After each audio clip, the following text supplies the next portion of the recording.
All right, what's going on, everybody? What's happening? Hope y'all having a lovely, lovely Friday. You know what I'm saying? For all my working people, I know y'all like, goddamn me, it's Friday. If you got the weekends off, you know what I'm saying? But nonetheless, we made it. We made it. And beyond that, you woke up today. What's going on? Let's get this shit cracking, man. We got fights on the zone. Two cards going on, but the one I'm interested in is the OTX card. All right, I might be going back and forth. There's an MVP card on. I'm not gonna lie. I'm not gonna cap. The MVP cards be kind of good. You know, Jake Paul not on it, but the cards he's throwing for real boxing be all right. They be decent. You know what I'm saying? Um, right now Lugo done got the stoppage. I was trying to get here early and even earlier because I wanted to go on like at 7 o'clock today. You know what I'm saying? Instead of waiting at 10:15. So I noticed the notifications. They probably like, what? This can't be right. He don't go on until 10:15 Central Standard Time. But I decided to go earlier today, bro. Well, I was trying to go earlier today, but hey, it is what it is. But Big Lugo got his, man. He's usually the over on OTX fighting, man. If you don't know what I'm talking about, he's the guy with the giant blacked out tattoo on his back, which is bananas that says Lugo. But you know, he's a heavy puncher. He's good for the fans. He's gonna give everybody what they want to see. You know what I'm saying? Very flat-footed fighter. But my dude doing his thing over on OTX, man. Somebody else had told me too that this is probably on YouTube. So if you don't have the zone, it's probably on YouTube.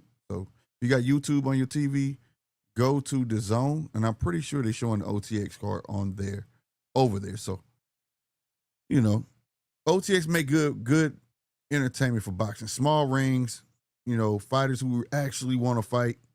You know, ain't got no bitch asses in them. I'm trying not to start. I've already been, you know, on that holy water, so to speak. Uh, but nonetheless, man, I don't know who the next fight is. I was trying to get here at the beginning of this Lugo fight, bro. So I know he was gonna be trying to do some damage. Damn, boy, that right hand. I'm looking at the replays. God damn. That was a hell of a right hand, bro. Sheesh. Okay, I see why they stopped it. That was bananas. But yeah, man, as usual, in a minute, we'll be putting a link in there, you know, whatnot, in the chat, I mean.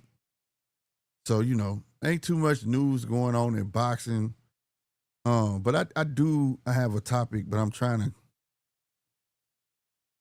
you know, bring it down a bit before I jump into this topic. This is the Judges Table podcast, and this is also GMT P, which is Grown Man Talk Podcast. If you're over on Slick 50 TV, you know what I'm talking about. And you know how we get down. So hence, you know what I'm saying, the double logo right here. You know, we're gonna keep it 100. We're gonna keep it 100. So definitely I think we're gonna tap into the GMT podcast side tonight. It's about boxing, but from a real perspective because I gotta calm down because it pisses me off because it's dealing with a whole lot. But yeah. And then I'm on the third floor now too. It's hot up here. I'm trying to let it get cooled off. Man. But nonetheless, man, are y'all checking the fights other than not? Y'all know me. I watch all fights, all boxing. Don't matter. I can't complain if a fight on. You know what I'm saying? Yeah, I can sit here and cap all day. I ain't watching that bullshit. I'm a 9 times out of 10. Guess what I'm doing? I'm watching it. No lie. So that's how we end up here, man. I wonder who else on this card. And see, I hate that both of them on the zone, bro. Both of these joints on the zone. You got the Perro and Navarro card. That's the MVP card. I'm about to skip over that way and see what's going on. Who is this guy walking in? Oh, I clicked on some shit. Corey Marksman. Who is he? This dude who came in with a jumbo fitted hat on. The last fight, majority decision. My dude came in with the royalty purple on, goddamn me. Oh, this a co-main event? Damn, I'm super late. This started at 7. This is the co-main event already?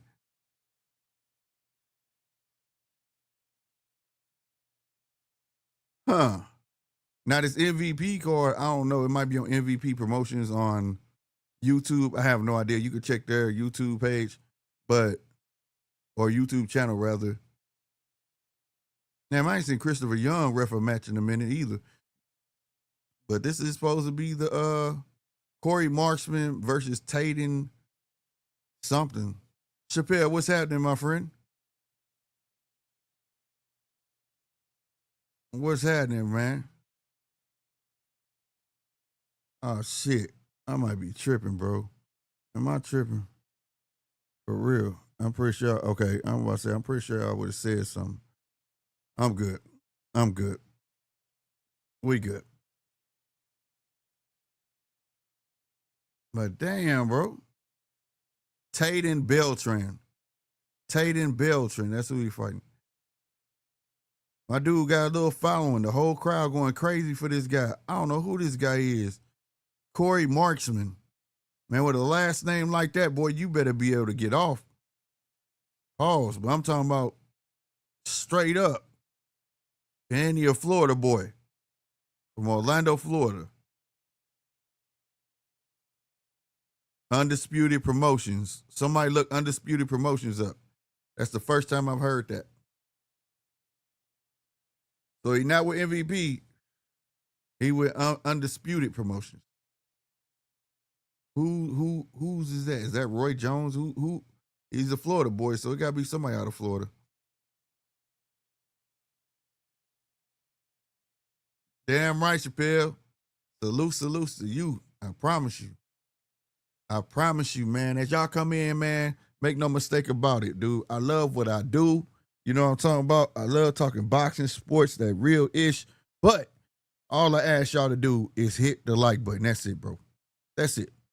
If you're over on Twitter, on X, whatever you want to call it, man, reshare it, bro. Right? Retweet, whatever you want to call it, bro. It's free, bro. I promise you. I promise you, it's not gonna cost you a thing, bro. Ambition 19, Ambition 93. Salute to you, salute to you. What fight cards you watching? Okay, Marksman. I don't know nothing about neither one of these guys. Hey, 19, Ambition 93. Is he any good? I heard they going crazy for him. I'm glad I turned right to it right in time. Round 1 is started, all right? This is at 135 pounds as well. I didn't get to see their record. So 19 Ambition, what is Marksman's record?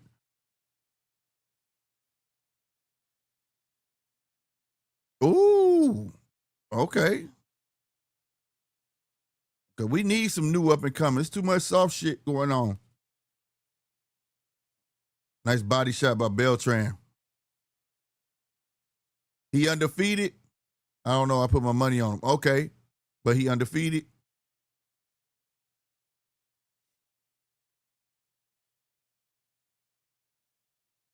Too smooth. Man, you don't even need a nickname if your last name Marksman. Swear to God, you just need a logo. That's all you need. You get a last name Marksman. Shit. You just need a logo, man. You don't need no nickname, man. Too smooth. Don't even go with it. All right. I like that he can move and shoot the jab at the same time.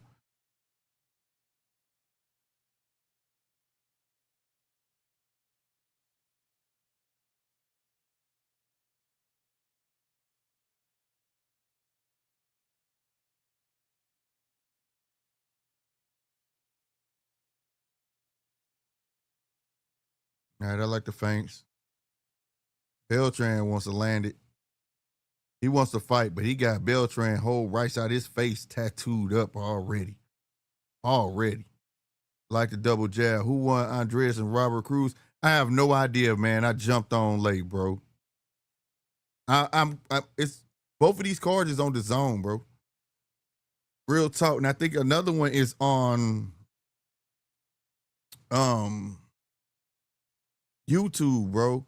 You know what I'm saying? Another one's on YouTube. What I'm finna do is, you know what I'm finna do? I'm gonna leave this here on MVP through the zone. And I know the OTX card is on the zone on YouTube. So we finna go there. We finna go there, bro. Where's the zone? Ooh, get him. Oh, swift right hand. But you got Beltran fighting off these ropes with some power shots from the hell. Good body work. Good body work, bro. By Corey. Corey pushes him back to the rope. Good shit. Okay, too smooth. Okay, too smooth. I see you, bro.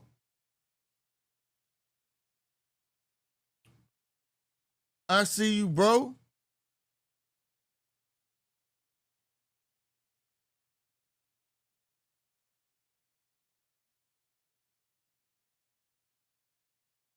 Yeah, I got both of them on now.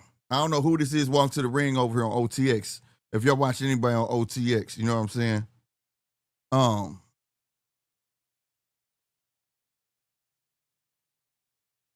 I got my take on that, Chappelle. Just know this. We over here on GMT podcast tonight, bro. We over on Slick 50 TV tonight, bro. You know what I'm saying? And yeah, it's quite disappointing. You know what I'm saying? But damn, Corey. Boy, that that replay was nice, bro. Hey, damn, baby, you fine. Shout out to the MVP girls, goddamn me. I can't wait to cool off. I want to close my door so I can get loud. Yeah, Chappelle, stick around. Fireworks sure to come.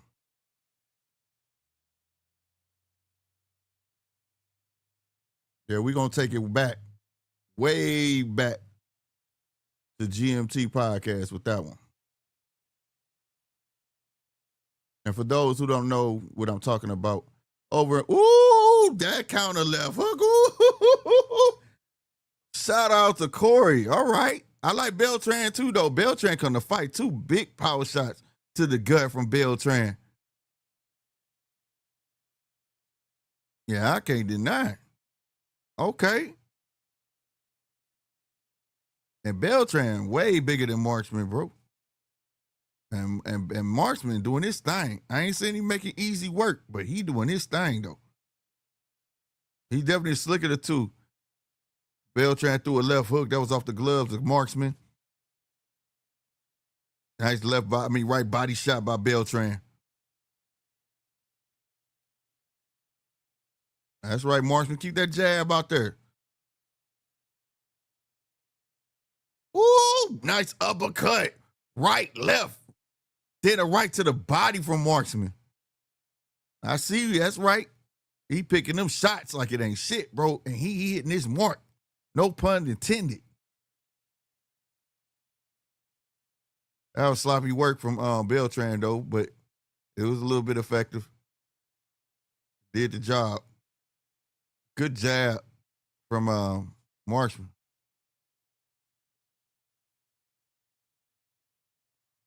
Good jab to the body by Marksman. Marksman giving different looks. Ooh, he got a swift left, bro. Oh, my God. Okay. Salutes to 19, Ambition 93 for putting me on. You hear me? If you want to let me know who won that fight. Oh, shit. He done hurt Beltran. Oh, left for right. Oh, my God. There we go. We gonna get one? Is he finna get an ultra? Oh, my God. He loading up on that one, too. Wow. He whipping that bitch.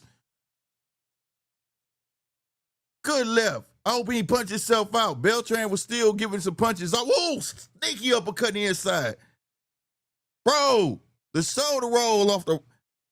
Go ahead, Too Smooth. This how you impress a motherfucker. Big fucking straight right. God damn. Good body shot.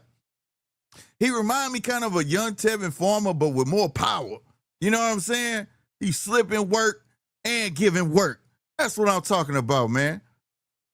He got some real defense. He got a mean fucking check hook. You heard me.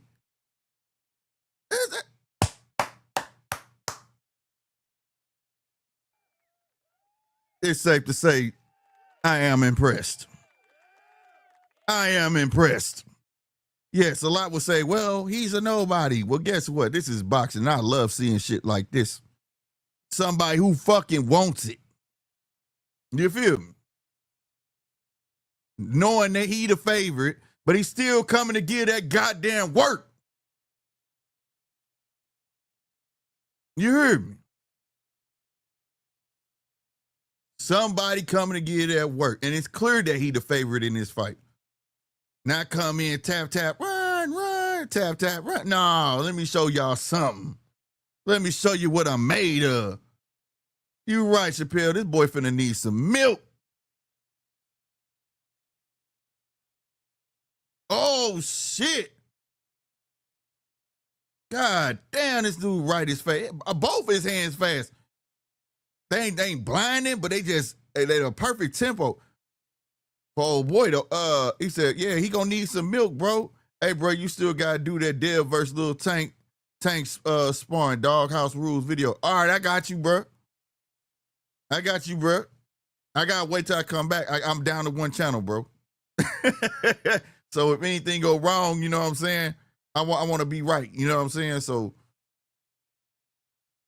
hopefully you can understand that, you know what I mean? I'm suspended until like the 17th or some shit, you know what I'm saying? On the other channel.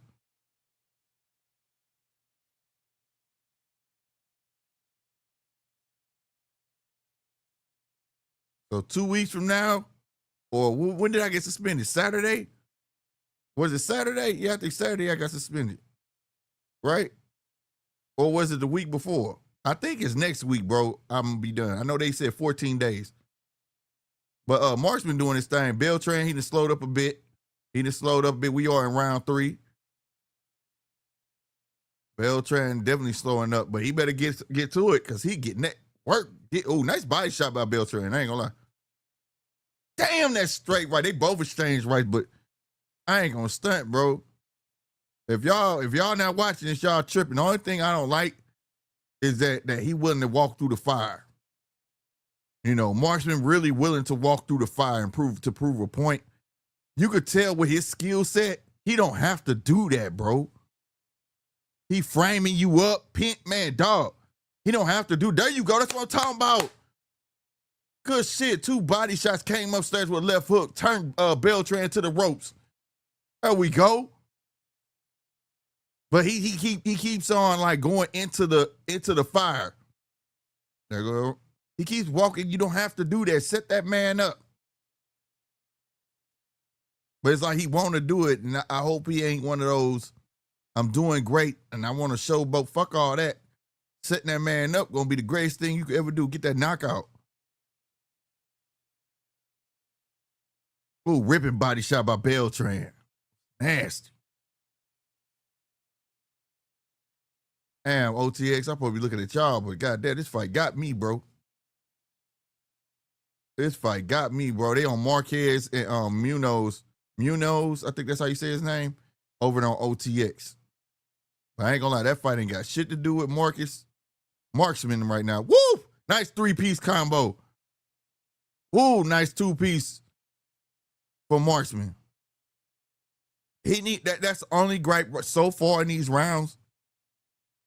He do got some defense, but he'll set himself up to take a couple to get some. But he really ain't got to do that, bro. Cause like he done showed me he can feint, bait. You know what I'm saying? Why do that? You don't gotta do that. He don't gotta do that. If I'm his coach, quit doing that shit, trying to prove a fucking point. You got this dude. You know what I mean? Like real talk, he got him, y'all. But I really like this. And don't make no mistake. My guy tough, right? Marksman, the other guy, I forgot his name that quick, but he tough. Beltran, he tough. He tough, bro. And he got ripping, thudding body shots. And you could tell that he used to taking people out with them body shots because he throwing them some bitches, bro. He throwing them. And he kind of winning in that battle. Chappelle said, I think it was Saturday, bro. Yeah. So this week is over with. So next Monday or next Tuesday, not this Monday, Tuesday, a week from now, like a whole 7 days from now. See, he came in with 2 ripping body shots, bro. You feel me? Sneaky uppercut, two-piece upstairs. Good head movement by Marksman. That was a hell of a fire sequence, man. Man, bro, this is nice. I love to see Marksman and Frank Martin in the ring, bro. I would love to see that, bro. I would love to see Frank Martin and Corey Marksman. Okay. With the no look still. Let's go. Left to the bite, left upstairs, right. And he can fight on a hey. It may be the kid he fighting, but the kid ain't making it easy. He grueling. It's just the shots he's picking, I'm really digging. And it's well placed together. His mind going, it ain't no memorized ass shit. You know what I mean? Like he's picking these shots. He see them. The shoulder roll, he know how to use it. God damn, them body shots came upstairs with a 2-piece, 3-piece, 4-piece. Uppercut. Oh, the ref, where you at? Marksman, push off. See, that's where you be fucking up. That's where you be fucking up, Marksman. No, you don't smell. Ooh, almost landed a hell of a fire overhand. See, this one talking about like he's standing in the fire, bro. Back up, bro. Nice 1-2. Push him off again or back up, bro. This is where he get himself clipped. That's why he got that mouse under his eye right now. Hard left hand. Another hard left hand. Uppercut. Left hand. Beltran trying his damnedest, but he's stuck on these fucking ropes. The little fella got him stuck. He finally got up off that motherfucker. Beltran is trying, bro. He trying, bro. But Marksman is too slick. He just too slick for him, bro. The defense is really throwing him off, bro. Woo!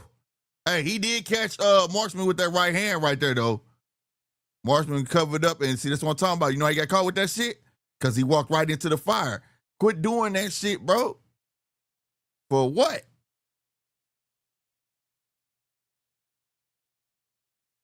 They in the clinch fighting it out.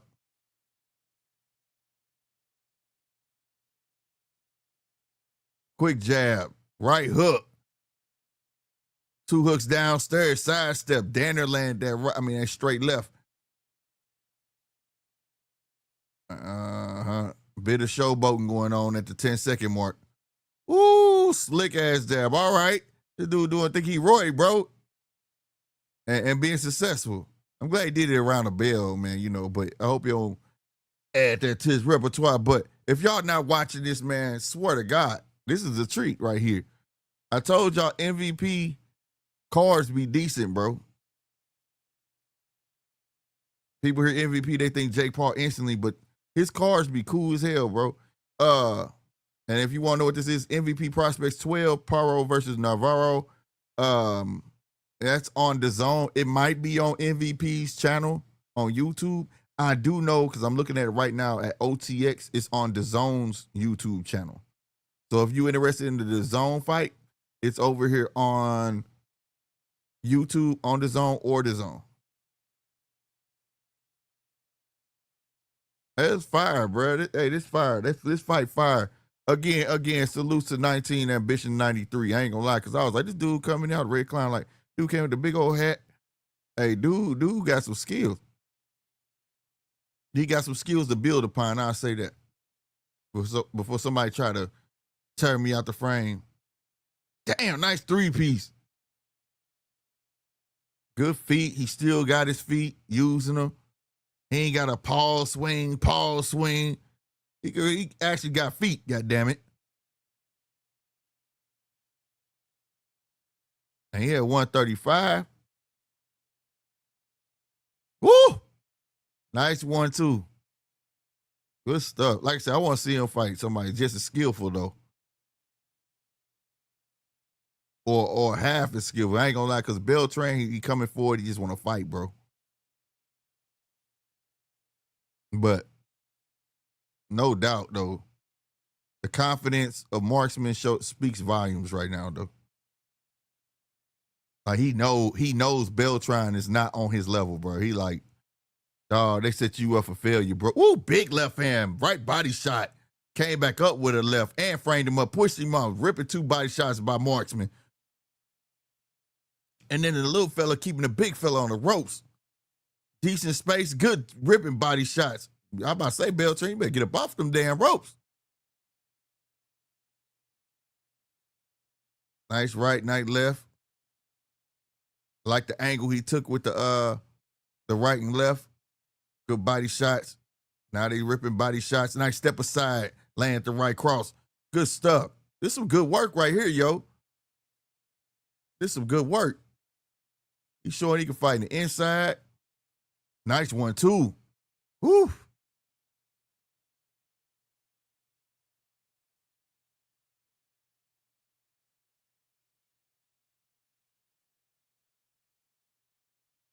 I think Corey taking a bit of a breather right now because he know dude can't really touch him.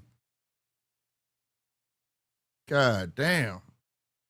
And we in round 5 or 8. I hate this a damn 8-rounder. I really do. I'm not a fan of that, sir. Man, he just pecking at Beltran. Beltran, now he back in the clinch again, y'all. There's the other fight over here, man. Marquez is bouncing away. They taking their sweet time over there. But over here on MVP, they rocking. They rocking. Ooh, big left. Straight right. Backs up Beltran. Uppercut. Woo! Mean left cross. Mean right hook. Straight. Oh, he putting power. He put some stank on them punches now. Oh, Beltran lands, slows all that shit up with a left hook, y'all. Good shit, Beltran. You got you one in. Oh, he kicking back up, y'all. But see, there you go. He landed one. Good stuff. Oh, they talking shit at the bell. Hey, this is fire. Hey, this is a good one. We got one, y'all. We got to fight. We got to fight. I'm with this. Corey is definitely on his king shit. No lie, bro. He really is. He's doing a great job. He in that royalty purple for a reason. King shit. Yep. For a reason. Damn, boy.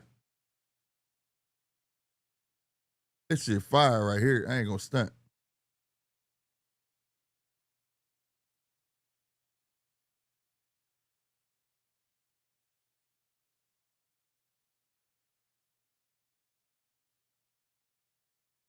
All right, y'all. Round 6.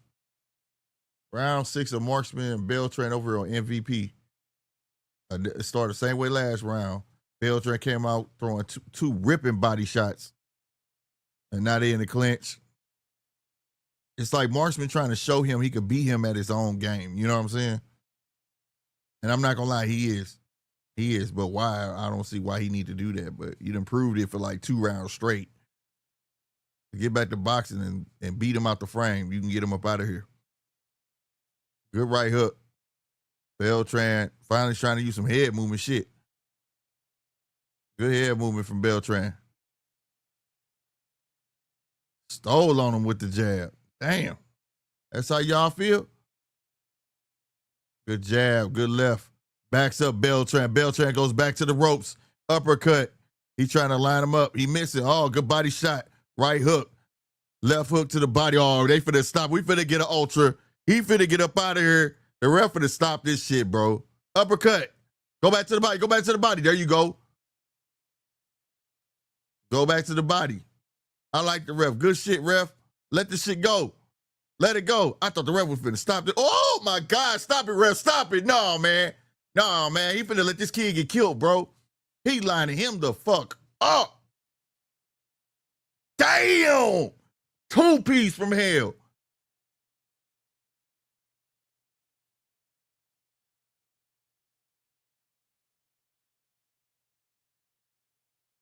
Shit, it's a minute left. Man, Beltran is tough. He got lined up and took 3 straight rights, bro. Flush.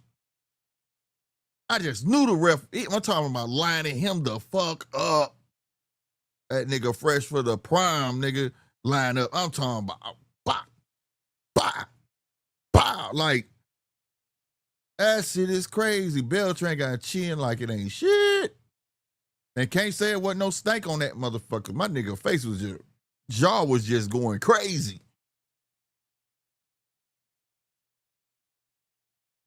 You got Marshman just now he taking time off. He put all that work in. Boy, Beltran, you getting off easy. Oh, nice 1-2. Oh, another 1-2. Marshman, hey, I spoke too early on him. Beltran backing up again. Beltran shoots the jab.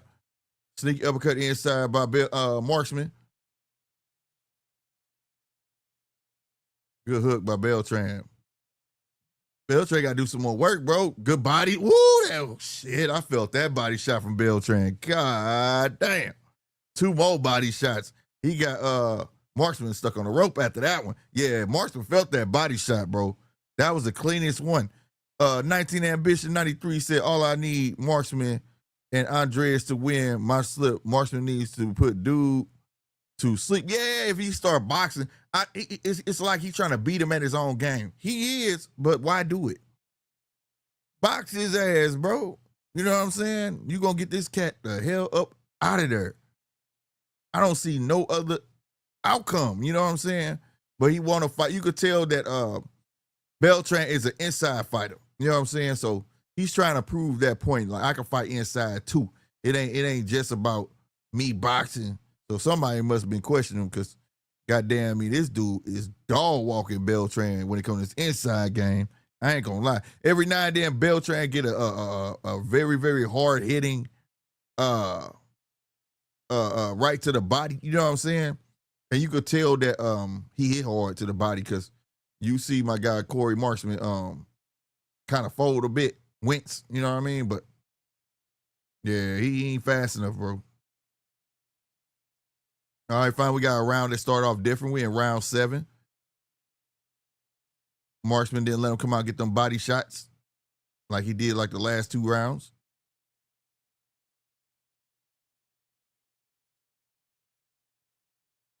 There you go. Beltran going right back to the body and pushing Marksman back. When Marksman good on his feet, bro, then turn Beltran to the ropes. Now he finna start trying to get busy. Good body shot, left. I love how he throw the left without look. He kind of throw you off like he finna sidestep and he catch you with that fucking left hand, bro, left hook. That's something you don't see often no more. I swear. He got a fast jab from the hips, bro. No lie. That jab from the hips is pretty quick.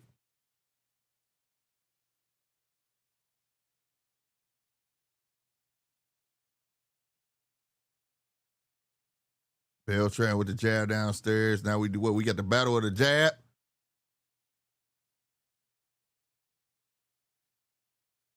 I'm just looking at Marksman's mannerisms, his body. You know what I'm saying? His like everything when he move his feet, you could tell everything is coordinated. Everything's for a reason.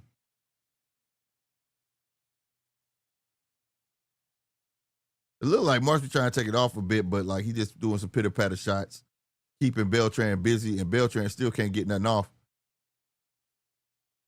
Ooh, there go that fucking left. Ooh. Ooh, another fucking left hook. God damn. I like that the ref staying the fuck out the way. That's also refreshing as fuck too. He's all the way on the other side of the fucking ring. Stay the fuck out the way. All right, they're breaking him up. 50 seconds left. Nice 1-2 from Marksman.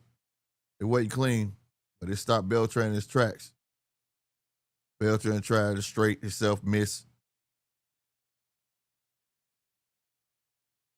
Oh my God, that jab was so fast, set it up the left hook, right hook, another left hook, 2 body shots. Oh my God, there go the right hand again.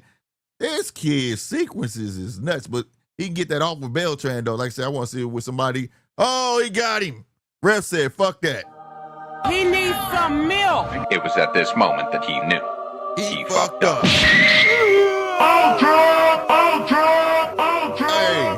if you don't know, now you know. Keep your eye on Corey Marksman, bruh.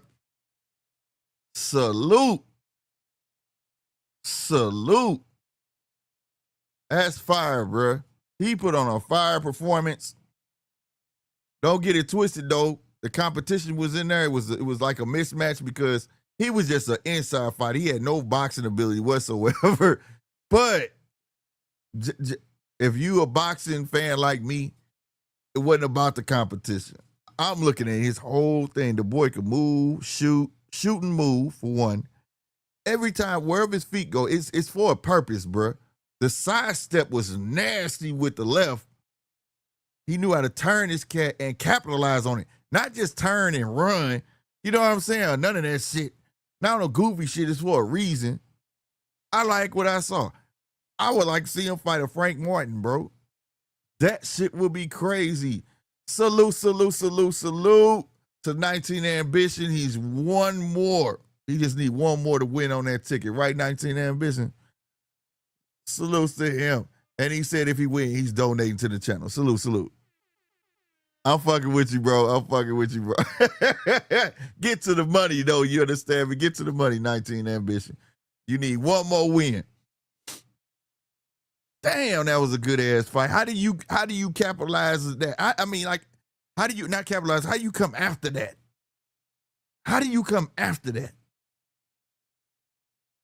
That was a fan-friendly ass fight right there. But I'm gonna tell you something. Beltran, that motherfucker got a chin. And it ain't like he wasn't dog walking. I mean, he was eating them motherfuckers, bro. And they had some stank on him, bro. Just dude was tough. He was tough. He just didn't have no real boxing ability, but, you know, good shit, though. Good fight, bro. Corey Marksman. Remember that. I got to remember that. Tate and Beltran, yeah. He's like a feeder fish, but Corey Beltran, I'm with it. Why is Shakur Stevenson at OTX? Shakur Stevenson got a fighter over there fighting on OTX or something? I might start drinking because it's wearing off. But look, I gotta eat something too. But we definitely got some shit to talk about. Good shit, Corey. I ain't gonna lie, that shit was fire, bro. The shit was fire. Oh wow, I paused it. I didn't mean to pause it. I'm tripping. I'm big tripping. Yeah, bro. Man, how many tabs I got open? I know this motherfucker computer gonna be like, dog, you tripping, bro. You can't be having all these damn tabs. I got about 20 tabs open. For what, though? I'm tripping. I can't even stunt. Yeah, that's bad for business. Oh, damn, we got Team Combat League on, too. Damn, everything on. It's Friday, bro. Why all this shit on, bro? This is wild, bro.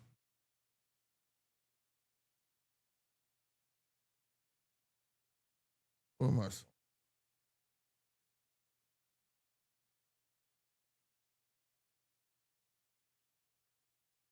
There it is.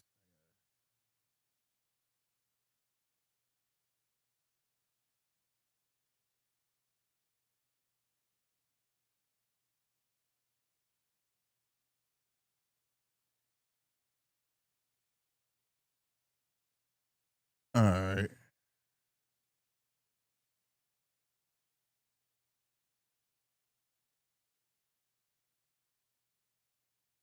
I don't need all that.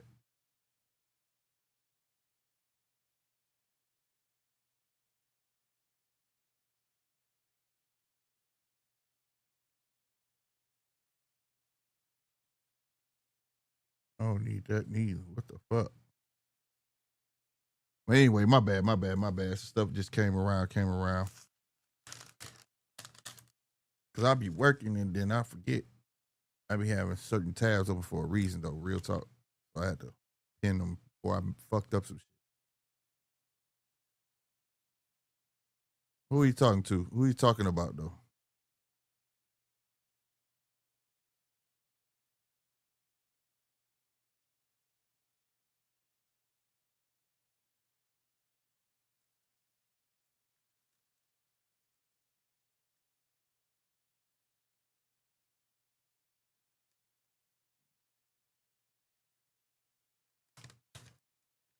Who's the announcer, though? She's fire, too, though. She's fire, too, though. You want to see something funny, man? Hey, salute to everybody over there on X showing up and showing out, man.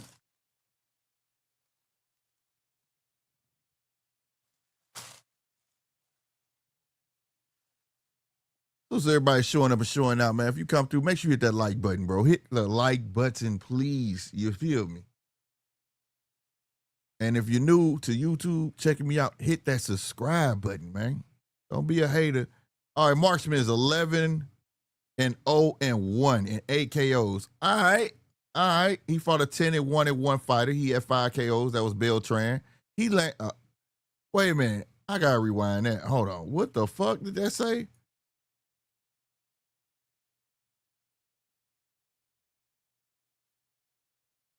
Okay, hold on. Let me pause it right here.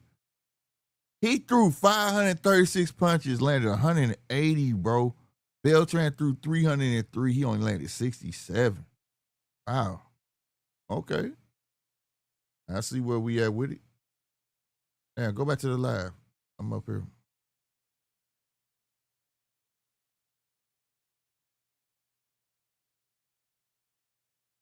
All right, for sure.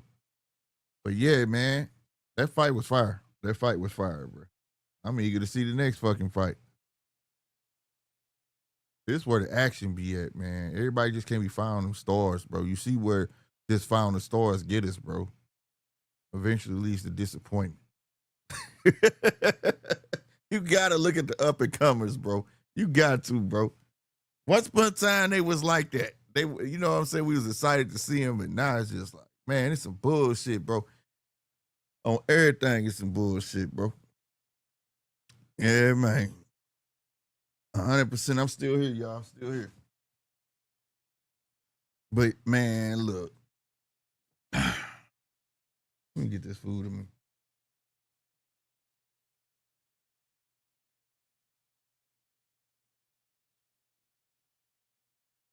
Y'all want to see something funny?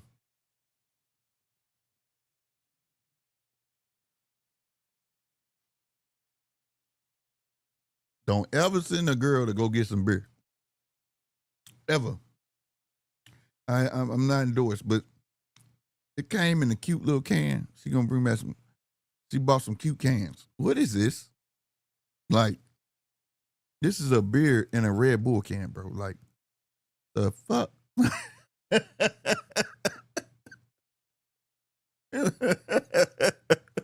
motherfucker sissified ass can, bro. Like, I kind of want to just pour this in a cup, bro. Like, I don't even want to drink this off this can, bro. Like, she bought me a cute can of beer. What the fuck is that?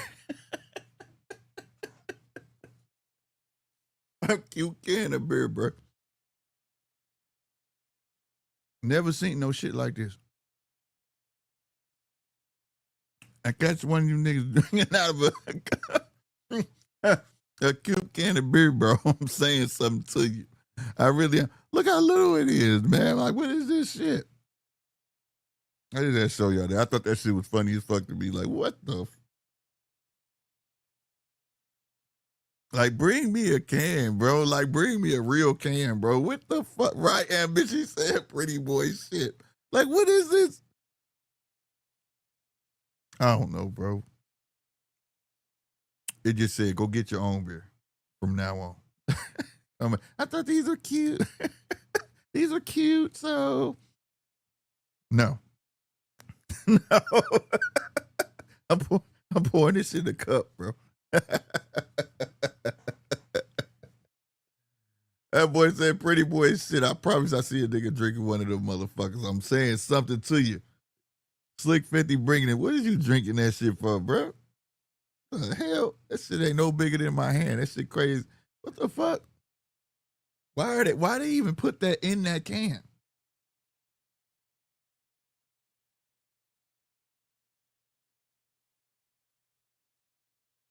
Just give me the standard can, goddammit. I don't need it. It's like the like what they showing right now. It looked like a Celsius can painted with Corona on it. Wow, bro. Wow.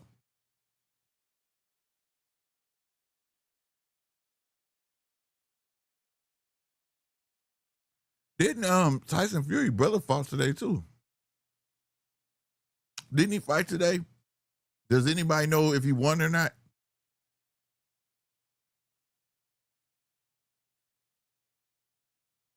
I gotta look that up. I think that was earlier today. He had a fight.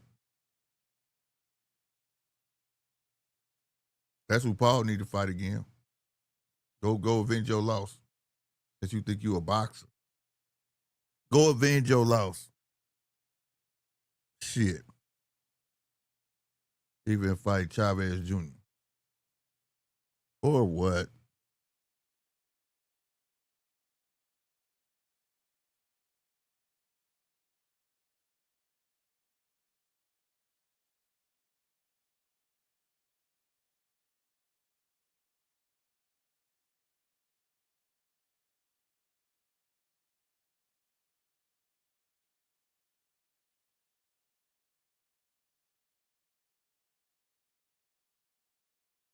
I'm in the wrong button.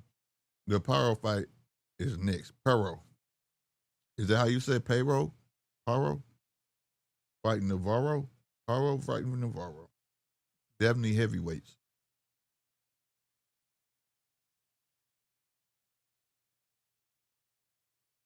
Yeah, he did fight today. Tommy Fury versus Kevin. I don't want to butcher his last name. Keenan.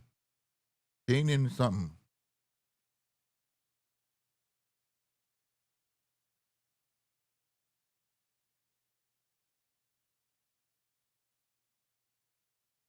I'm going to have to catch that replay. Hey, did y'all see that Hitchens and Cambosa's junior press conference? Hey, bro, I ain't never seen a press conference where they didn't have microphones. How you don't have a microphone? That shit was weird, bro. Didn't that shit look like it was outside? I mean, inside of a fucking janitor closet. Sound like the whole time they talking, sound like somebody was getting their janitor equipment out. Shit was terrible, bro. That shit was terrible. I would have felt disrespected like ain't shit. Like this the best you can come up with? No microphones, no nothing. It's just a table with grandma's favorite tablecloth on that bitch right outside the janitor closet. Shit was bad. Shit was bad. If you ain't seen it, go check it out. Hitchens was talking this shit. I want to see it though. I mean, it's crazy though. I mean, a lot of people dogging the fight, but sometimes it's the road to fight they got to take. Like, why is he fighting Hitchens? I mean, why is he fighting Cambosis? It's a name. It's going to get him closer to where he need to be. So, I'm going to watch it. I know a lot of people already told me they don't care about it, but I'm definitely going to watch. I'm going to watch it.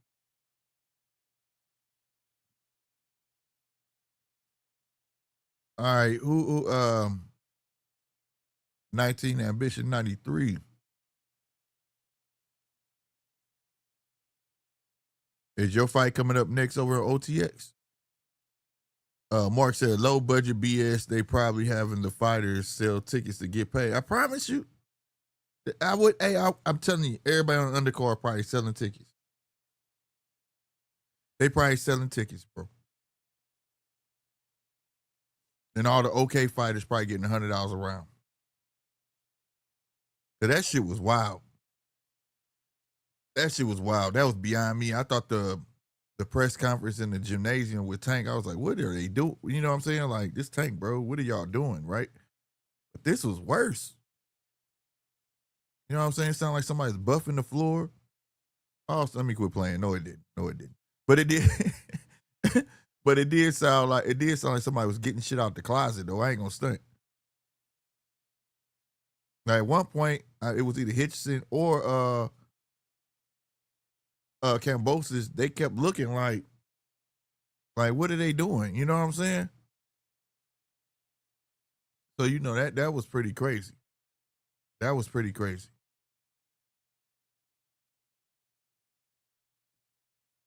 Like, if you try to put some steam on a fight, that wasn't it. That wasn't it. That wasn't the way. Damn, who is this dude talking shit, bro?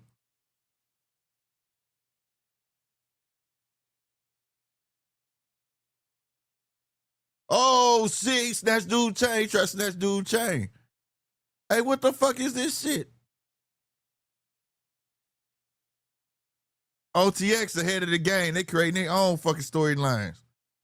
My man jumped in the ring like fuck WWE and really tried to pick a fight. Old boy said, man, you better get the fuck out of my face before I snatch your chain. He said you gonna snatch shit. He really tried to snatch dude chain. What is this shit? Kurt Scooby. Didn't Kurt Scooby lose his last fight?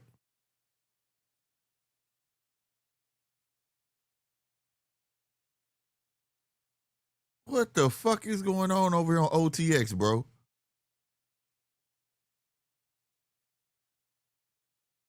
Wow. Damn, he done scratched the man. Now my man got scratches across his chest and shit. Like he been fighting Wolverine or something. Boy, that would have pissed me the fuck off. Like, yeah, I'd have got fined. I would have got fined. I would have used my belt like a WWE chair. I'd have been like, ah! You don't touch me. What's wrong with you, bro? Wow. What was that all about, though? I could have swore that if anybody, I gotta look it up, man. I think Kurt Scooby had lost, bro. Because people tell me to watch him, and he lost. Who is Drayvon? Who is this? Gorham and Feliciano is next on OTX, y'all.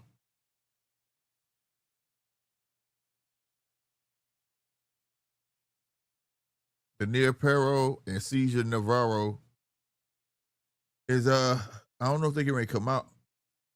No, they not. They just showing the tail of the tape. 25, both of them 25 years old, 6'3", 6'2", 239.8, 216.2, 75-inch reach, 74-inch reach. So Perro is definitely the heavier, 10-0, 8 KOs. Navarro 13-2 and 11 KOs. Huh.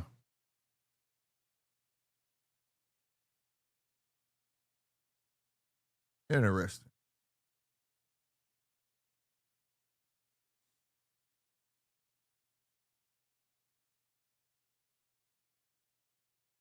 He talking that shit about Cuban fighters running and shit.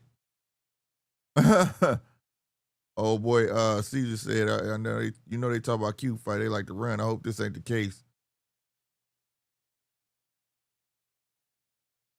It's heavyweights. I hope he ain't running around like that. I'm tired of people running. I'm tired, bro. I don't want to see no more fighting like that for real. I don't. No time soon. Unless it's warranted. If it ain't warranted, I don't want to see it.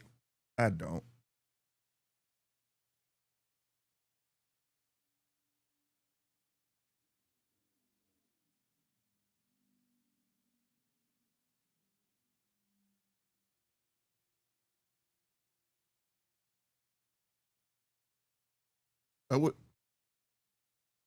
I wish they stopped buying time. Okay, now they're announcing. And Brian Gorham, Luis Feliciano, they finna fight on OTX. Gorham is 24, 5'8", 140 pounds, 67-inch reach. Feliciano is 31, 5'9", 139.8 with a 70-inch reach. This is a 10-round fight over on OTX. Gorham versus Feliciano.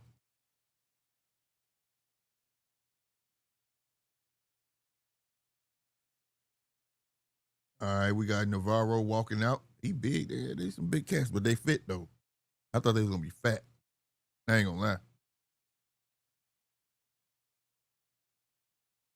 All right, Navarro last fight, he got a TKO over Jesus Campos. See, I like how they said that. A TKO. They ain't just say KO. See, I'm with that. Salute the MVP for that. Salute the MVP for that.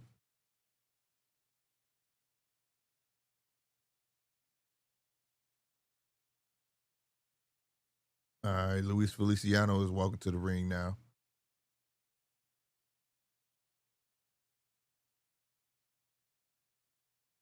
Daniel Perro.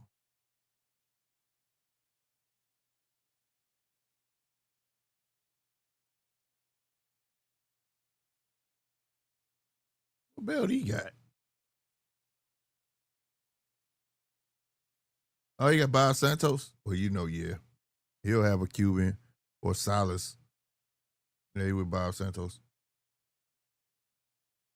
All right, Daniel Perro, last fight, TKO over Walter Burns.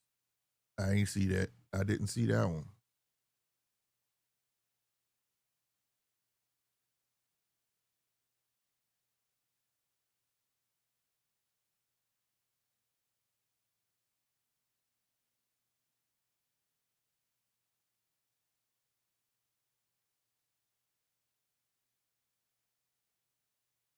They're announcing. I wonder why OTS quality look like this. It could because I'm looking at it through YouTube though.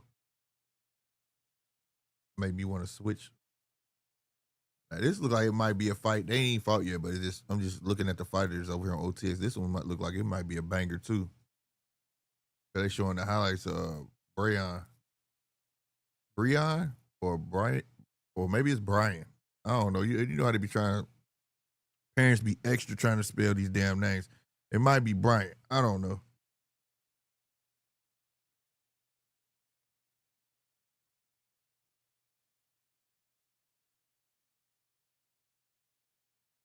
Man, I hope Navarro don't get knocked out though real quick. I really hope they don't.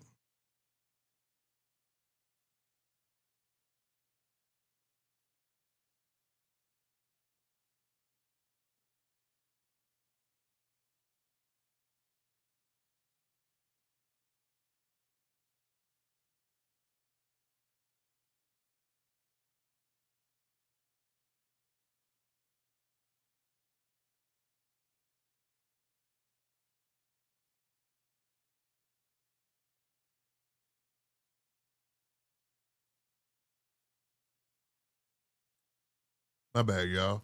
Trying to eat this sandwich, but damn, old girl, thicker than Snickers, ain't she? I just had to throw that out there. Straight up.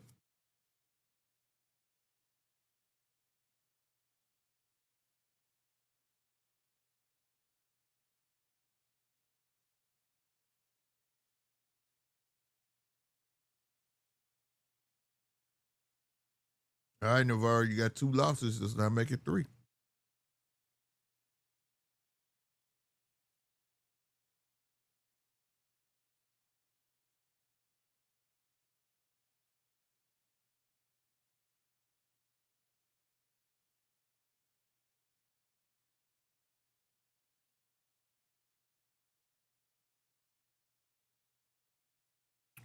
All right, you look like you mean business down here, Perro. Well, you staring in the camera and shit, but I don't mean nothing, bro. I don't mean shit. You gotta show us something, bro. Yeah, you gotta show us something, bro.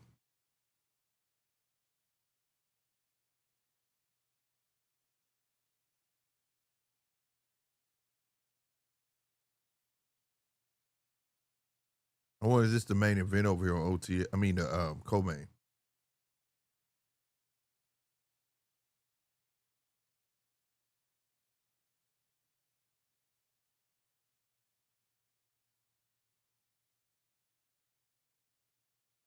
Yeah, damn, them niggas big, bro.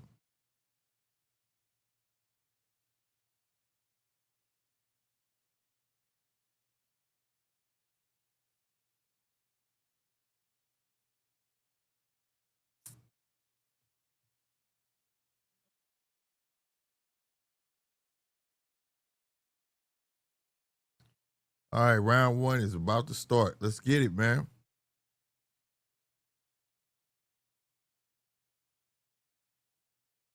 Man, that nigga Paro big, bro. Some big dudes. He look like he's probably soft to the belly, though.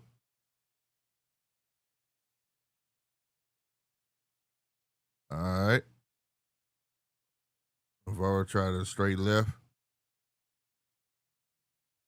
Let's see. He don't look like he gonna be on his toes. Good body shot by Navarro. Navarro tried to overhand right. Downstairs, 2 body shots. Up jab, straight. Oh my God. Okay, Navarro.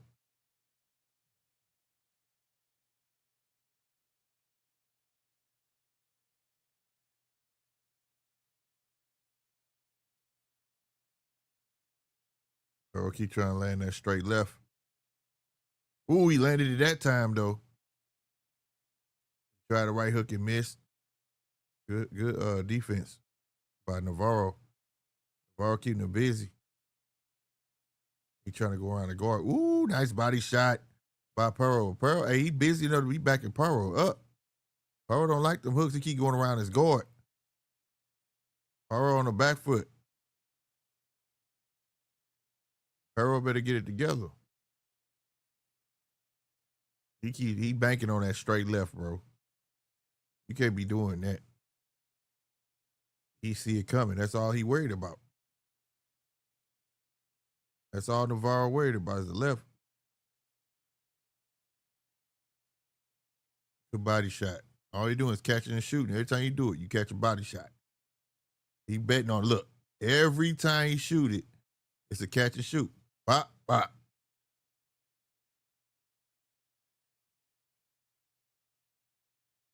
There you go, Pearl. Mix the shit up. Now you try to throw a left uppercut and miss. You keeping that jab out there. You gotta do something to keep that kid up off of you, bro. Good body shot by Pearl. Pearl with a wild left hook and a right.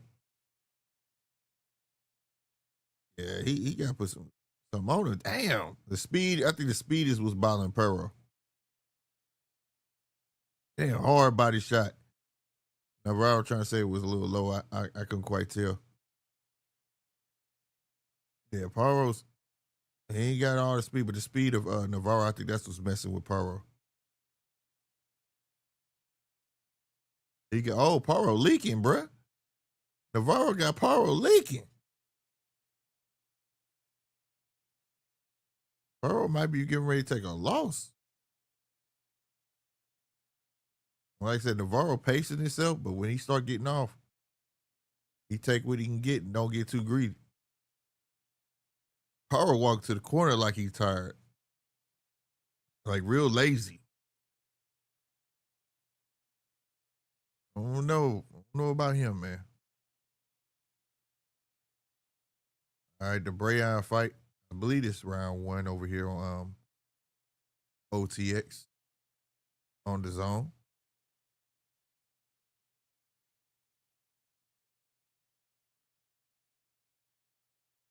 Feliciano on the back foot.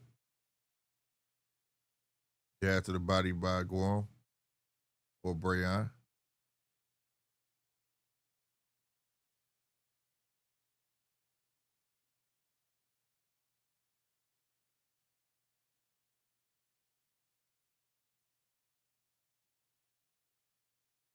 Brayon tried a left hook, miss.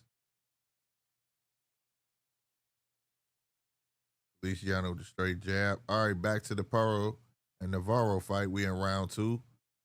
Navarro came applying that pressure, taking it to the body on the big man, uppercut, and break back to the body. Yeah, Pearl don't like that, bro. Pearl don't like it. I told you, he looks soft to the body, bro. He don't like the body shots, and he can't. The speed is really messing with him. He keeps shooting the fucking left hand like that's the only thing that he got. Finally, he throws a 1-2 to the body of Navarro. Navarro tries a wild uppercut, but he does land the right body shot. Another right body shot. He is throwing that left with everything on it, and he just can't land it.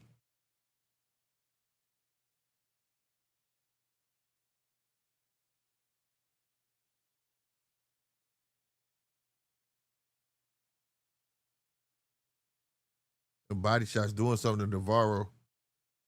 Should have let him keep getting repeated, hitting the same shot in the same place. Finally landed that left a little bit, back Navarro up. There must be some real power in that son bitch, because that shit didn't look like it hurt at all. Oh, that was a low blow, like for real, for real. I saw that shit. That was a low blow, bro. I ain't even mad at dude. God damn. Yeah, bro. Yeah, that was low as shit. He knew what he was doing. That was some on purpose John Claude Van Damme ball breaking ass shit right there, bro. Yeah, that was on purpose. My man shook it off, though. That's what's up. Let's go.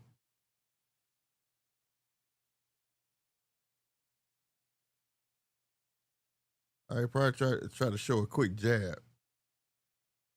He trying to set that left up now.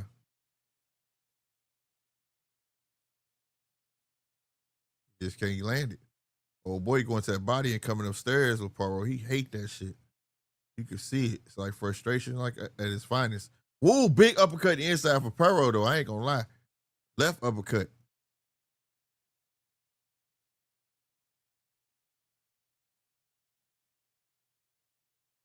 Navarro staying with it though. Navarro staying with the shits. I think that shit kind of rocked him a bit. That uppercut kind of rocked him a bit. Because he on shaky legs. He keep on like, I ain't gonna say he on shaky leg, but he trying to get something together. He keep bouncing. And he ain't pressing. So he trying to really get himself together. I just think Perro don't see the signs. You feel me? If anything, it's time for Perro to go ahead and rush his ass. Like right there, that 2-piece upstairs right to the body. That was nice, but continue it because, yeah, he buzzed a bit because he eating everything right now. He's leaking now and everything. There it is, 2-piece, 3-piece, body shot. Perro smell blood now. There go that right hand landed. That was the money punch right there. Right body shot, left body shot. And he teeing the fuck off. Yeah, he teeing off.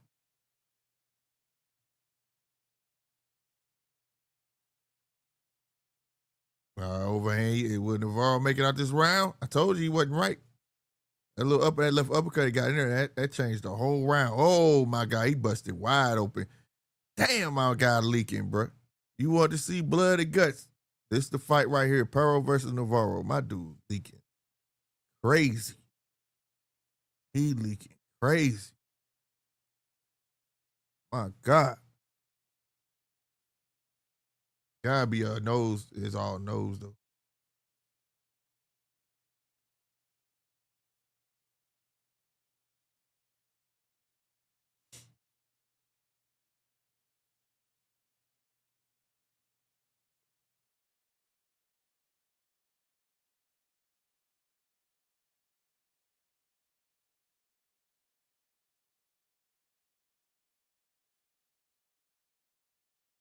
They saying Paro done landed 50 punches, Navarro 17.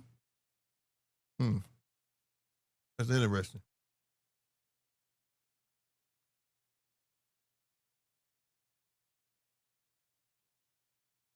All right, round 3 done started. Nice right hook from Paro, but the body shot made him take a step back from Navarro.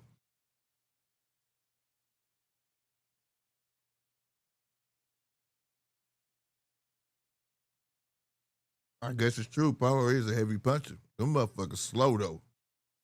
Them punches slow as shit, but they must hurt. Oh my God, Navarro. But I was just giving you props. Why you do that, bro?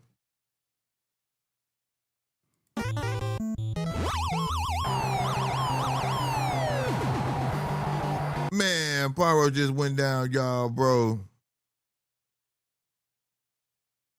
My God, Navarro swing for the fence. He want to get this dude out of there, and he hurt. His big ass is hurt. He on Bambi legs, goddammit. It's about to be an ultra. This is some wild shit here. What the fuck? Oh my God. This is embarrassing. Paro goes down again at 2 minutes and 8 seconds. Go on and get him out of there, Navarro. Ain't no steam on that 2-piece he threw to your body, bro. Bang! Oh my God, another looping right hook on the temple. Man, go on get him out of there, bro. He trying to line him up for that right hand. You just let him off the hook, but he trying to get his legs together. Man, Navarro, you out of gas, bro? Oh, a 2-piece from Paro. Paro, you got to swing for the fences, man. You got 1 minute 36 seconds, bro. Navarro ain't trying to punch himself out, though. You should go right back to that body. You let that man get it. Oh, my God. Oh, he missed that right hand. What is you lining him up for? And you eating the punches, dude.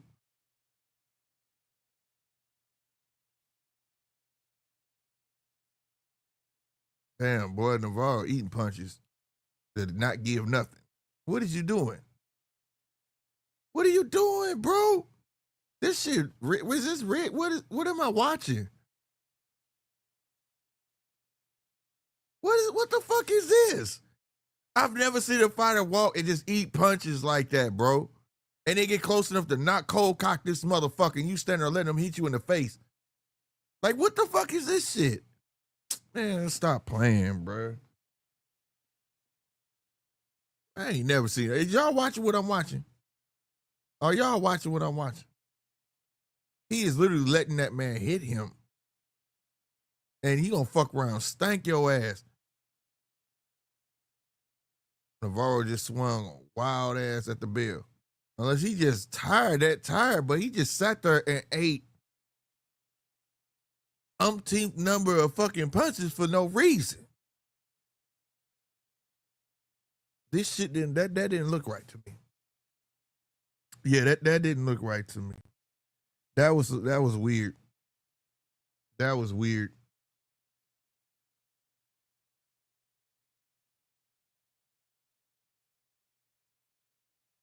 You get 2 knockdowns.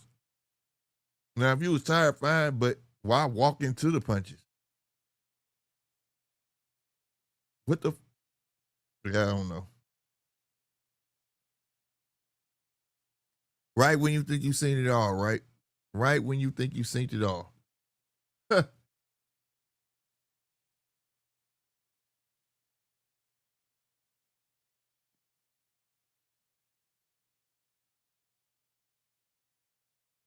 Water in the corner. Come on, man. Round 4. Navarro look like he's ready to go in there like he finna get him out of there. Let's see if he do it. Let's see if he do it.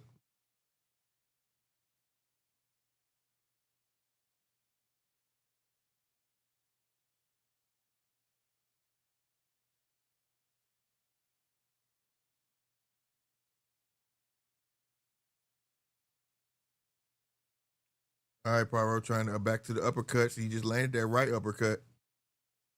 Body shot by Navarro. Left hook by Navarro. A left and a right. I mean, a right and a left from Poirot. Navarro better, hey, step it up, boy. Damn, he just ate a 1-2 from Poirot. He done knocked his braids loose. Yeah, Poirot doing some work in his inside game. Good body shot by Poirot. I think Navarro punched out, but that shit, because he just sitting there eating these punches, bro. Put your fucking hands up, dog. They not one of his braids loose, bro. Everything Poirot throwing, it look like it's getting through. Everything that he's throwing look like it's getting through. He's still trying to get that left hand off, bro. They just ain't landing for him. Good body shot by Poirot. This is an all Poirot round, but I'm not understanding what I'm watching. How did it go from them 2 knockdowns to I'm just gonna let you hit me? 1-2 from Poirot.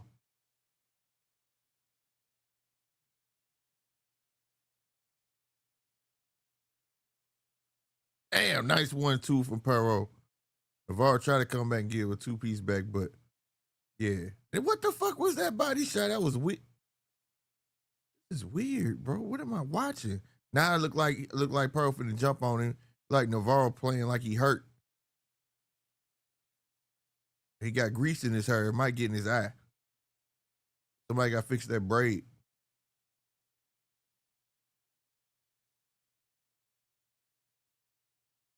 Dude, he just walked into he want to get knocked out. What's wrong with this dude? And he's not in no F. Man, Pearl knocked this dude out, man. He's letting you. He's literally giving you the fight, bro.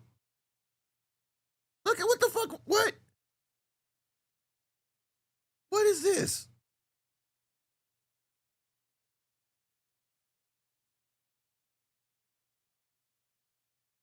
Yeah, I'm ready to not watch this. This is pissing me off.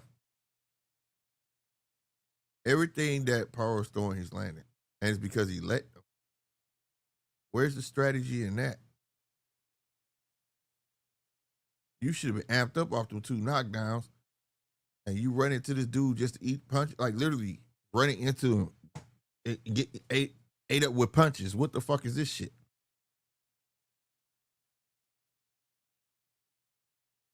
Yeah, I'm not understanding what I'm seeing. I'm really not. If y'all know what y'all seeing, let me know. But I don't know what the fuck I'm watching right now. I just know it's starting to seem like bullshit.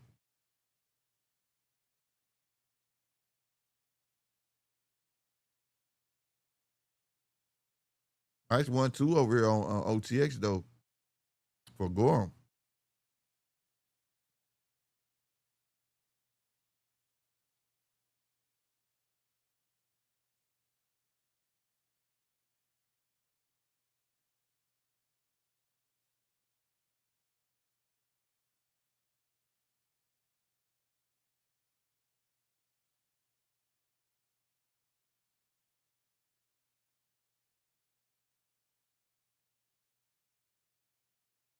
Bruh, if you don't do something this round, I'm about to call this shit what it is. I'm gonna say this shit fixed. Something ain't right, bro.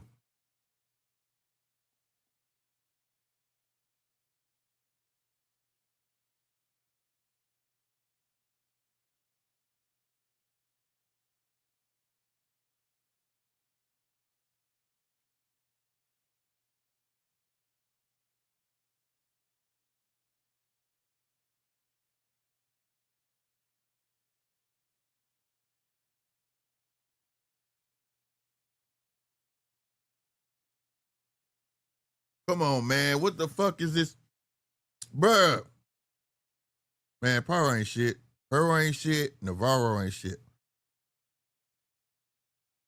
Because I'm not understanding what I'm watching. You got one guy that's just walking into punches. And Perot can't get him down. Can't get him down. I mean, he's literally eating everything he's throwing at him. And Navarro, when he's like little pitter patter pit, but ain't no stank on no more.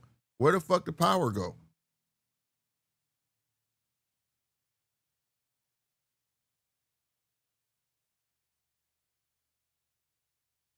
Like that left hook right there, finding the left hook partially landed, but it didn't do shit. And this man, ooh, now that left-handed guy threw. Come on, Perot, put this dude down, bro. He don't deserve to win. Ain't no way in hell you get knocked down 2 times. He come out the next round like a totally different cat. Kind of bullshit. There's a headbutt from Perot. 1-2 from Perot. Big left from Perot. Navarro showboat told me, no, that shit didn't hurt. Right to the body. Upstairs, he pawing. He just pawing. He not doing nothing, bro. Perot tried to do the 1-2.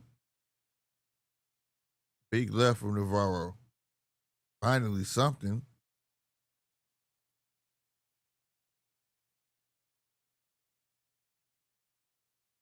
Body shot from Navarro. Perot tried to lean in with that left. Didn't get shit, but nice little 1-2 right there, though. Ooh, there go that left uppercut. Left to the body from Perot.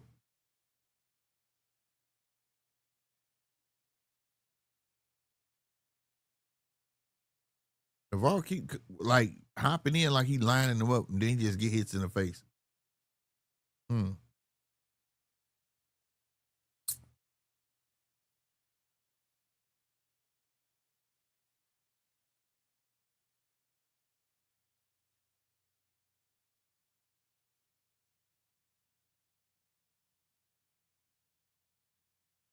Man, go on. Man, look. Navarro, if you tired, man, just call it. Call it. Throw the towel in. This should be over with, bro. Because you just gave up all hope. I just knew he was going to come out and blast Perot out the water after the 2 knockdowns. I just knew he was. Like whatever they did, he went to the corner and they switched brains or some shit. Put the other brain back in and knew what it was doing, because this brain don't know what the fuck it's doing. It's just constantly running into punches.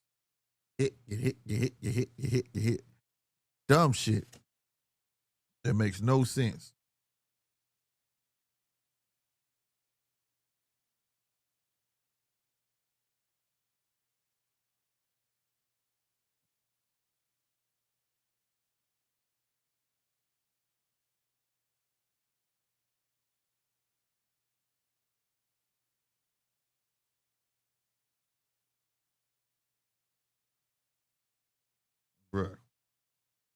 Round 6.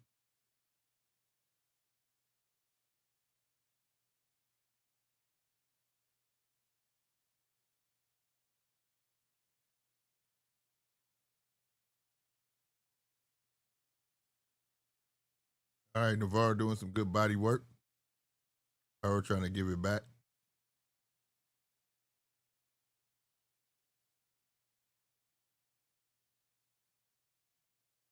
Man, this kid can't keep taking his punishment like this. Like he has no defense.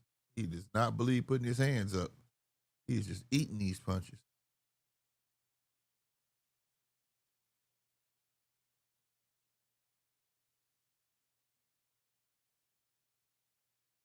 When there's a 10-rounder,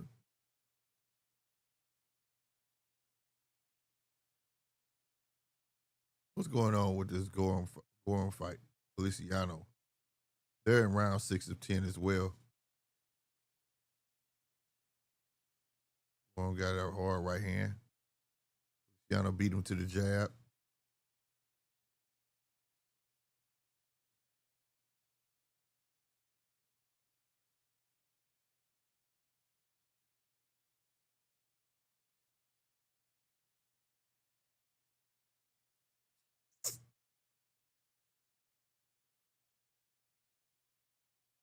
There's more of a technical match over this way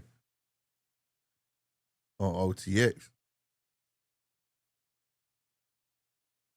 Good stab jab by Gorham. Jab again by Gorham. Cut that ring off, though. Good body shot. He got him. Ooh, dropped. Is they going to count that as a drop? No, I ain't think so. Look like he kind of got pushed.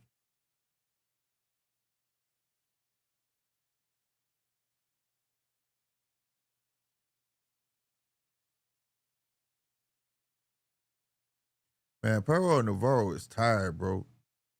They ain't got nothing on their punches.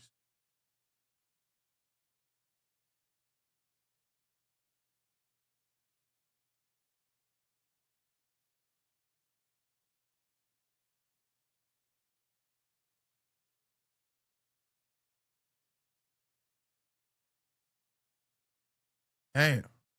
See what I'm saying? Hey, I hate calling fights like this. This should be garbage.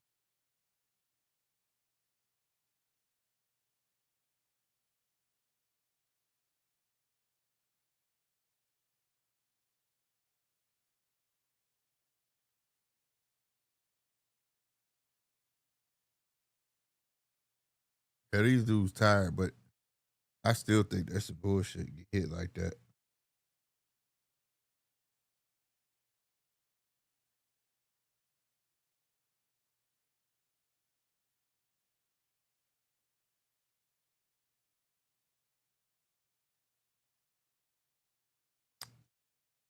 Oh, nobody cares. My bad.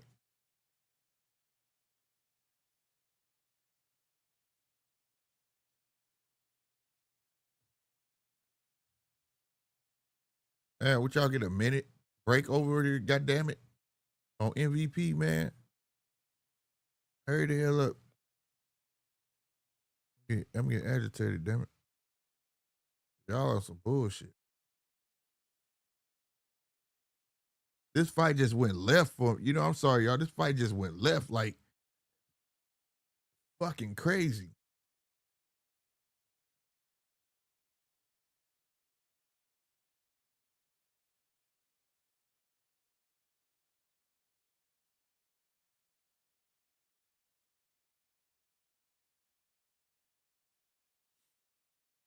Finally, that dude, Navarro looked like he trying to do something. Pyro throwing a good body shot. The power step, now that right to body looked like he had something on it.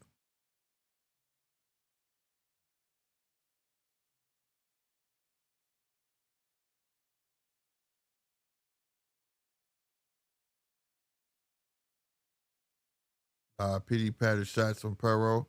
Same thing for Navarro, though. There's pity patter shots. They ain't no meant for nothing. Nice side step, left hook from Perro. But they are literally standing in front of each other. You looking at two tired human beings, or they just don't know what the hell they doing. This shit is nuts.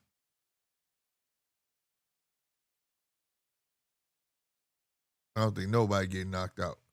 If they do, it's gonna be from pure exhaustion.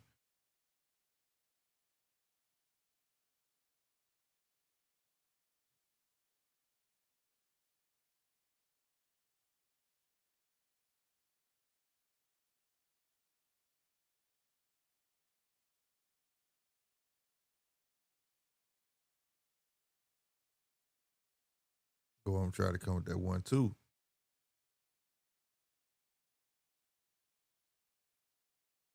That speed, Feliciano don't like that speed. He really trying to pick and choose when he go in for the kill. And good job by Gorham. He was pressing him. Now he knows, like, man, I gotta let this dude come to me because he ain't gonna catch him. We gonna have to counter this dude.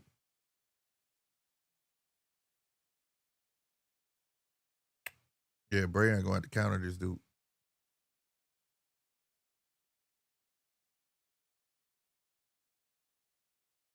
If he try to stick that 1-2, just be off his mark just a little bit. I hope the main event over on OTX be the shit, though. I ain't gonna stunt. This shit right here over here on MVP, they main event is a dud, bro. He fine call. Look, dude just laying on the ropes. Caught him with a right hook, forced Navarro. Then he just stole him with a right hook and can't drop him, bro. He can't drop him, man. And when I say this dude got his hands down, bro, this shit is nuts.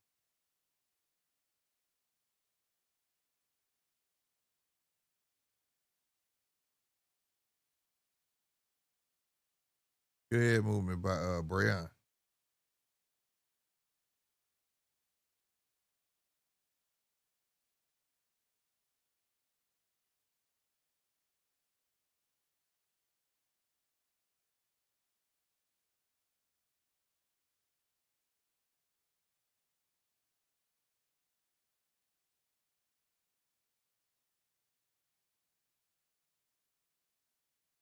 This shit like a jab fest over here on OTX.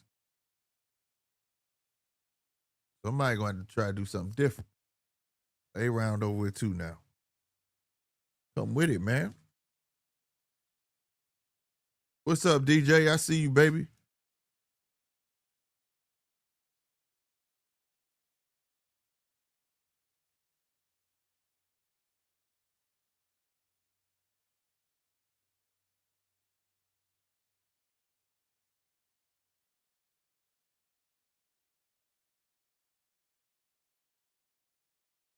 That was a low blow. I ain't calling Navarro. That was a low blow by Navarro.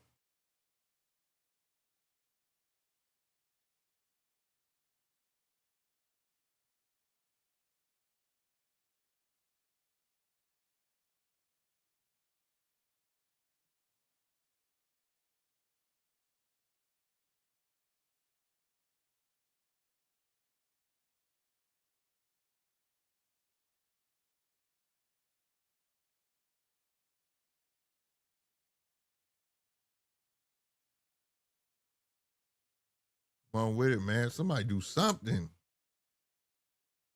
Wait, round 8 or 10, bro. Paro can't drop this dude. How you can't drop a cat that's just letting you hit him flush? And that's not even what I'm mad at. I'm mad at Navarro. Other personality kicked in or some shit after he dropped Paro twice. Like this version of Navarro is soft. Like what the fuck? Where the other version of Navarro go?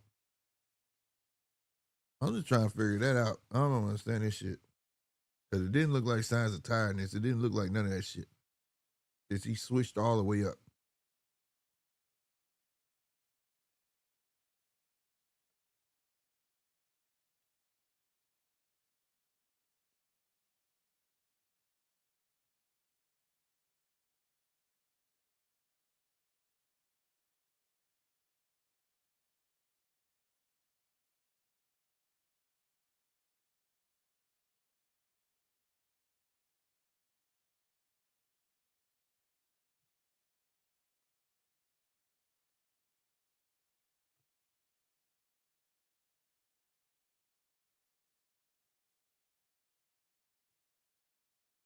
I'm glad this is early in his career because my God, what this like his will be his 11th fight. Um, yeah, he got a ways to go. If they thinking about showcasing him on here, well, I'm glad they did call it a prospect show. Feliciano goes down. Feliciano went down.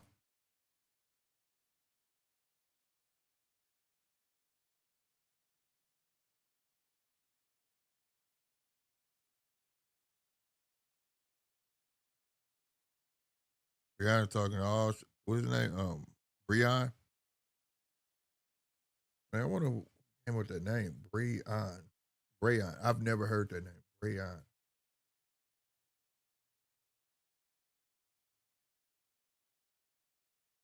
He talking all smack. Getting Feliciano to come in.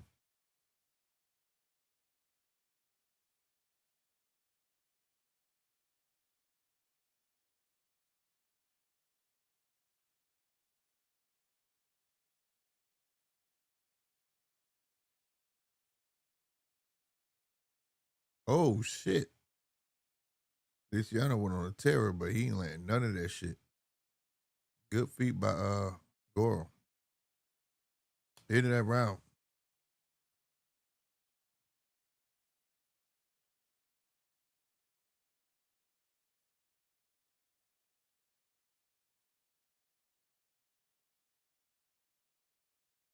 We in round 9 over here on MVP. Perro versus Navarro. It was more of the same, bro.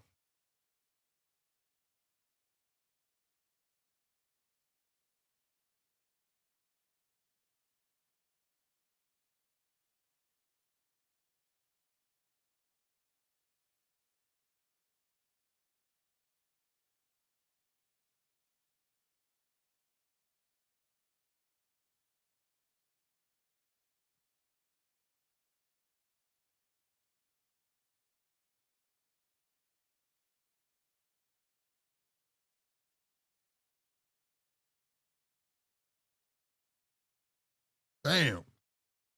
They both threw some blows, finally. One threw a hard 1-2. Perro threw a hard 1-2. Navarro came back with a hard 1-2. Like, goddamn it. If y'all got it there, man, fucking use it. Shit. There we go, Perro. Nice 3-piece.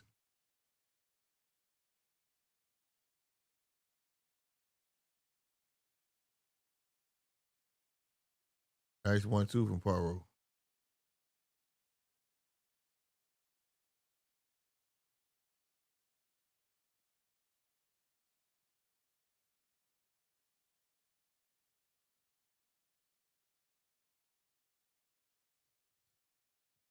What the fuck happened? I looked down, something happened. Somebody hitting the ball again or something?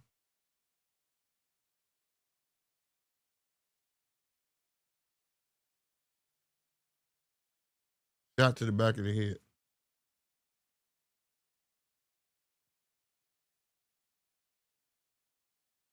Perro getting frustrated. Hmm.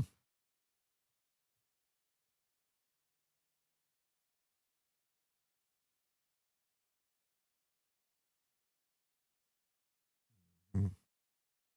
All right. Got that out the way.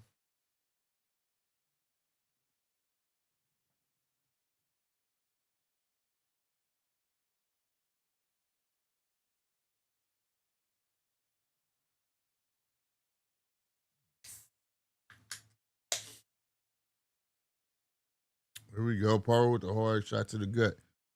Oh, nice right hand.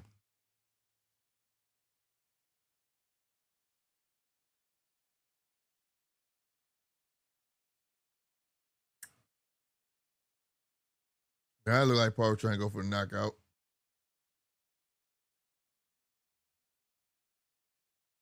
You got motherfucker Navarro on his bicycle.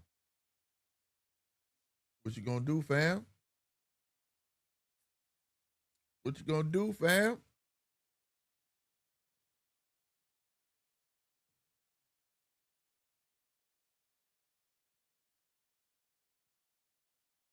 And Navarro just trying to coast out that round. But it looked like they're starting to turn it back up now. We got one more round. That's going to be it. Let's see how that go. But you ain't won, Navarro, but they going to get this shit to Perro.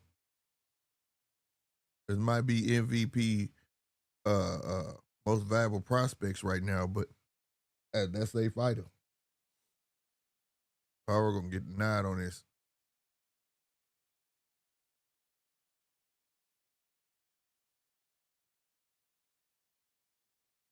If he don't, I'm going to be shocked. Like, what?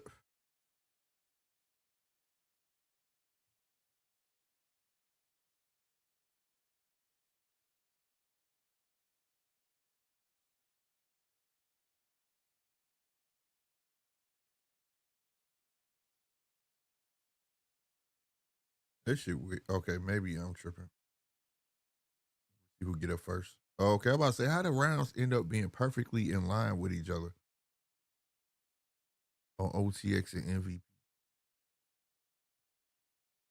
All right, round 10 of 10, Perro and Navarro.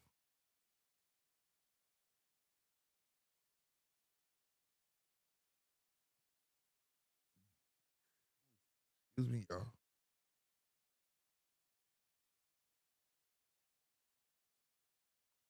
All right, Navarro trying to start up with how he was in the first round, going to the body and work himself upstairs. Perro don't like the speed. Look like he trying to use his boxing ability to use his feet. And they're turning his whole back to get away from that left right there, though. Ooh, a big whiffing ass right hand. He's definitely picking and choosing at this moment, though. You can tell he is tired, but bouncing shit, I don't think he winning. You won that round, but you ain't winning the rest of these motherfuckers.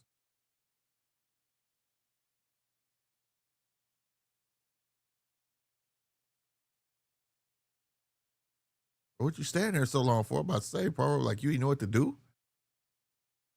He been letting you punch on him the whole fight. You know, the second half fight, brother. Say that.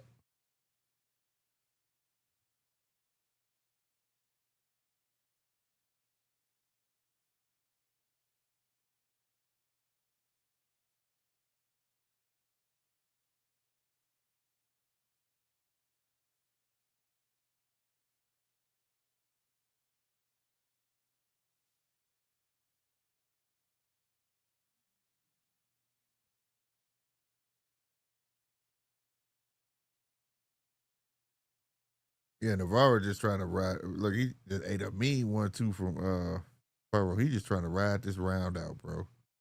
He like, just give me my money.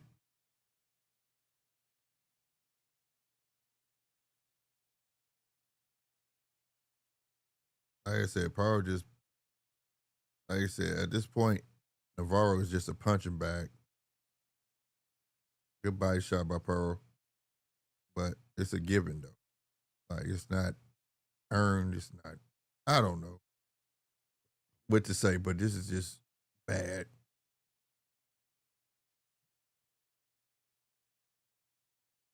Like I'm not understanding why that corner is like, if you're not gonna protect yourself, right? You gonna go out there just be a punching bag and not try to win. Nigga, we gonna quit. We can go home early. What the fuck we here for? For 10 rounds so they can say you lost, bro. Damn, okay, in the last 10 rounds, he came out. I ain't gonna stunt. And so last 10 seconds, he came out crazy. But yeah, this main event was crazy. Corey Marksman stole the show over here on MVP. He did his thing. But this ain't it. The co-main event, that's for sure. Co-main event should have been the main event.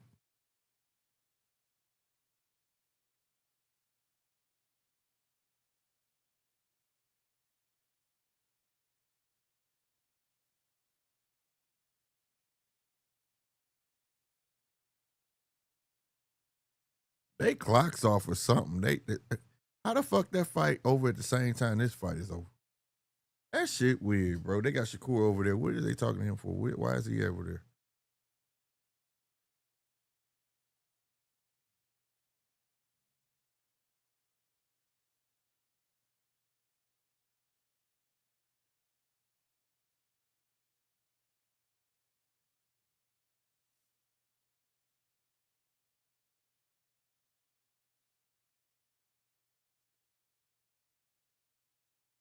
They just say he there watching fights.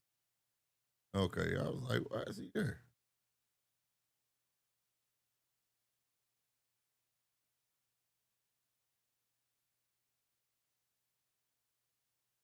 What they saying over there on Pyro?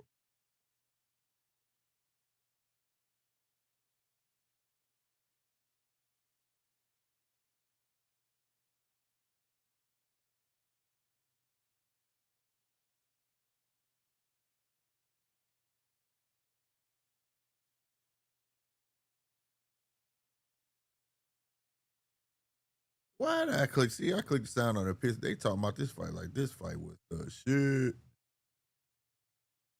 No way.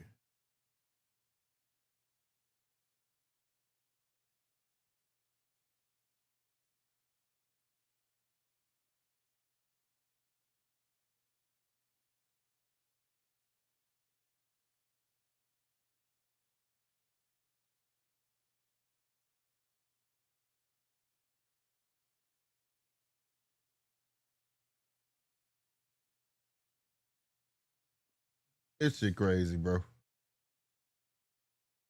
Yeah. Is there any more fights on? I'm pretty sure there's some more fights on somewhere. It's fucking early.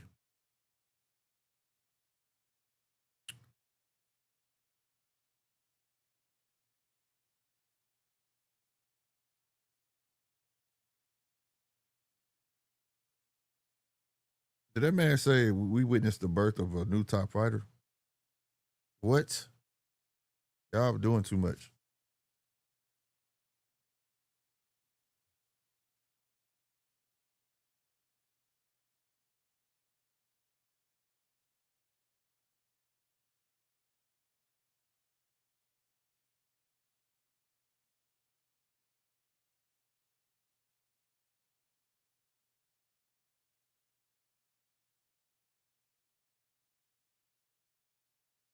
Who?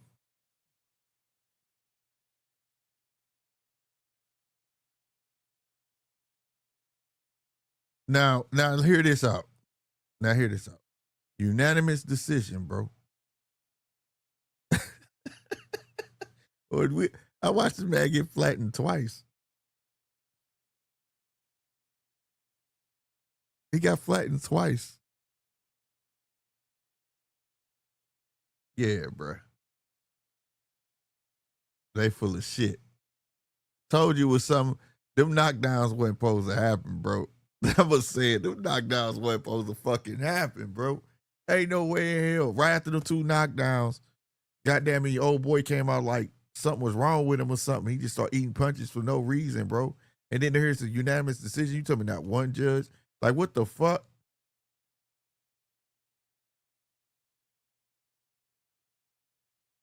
Weirdo shit, bro. It's weird. This is really weird. I'm not getting it. Oh, I get it, but you know. Boy, I tell you, boy.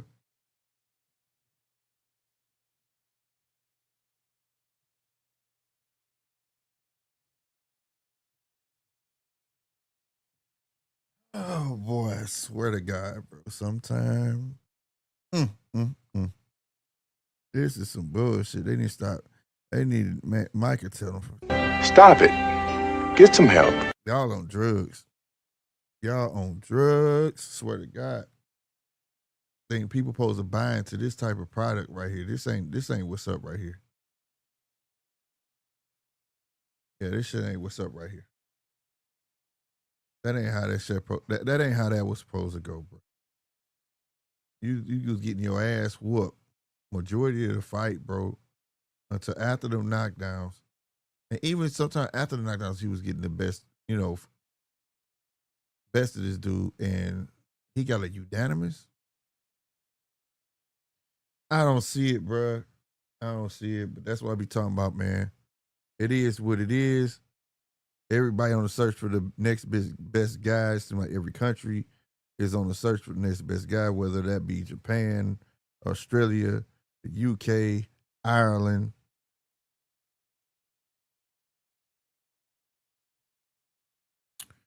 bro. And salute to them if they find it, bro. If y'all find it, man, it is what it is, but I can't buy it. I can't buy it, bar none at all, bro. It's just soft shit. Soft shit, bro. Uh, I don't know. Hold on. Get my shit in me. Let me get some more holy water in me real quick, man.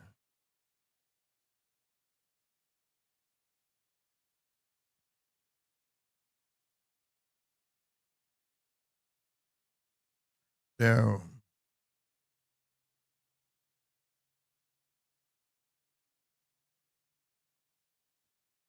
I don't know what he's saying. Was it? Oh no, that was it for OTX. Did you win 19 Ambition 93? Or is we still waiting on the main event?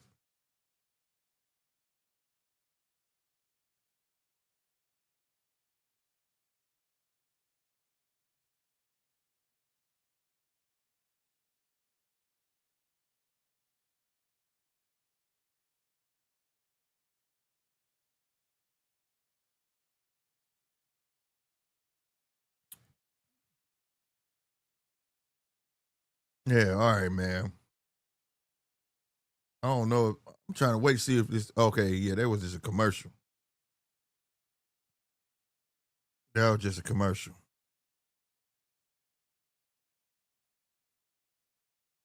What does he speak? Does he speak English?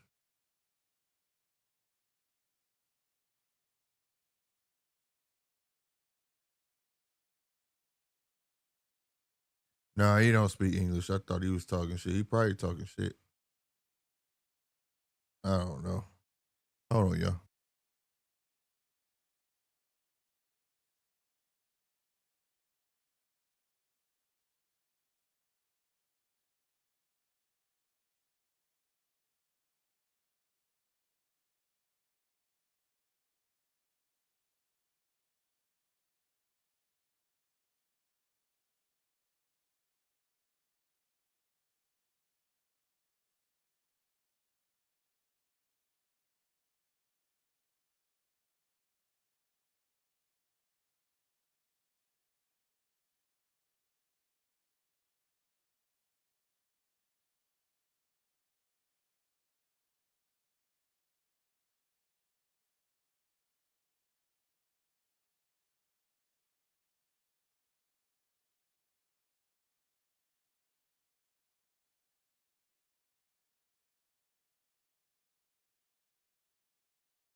All right. My bad, my bad, my bad. Phone call. Main event coming up over on OTX.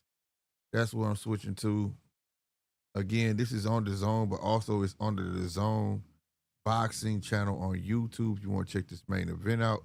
Hopefully, it's not like the other main event on MVP. It wasn't a total fail. It was, bro. It looked like a setup. I'm gonna be real. That shit like a setup to me. That shit didn't look right. That I would like to know y'all thing, man. What y'all thought about that? That shit was trash, bro. You said no link today. No, I got the link. I got you, bro. There you go, DJ.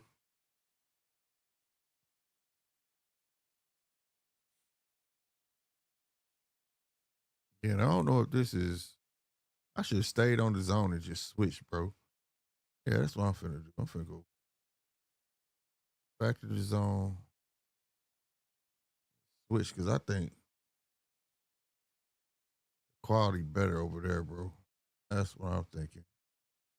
'Cause on YouTube, that shit don't seem right. Let me see. I'm gonna tell y'all. I'm finna tell y'all now.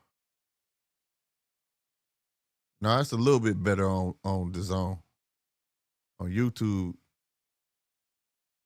it's worse. It ain't the best, but I don't know. I don't know. Oh shit, where my rest of my stuff go? Okay, there you go. If anybody tried to came up, go and come back up. My bad. I had it off screen.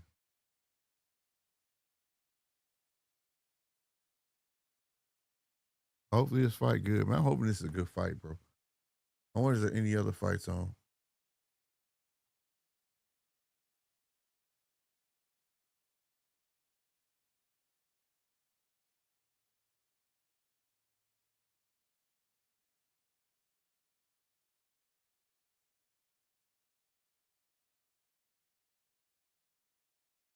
Oh, okay. He Puerto Rican.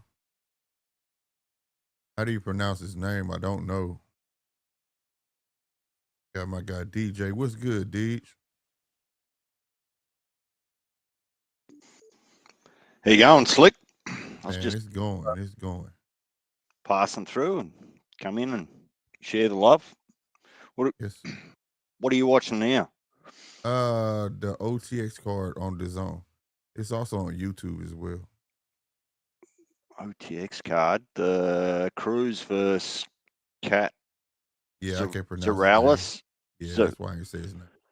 Katzourakis. Fuck me. Why can't Right. boxers just have plain Katzourakis. names? I don't Hey, know. Smith, Brown, Cruz. Just make it easy. Right. They ain't lying.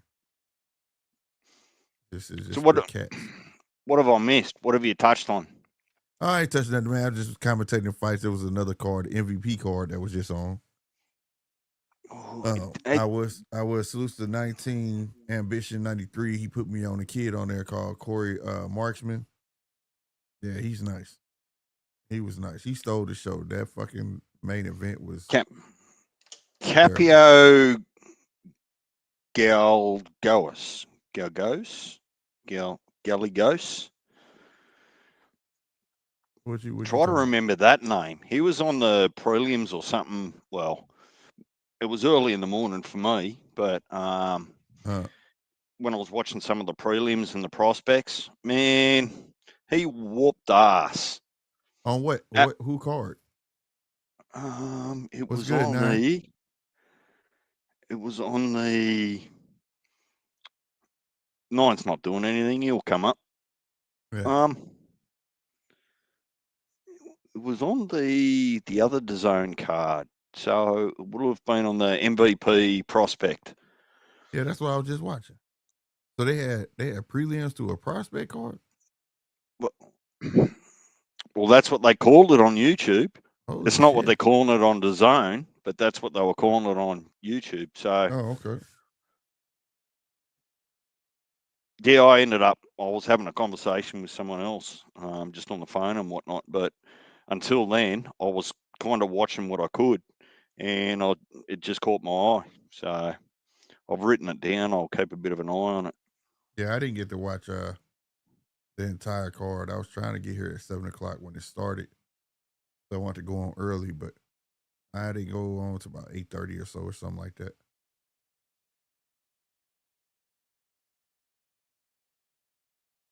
All right. Oh, Cats is Ronnie Shields fighter. What?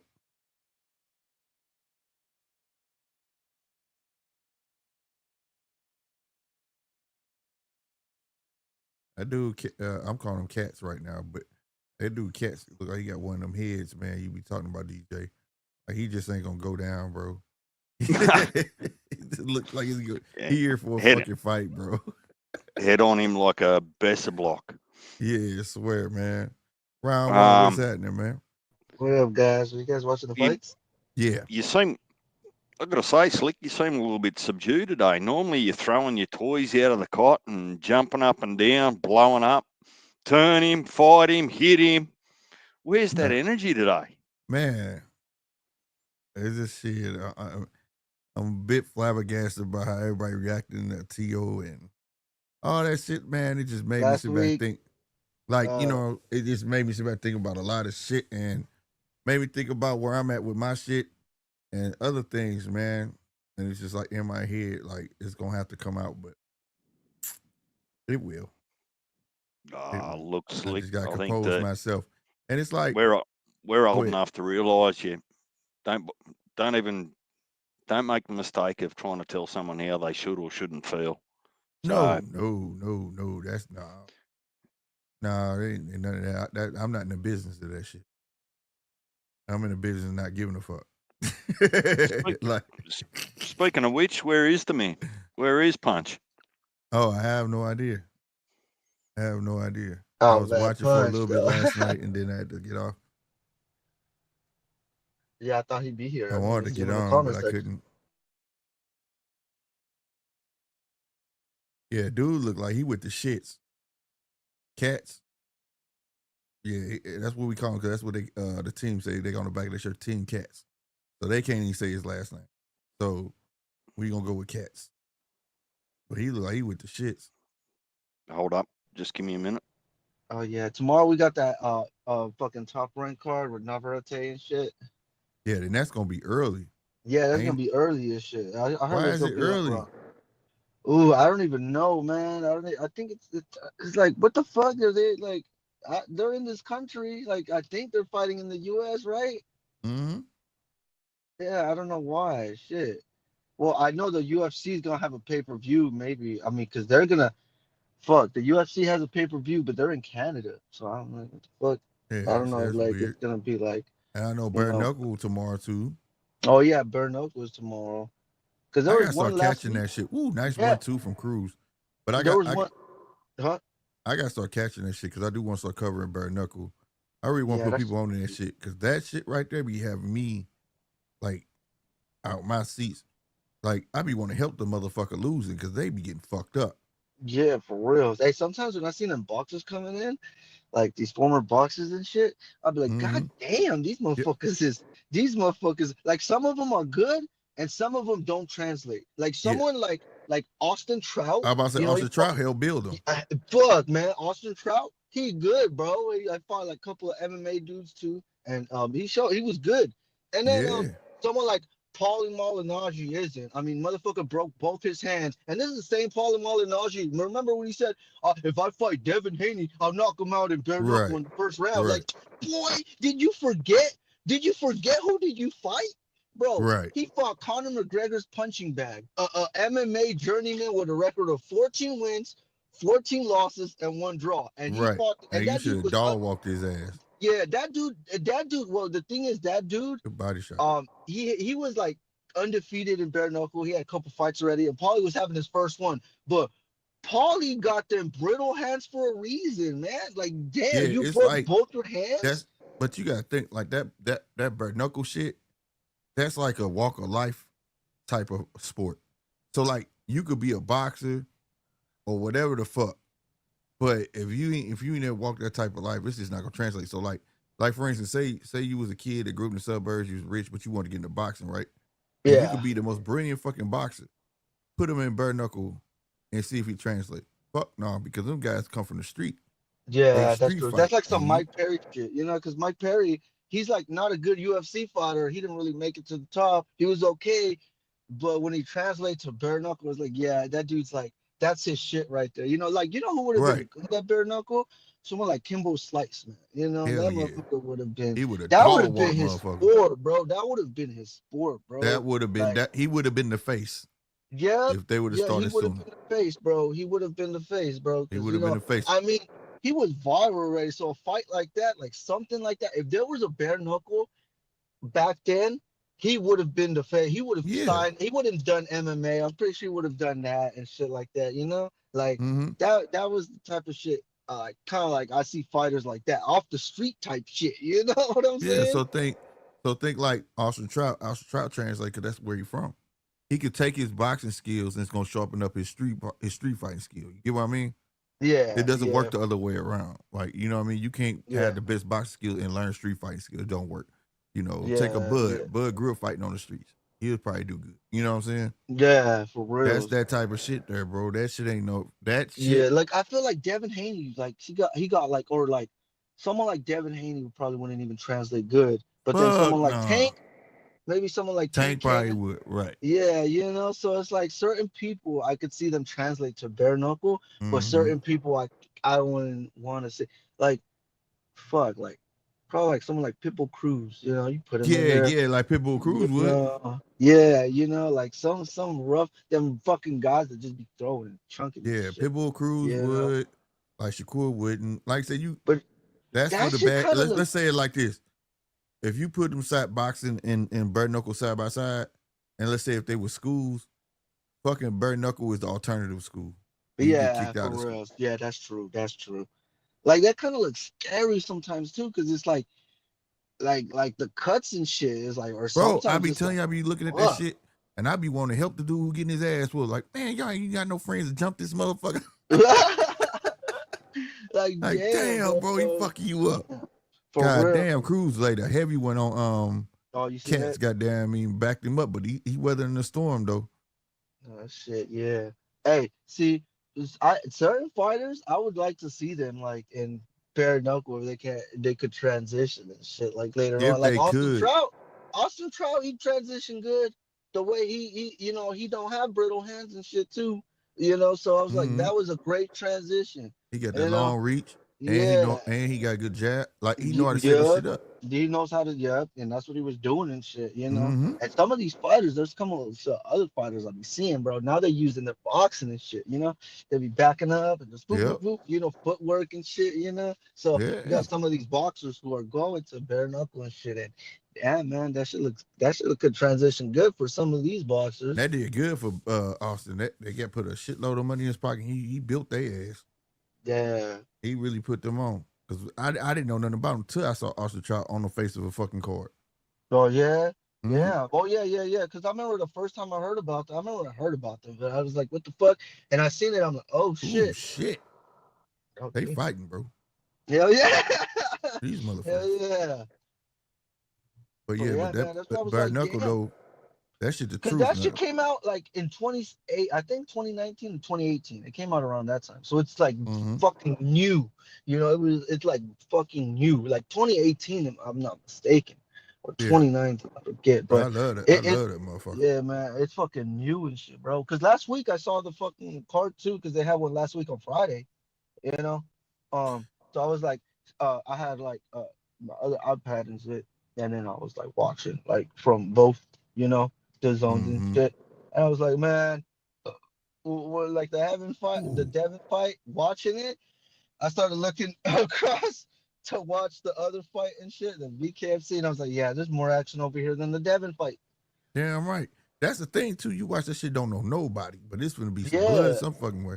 yeah, Motherfucker bro. finna get busy, bro. Yeah, bro. Hey, I was watching like one championship like this morning because like the fight nights and shit. And I like watching the one championships in the morning and shit because they be having a lot of like debuts and shit of people and shit, right? Mm-hmm. Ooh. And Ooh. man, there was some crazy ass fights. I was like, damn, bro, like we need to get this type of because I like the Prime Video one championship cards, but like these fight night cards we be getting on YouTube in the morning, man, those Yeah. be having some fucking fights, man. But that's every sport. I encourage everybody. Like ain't nobody caring about this tonight, like OTX and you know what I'm saying? But I'm telling you, Yeah, this is where the motherfuckers be at.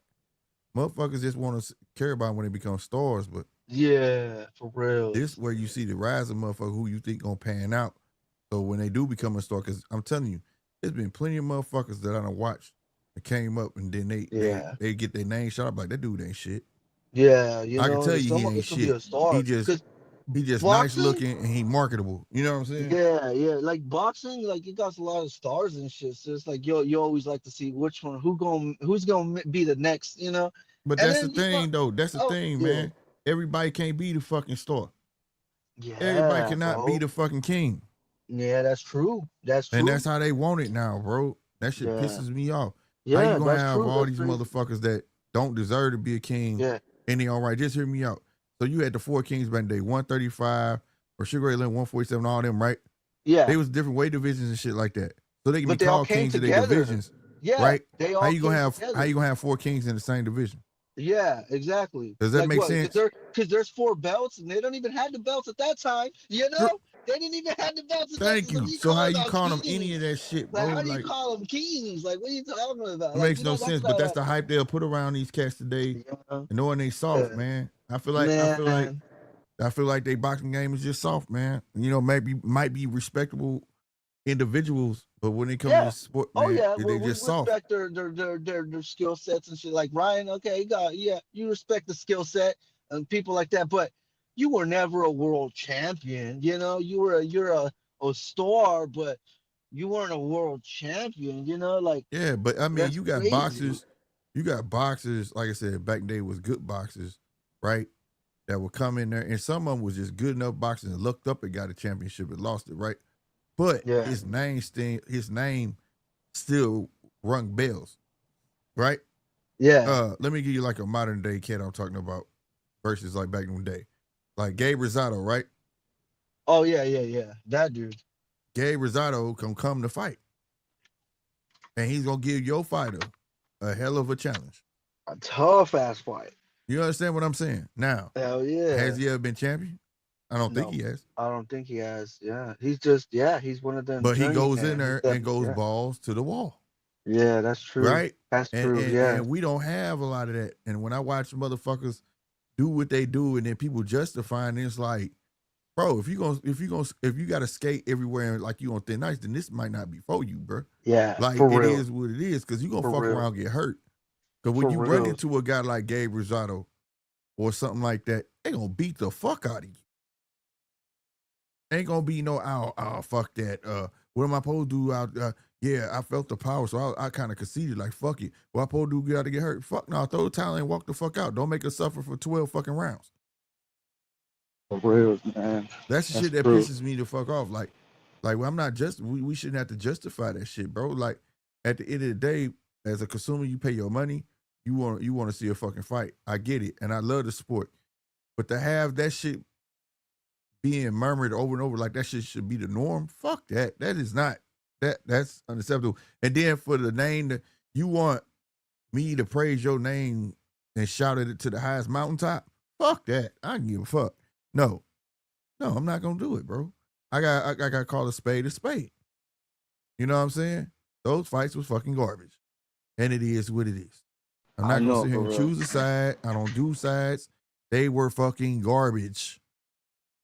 And for motherfuckers, man, I don't give a fuck. You probably be you was a champ, and you telling me your best fight. Now I'm talking about Devin. Your best fight, right? I mean, the best you could do in that fight against Ramirez was run around a dude that's 2 times slower than you. You understand what I'm saying? Like people don't look at the variables like Devin got speed. Devin can put combinations together, but all he did was prove to the world that he was shell shocked. And I that's how was I'm it, looking at bro. it. Till I That's see what I'm saying. otherwise, bro. Do you see him fighting? Do you see him? I think he needs to fight. He needs to fight like he needs to fight like a tomato can or something, man. Like a Uber driver or It- a Lyft driver or something. Not like a tough Lyft driver like Cardenas, but a smaller Lyft driver bro, or something. bro. Just think if Ramirez knew how to cut that ring off. What kind of fight? Just that one attribute, if you could have added that to Ramirez, what type of fight would you have, Saul? Probably a whole different fight. Yeah. Thank you. Thank you. So how do you if that pops in your mind like that, how do you give props to a person that's just running around like that? When you know that he got decent skill set in this and the third. But this is what you choose to do against a person like Ramirez that ain't got no real feet. He can't cut the ring off. He a slow starter. What the fuck, dude? What the fuck? This is why I'm saying Yeah, that's true. circumstances matter, bro. This ain't a Yes. guy like that don't have no real skill. He got some skills. Whether he can punch hard or not, he got some skills. You telling me that was the best y'all came up with? That was the best. Okay, now that's a Ramirez. What happens to you go a level up above a Ramirez? You gonna really start running faster or something? You understand what I'm saying? Yeah, bro. That's what I'm thinking It's too. It's either like, that you didn't believe in your ability, or you just did a legal robbery in front of everybody else, and you said, "Fuck everybody, I'm just gonna run around and get this free money." And at the same time, you dead wrong for both of them. You know what I mean? All I'm saying, what happened to the guys that back in the day that would rather went out on their shield instead of looking like a nobody? Where are those guys at? That will give they all, bro. Where are they at? I give much respect for Mother Trap, but somewhere. that There's running somewhere, shit, bro. I can't wait till we emerge. I can't wait till he emerge round one. I promise you, bro. I promise you. And when that motherfucker do, they gonna swear he juiced up. They gonna swear he this, that, and the third, because he running through all the motherfuckers that was already soft. He gonna prove that they was soft. And the crazy part, the proof is here, but it's just people, it's so many soft fans out here that's making excuses for these motherfuckers. And this is why they get away with it.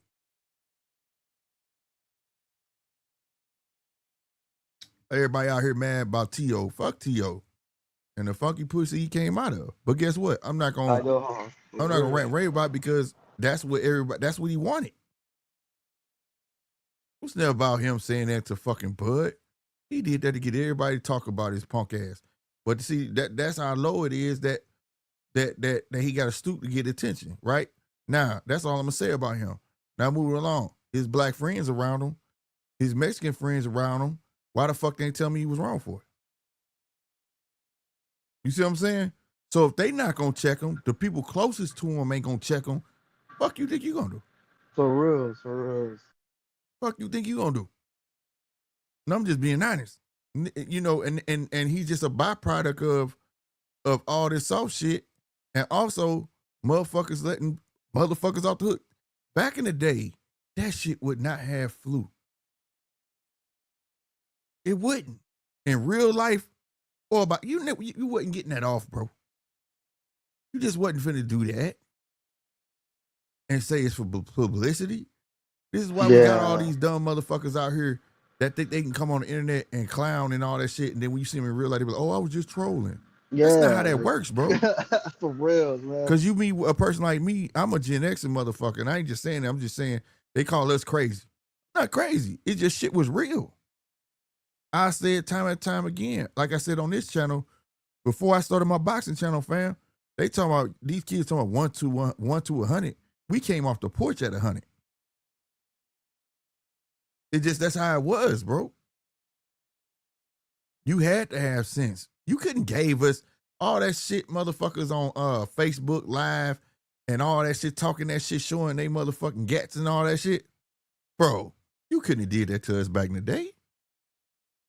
Let me tell you something. You want to know something right now? How old are you, round one? I'm a 30. Okay. Yeah, you came way after me. Check this out.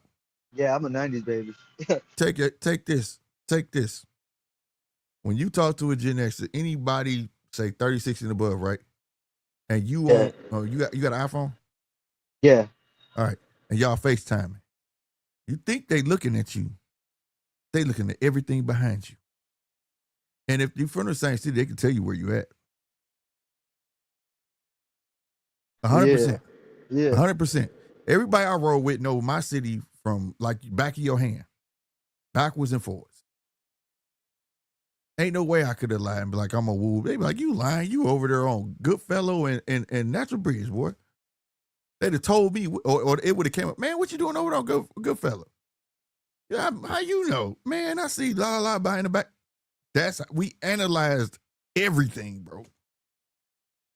Everything. So all that shit, you think we would be able to talk shit on fucking? I laugh at this shit because, boy, there'll be a lot of motherfuckers gone. Get on my FaceTime talking about, yeah, you bitch ass motherfucker. La. Boy, before you even got the first word out, we was already at your house. We couldn't have done that. See, we didn't have that. Thank God we didn't. I'm being 100%, bro. I'm being 100%, bro. These motherfuckers don't understand that. Like, so like the things I see leads up to this is why they do what they do. They think they can get off certain shit, and I know they peers accept it, but I can't. Bro. Fuck that shit. Move with the times, my ass. Yeah, wear bro. Wear a pink purse, you say, huh? Fuck you. Yeah. I ain't doing that. For real, I wouldn't either. Shit. I ain't doing that, bro. You got me fucked up. I'm at the boiling point with this shit. And I sat there and just really realized, like, that's why the shit the way it is. The kids that's coming into this sport, they don't know nothing else but soft, and they think it's being tough because they raise their voice. You get what I'm saying? That has nothing to do with a tough guy. That has nothing to do with heart. They don't know what that is because they've never been put in that predicament to have heart. You know what I'm saying? See, people don't understand that shit backwards today. Out of fear, courage is born. Yeah. You see what I'm saying? The minute you overcome your fear, that's courage. You right? They don't know nothing about overcoming no fear. They don't know nothing about having to do without. They don't know nothing about having to get it any means necessary or any of that. Or having parents that straight up, if you a real motherfucker from the 80s, you heard your parents say, hey man, you better figure it out. I had to. The motherfucker would not tell me shit. Hey, how you do this? Shit, you better figure that shit out. I had to, motherfucker. Like, you know what I'm saying? We was like mechanics. Nigga, I was like, before you became a car mechanic, you was a bike mechanic. I could break a bike chain down, put that bitch back together. Boy, I could change. Nobody taught me how to fix a bike, bro. Nobody. Shit. Couldn't tell me shit, bro. It's just a different breed. And I say, it sounds funny, but I'm dead serious, bro. A bunch of strong men gave birth to a bunch of weak motherfuckers. Real talk. And they made them weak because they wanted to give them everything that they didn't have, not realizing you fucked them over. Not realizing what your dad did to you really wasn't that bad. He was just trying to keep you strong like him. Because he knew if he gave you everything, he was going to make you a bitch. You got to learn how to earn motherfucking everything. That's why you see these motherfuckers crying and every which way on motherfucking goddamn the internet. Man, fuck a bitch. Yeah. A bitch this, a bitch that. Bitch better do this. Why is you whining about a bitch? God damn it, pussy is everywhere. Why is you whining about what a female gonna do and not do? When I hear that shit, it blows me, bro. It blows me, bro. And I know people like, y'all ain't talking about no boxing. We over on 650 TV, like I said, hence the double logo, goddammit. Welcome to GMT Podcast, Grown Man Talk. We gonna have a little bit of that shit right now. And it does translate to boxing. You take it like this. Strong men breed weak men because they fucked up and gave them everything. And that's why you see all these motherfuckers on the internet, dogging bitches and all of this shit. Bitch, first off, you're not worth dogging because you're not on my level. Like, that's how a man mentality supposed to be, bro, because, nigga, in this motherfucking house, you looking to me for me to do everything. And if I'm going to do everything, you goddamn motherfucking right. Yeah, I'm going to take care of my old motherfucking lady, 100%. But I tell you this, my wife, Lord rest her soul, ain't never came me motherfucking sideways about nothing I said. You know what I'm saying, me? Yeah, she want to control the house for us, getting the furniture and drapes and shit like that. I don't give a fuck about that shit. You know what I'm saying? Cool. No fucking problem. Yeah, she cleaned and all that shit, but she did that shit because she wanted to. So if you a dude out there that got a woman that complain about cooking and cleaning, bro, she don't give a fuck about you. And if she's talking about that shit unfair, she don't give a fuck about you. Because guess what? When that car needs fixed, she gonna look at your ass. For real. When that oil needs changed, she gonna look at your ass. When a door, y'all need a new door in the house, she gonna look at your ass. When the gutters need clean, she gonna look at your ass. Yard work, she look at your ass. The shit she don't give a fuck about, all of it. She looking at your ass. So why is these dudes out here arguing with these fucking bars that think fucked up? Because they bitches too. Swear to God, sitting there wrestling with women. Wrestling with women, they slap shit. Ow, why you slap me, bitch? I never heard such a soft man, bro. I literally watched that today. Motherfucker wrestling with his bro, she slapped him. He said, ow, why you slap me? So you take all that shit and generations of that bullshit and you get a byproduct of what you get in fucking sports. The LeBron era, laying down on the court crying, like that shit cool. Like that's something you learned in college. It's a skill to fake fouls and injuries, to boxing, to have excuses of your fucking performance instead of just being a man and say, hey, it wasn't my best performance, but I did what I had to. Instead, you want to blame the fans for not liking your funky ass shit because your shit ain't shit.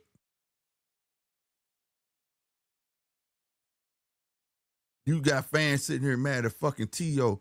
Fuck that shit. You know why T.O. do that shit? Because he know he got a bunch of soft motherfuckers around him that ain't gonna do shit.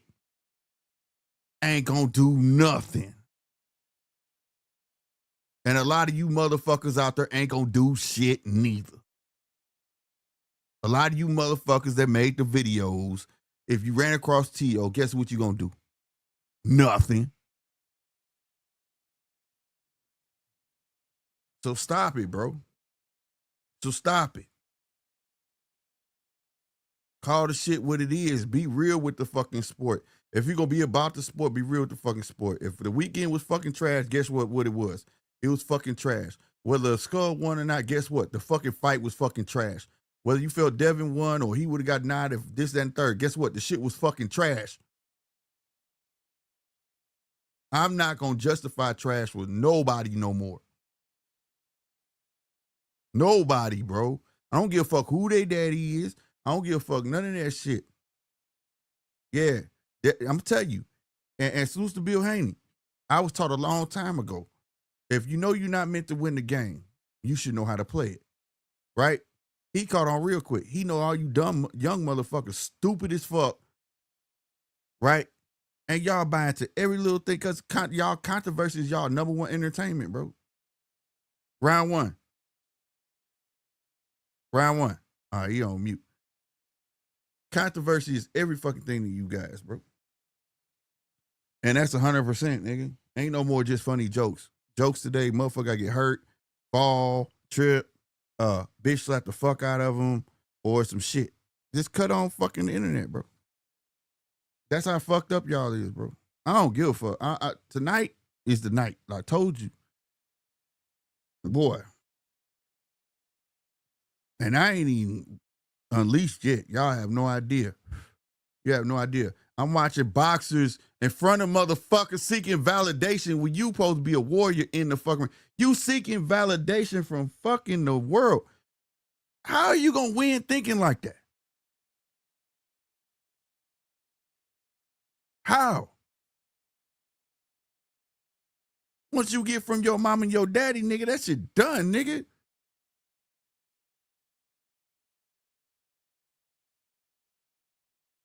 You ain't never how the fuck you seeking validation? Man, they just don't love me. Ain't nothing y'all gonna, you can't do nothing because then they gonna say this, you can't do this, they gonna say that. Who gives a fuck? Who gives a fuck? You know why people like Mike Tyson? Because he didn't give a fuck. He didn't give a fuck. He didn't fuck with the fans thing, but he wasn't dumb enough to just be like, fuck you fans, bitch. No, he was with his shit, and we understood he was with his own shit. He didn't need our validation. He need that. We were just there to marvel at greatness. That's all we was there for. But I'm seeing a lot of whiny, snot-nosed motherfucking bitches that just don't give a fuck. Now there's a couple that's not, that I feel like that's not, right? That just ain't really got they just do or they true shot. But majority of these motherfuckers that's pulling stunts and all that shit, man, stop playing, bro. And then a bunch of fans and so on and so forth. It's the same shit. They fall in line with the shit, bro. Like y'all will pretend like what you don't see ain't there. Right? You want to put all this equity into a fighter that only has about 14 fights. I don't even care if a fighter got that many fights and got a belt. And that's not in correlation with nobody who actually has a record or anything like that. But what I'm saying is, you still new. You still new. I don't give a fuck. I don't give a damn. He champ. I don't give a fuck. He knew. He could lose that motherfucker's very next fucking fight on a fluke. Or he just wasn't that dude. I had a real conversation, man, you know, for it's like American boxing falling off and shit. And I was like, damn, you know what? That's some real shit, you know, because it's like everybody getting their shine because America on the decline, right? Yeah. America ain't got no real stars no more, so it's making everybody else look good.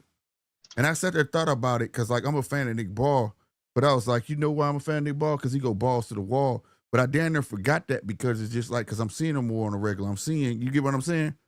So now everybody gravitating towards the UK, and now we got Australia and Japan and these motherfucking Russians and Ukrainians and Uzbekistan and all. No, there's a lot of Japan. There's a Sunday, I think they're gonna have a card from Japan. Yeah.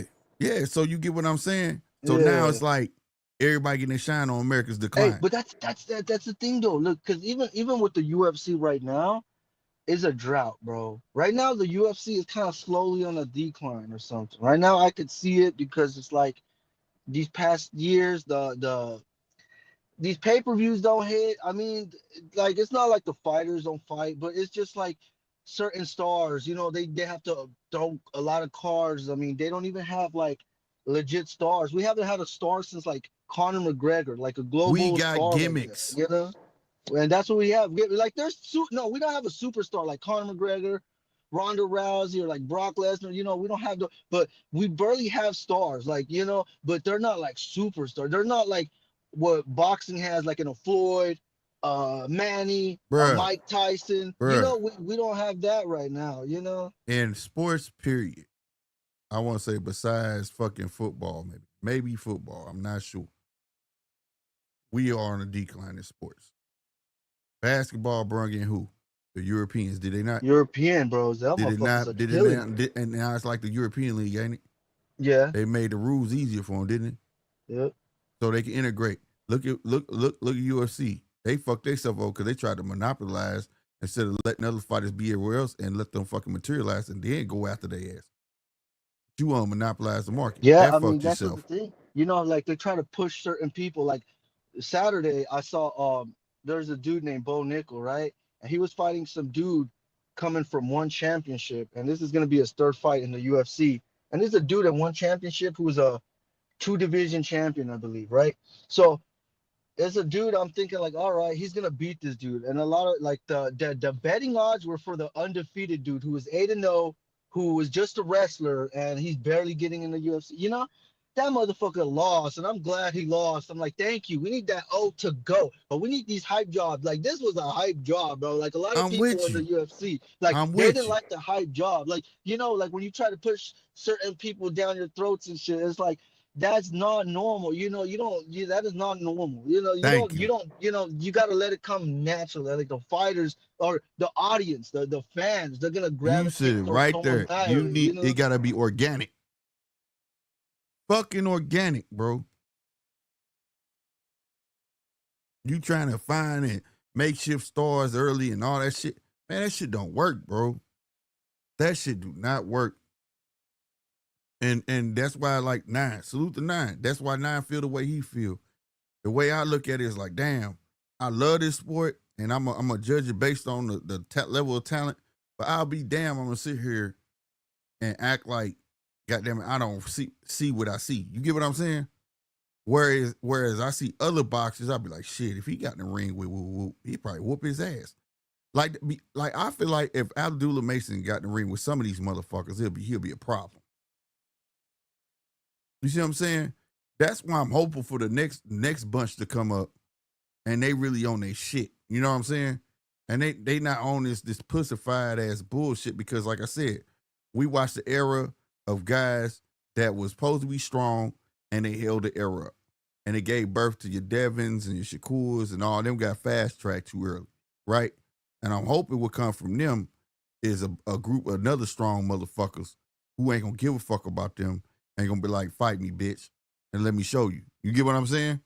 Start calling their ass out because this other group ain't too far behind what would be called the OGs. You get what I'm saying? So, and then the OGs gonna duck these cats because they ain't gonna be too much younger than them. I mean, too much older than the younger cats. Ain't like it would never. This era would never, with the other era coming up so fast, it would never be like how we watched Thurman and Pacquiao. You get what I'm saying? That type of gap, or Barrios and Pacquiao. It's not gonna be that type of gap. So either way, these cats that's supposed to be the shit, your Ryan Garcias, Devin Haney's, and so on and so forth, bro. Time is limited unless you finna dip out the game, bro. Unless you finna dip out the game, or you finna become everybody brother. Oh, that's my friend. I ain't gonna fight him. That's my brother. I'm not gonna fight him. Oh yeah, he my cousin on my mama's side. Yeah, she grew up with his family, so I'm not gonna fight him. Fuck all that. Fuck all that. Cause that's not how that shit supposed to go, bro. When I grew up, everybody on my block was my cousin. And I fought all them motherfuckers. Shit. We grew up together. We ate together. We fought together. Had rock fights. You understand me? Hated each other at one point in time. And we still fam. But overall, yeah, it's just that disease, man. It's going around. It's called bitch assness. And I feel like a lot of motherfuckers got it. A lot of motherfuckers. That's just me. I feel like a lot of motherfuckers got it, bro. And the motherfuckers who don't, I pray they get their shot. I pray they get their shot. Fuck, you gonna be a diva 20 fights. Fuck out of here.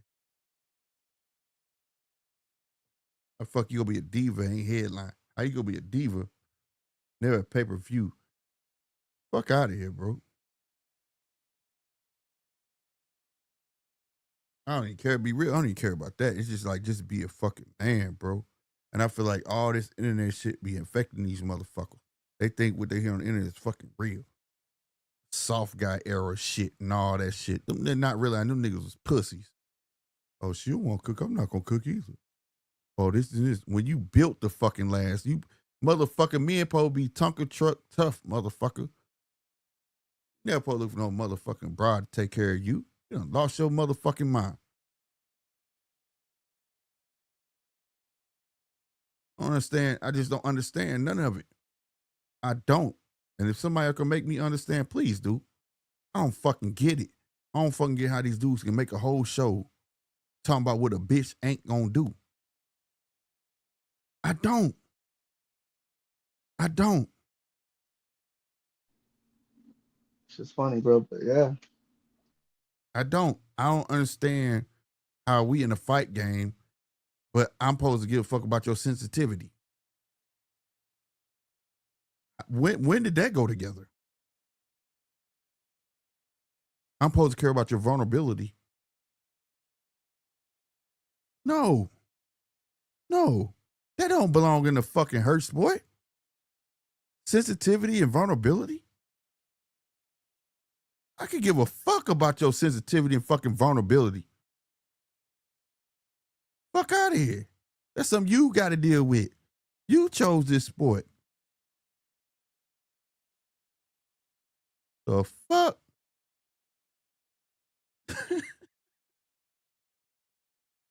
Well, I swear to God, bro. Then you grow up and watch this bullshit. Motherfucker. Boy, shit, this whole fucking shit is ass backwards. Boy, my son will be a monster. They'll be. I got y'all lucky I got girls, bro. They monsters already. But if I had a son, oh, they'd be like, this motherfucker a beast. To me, he'll be regular. But everybody, they be like, this motherfucker crazy. Bro, ain't no way. I sit here and laugh. And I be like, yeah, man, I'll be at home. I go to work, come home, and she just get to going off on me. And because I won't cook, I'll be like, damn, give me a chance to even sit down. What? Stop playing, bro. Like, and I'm not saying that like you supposed to go off on your woman, right? Because I was married, but I never had that problem because it's supposed to be a level of fucking understanding. A level of fucking understanding, bro. There's no fucking way. And then I hear these women, oh, I'm independent, or I work too. So if I work and I make money, he make money, then what? You still supposed to do the same fucking shit. Because let these lights get cut off. Who they going to look at round one? Your woman can make $1 million and you can make $14.50 an hour. And everybody in your family, the world can know it. I don't know. My black queen is a little different, bro. My black queen, look, she got a baby daddy, like, that she has and shit. She don't even put him on child care or like child. She don't believe in child support, bro. You know what she tells? Like, I have a baby mom who's over here pushing me for child support and shit. But she don't push her baby daddy for child. You know why she tells me that? It's like, I make my money. And then if he makes his money and most of that, how the fuck is he gonna put his rent? How the fuck he gonna pay his bill? How the fuck is my kid gonna sleep over there in his house? You know, that's her mentality and shit. So Well, that's smart yeah, though. I got a whole different, you know, my black queen is a whole, Well, she's a well, whole speak different. for you. She's You not got a like these, smart one because I be you saying know. that shit. Now, if he ain't shit, that's a different story. I tell him if you got ain't shit, baby, daddy, put his ass on child support. But if you got a motherfucker who trying to do right and respecting your life, why do it? Because you put yourself in a ton of shit. See, a lot of women don't know that. Once you do that shit, you open a shitload of, I shouldn't be saying this shit, but you open a shitload of doors for that guy that ain't shit. You get what I'm saying? To fuck with you. So that's smart. If the motherfucker gonna do right and be a dad and do what he's supposed to, cool. If he ain't shit, then I ain't mad at you. You know what I'm saying? Look, my baby mama, she's over here claiming like she's trying to take the kids away from me. It's like, damn, for no, like, you know, but it's like I don't want her like, you know, because she, that's what I'm saying. We were talking, I was talking to Punch yesterday, and I was like, yeah, Punch, I know how you feel about this Tio shit, like, because I got a baby mama and her husband's Mexican, I believe, and he talks racial shit. You know, I saw seen it on the internet, and I pulled it up, and you know, I just showed it to her, like, oh, so this is where my daughter gets some racial shit, you know, because you Uh-huh. know. Yeah, it's fucked up, man, because you out there and damn, he fell off, but he out damn, I was gonna ask me out there in LA, so he treading the line, you know what I'm saying? So I know how that is, bro. I always see how that shit go. You know what I'm saying? But like bottom line, Oh shit, you my got bad. I was yeah, out. I Yeah, was saying because you out there in like LA, ain't you? yeah, Southern Cali. Yeah, Yeah, so you kind of treading the line, so you know you can speak on it. So I live in Lundale, you know what I'm saying, Santa Monica, goddamn it, yeah. you know what Oh I'm saying. yeah, I lived over off of Fairfax and yeah, Pico, yeah. Because I all was that shit. born out. Yeah, I was born out in Compton, bro, and I lived Right. out in So South Central. you know like you treading the line, so you know there's kind of and no offense when I say this, but it's like two types of Mexicans out there. You got the Yep. ones that are racist as fuck, right? And really three. You got the ones that are racist, that's American Mexican, and they racist as fuck. Then you got the Mexicans that's from Mexico who don't like American Mexicans. You know what I'm saying? And Yeah. then you Yeah. got the Mexicans that's just cool as fuck. You know what I'm saying? With everybody. And I had to learn that. You know what I'm saying? I was like, well, I'm not going to college right away, you know, and But it's all sort of I understand. That's my bike. I totally understand, man,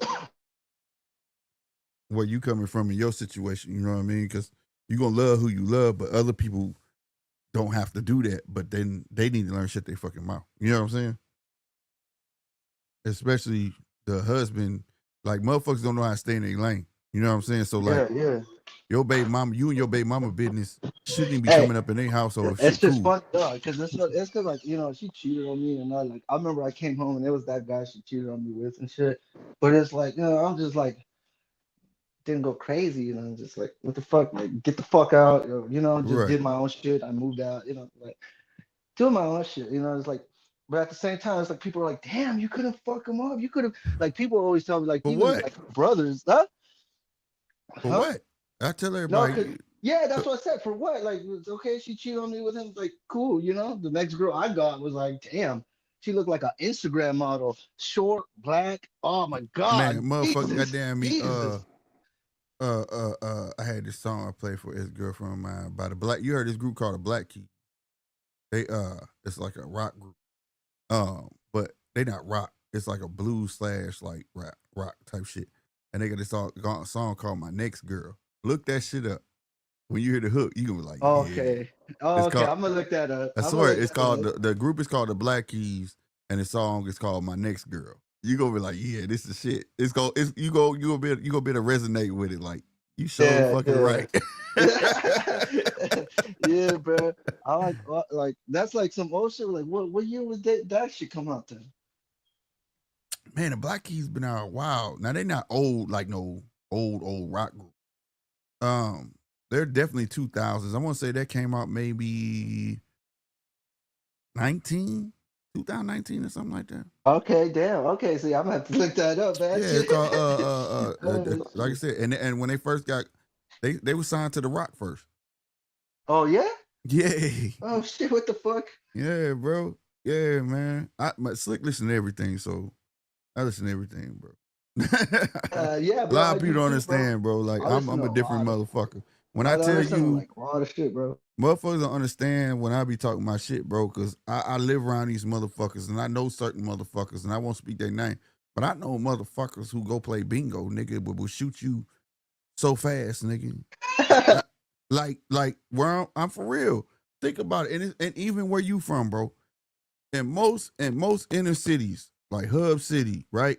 Motherfucking South Central, L.A., Pomona, shout out to Pomona, motherfucking damn, what's Pomona?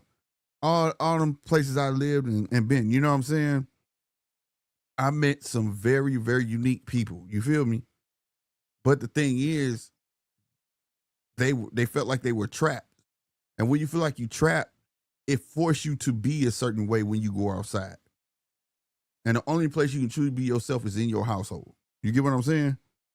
I know motherfucker, boy, man, shout out to Sleepy, bro. He fucked me up. That was like the first Mexican dude I met when I came to California. When I first came to California, I was in Fontana, right?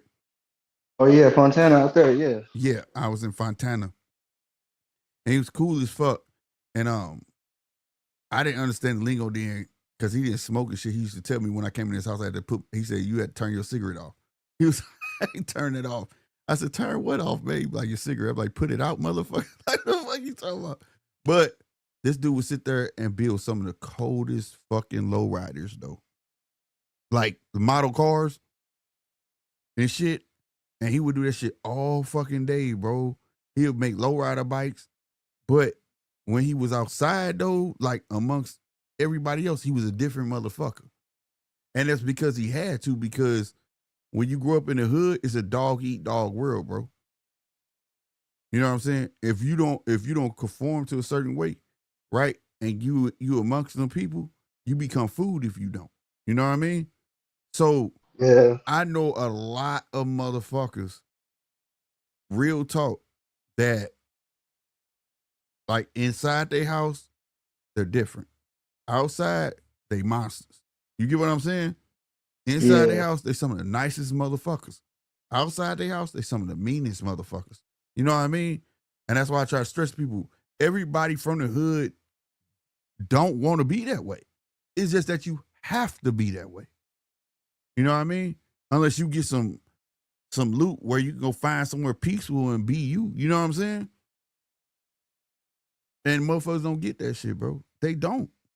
I met from Victorville. I stayed Victorville, Apple Valley. When I tell you I stayed all over fucking California, Yeah, bro. It sounds like it. I Shit. traveled, bro. Paris, California. Shout out to Moreno Valley. I was in Moreno Valley before they named it Moreno Valley, fucking Sun City. Motherfucking goddamn me, San Bernardino, the IE, Redlands. I'm telling you, bro. I'm telling you. Like, and one thing I learned was that all over the world, when it comes to hoods, it's like the same. It's the same. You run to a bunch of motherfuckers who don't want to do that, but they got to, and then you run to some niggas that they just don't know shit else. That's just what it is. You know what I'm saying? I met motherfuckers out there that I remember I went to Victorville. Motherfucker was so fucking. I think at the time I was like 24 years old, and this dude was like 38 years old. Had never left Victorville. How the fuck you never left Yeah. Victorville? Shit. Yeah. There's some people that just stay there. Yeah. That's wild, bro. But you want to know something? I know motherfuckers in St. Louis. Like you come to St. Louis, we got north side, west side, and we got the south side. The east side is across the river, okay? And but the south side is the biggest. I know motherfuckers has never left the south side of St. Louis City. They don't see a reason. If they did, it was like go to the doctor or something, but like there's no reason. Because they got everything over there that's everywhere else. So it's like, why do I need to go anywhere? And that's wild, bro. I'm talking about, Yeah, that's crazy, bro. For yeah, real. bro.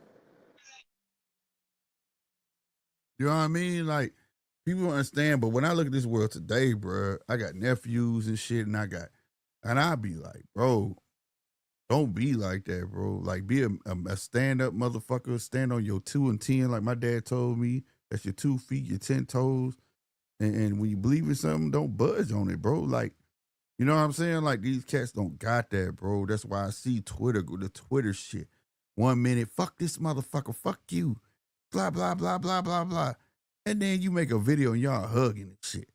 What the fuck? See, that's where, like, my generation differs because I would not have been allowed to play like that. You understand what I'm saying? Yeah, because like my my generation was like right there. Like, we're 90s babies, you know. And then like if like we have to fight somebody or something, we just like you know Yeah, that talk was a on golden Facebook era. or The something. 90s was a golden era, fam. Like, so you grew up in the 90s, so you saw I was really in it. You know what I'm saying? But you saw it. So like As a kid, I it, seen it. That's why we moved away from like certain cities and shit as a kid, because it was like, you know, my parents didn't like it and shit, you know? yeah, no, the 90s was whew, boy. I'm talking about your gun was like MasterCard. Don't leave home without it. You couldn't afford to. You didn't know what was gonna go on. You know what I'm saying? And you weren't looking for the smoke. Sometimes the smoke find you, you know? Like, man, bro. But it's like me, you round one, like on everything I love. Me sitting here high siding with you, talking shit, and this is disrespecting you on this internet shit. Boy, if this was the 90s and I was doing some stuff like that, we probably been cool, you probably would have jumped off this motherfucker, came straight to my house. Hey man, what the fuck you on this motherfucker talking about? Like, there wouldn't have been no, you know what I mean? But I watch these cats do this shit and they just think like that's all right. But then I also Yeah. watch people co-sign shit like this. They'll be like, if you catch a real one and that real one go check that motherfucker, everybody and mama check the motherfucker that was doing right, but they don't check the motherfucker who's doing wrong. You understand what I'm trying to say? Like if I was a motherfucker capping on you, like, man, fuck you, round one, you a whole bitch, blah, blah, blah, blah, blah, blah, blah, blah. And you like, what? And you just drop off the live and come to my house and check me on this bitch in front of everybody. Majority of everybody will be on my side. Be like, man, it's just the internet, man. You tripping. No. Yeah, I be rolling around with people. And Round one is right. You know what I'm saying? Like, you don't do that. You know what I'm saying? Like, now I feel like that's where our sport is. That's where life is. That's where I'm watching all this shit. And it's like it's the norm. Now, granted, there's a couple guys I be listening to and they be on their shit. But when I tell you motherfuckers be jumping on them like they ain't shit, and I be like, he's right though. Like, what the fuck you mean, bro? There's no way he's not right. But because majority is the soft cats and they going through hell with they women or going through hell in sports or going through hell, they all clean together to make themselves seem right against that one dude that don't gotta go through that. You get what I'm saying? What they're going through. Because he stand on his own 2 and 10, bro. You know what I'm saying? I've never felt in any capacity, even with my wife, and I loved my wife. Still today, I love my wife.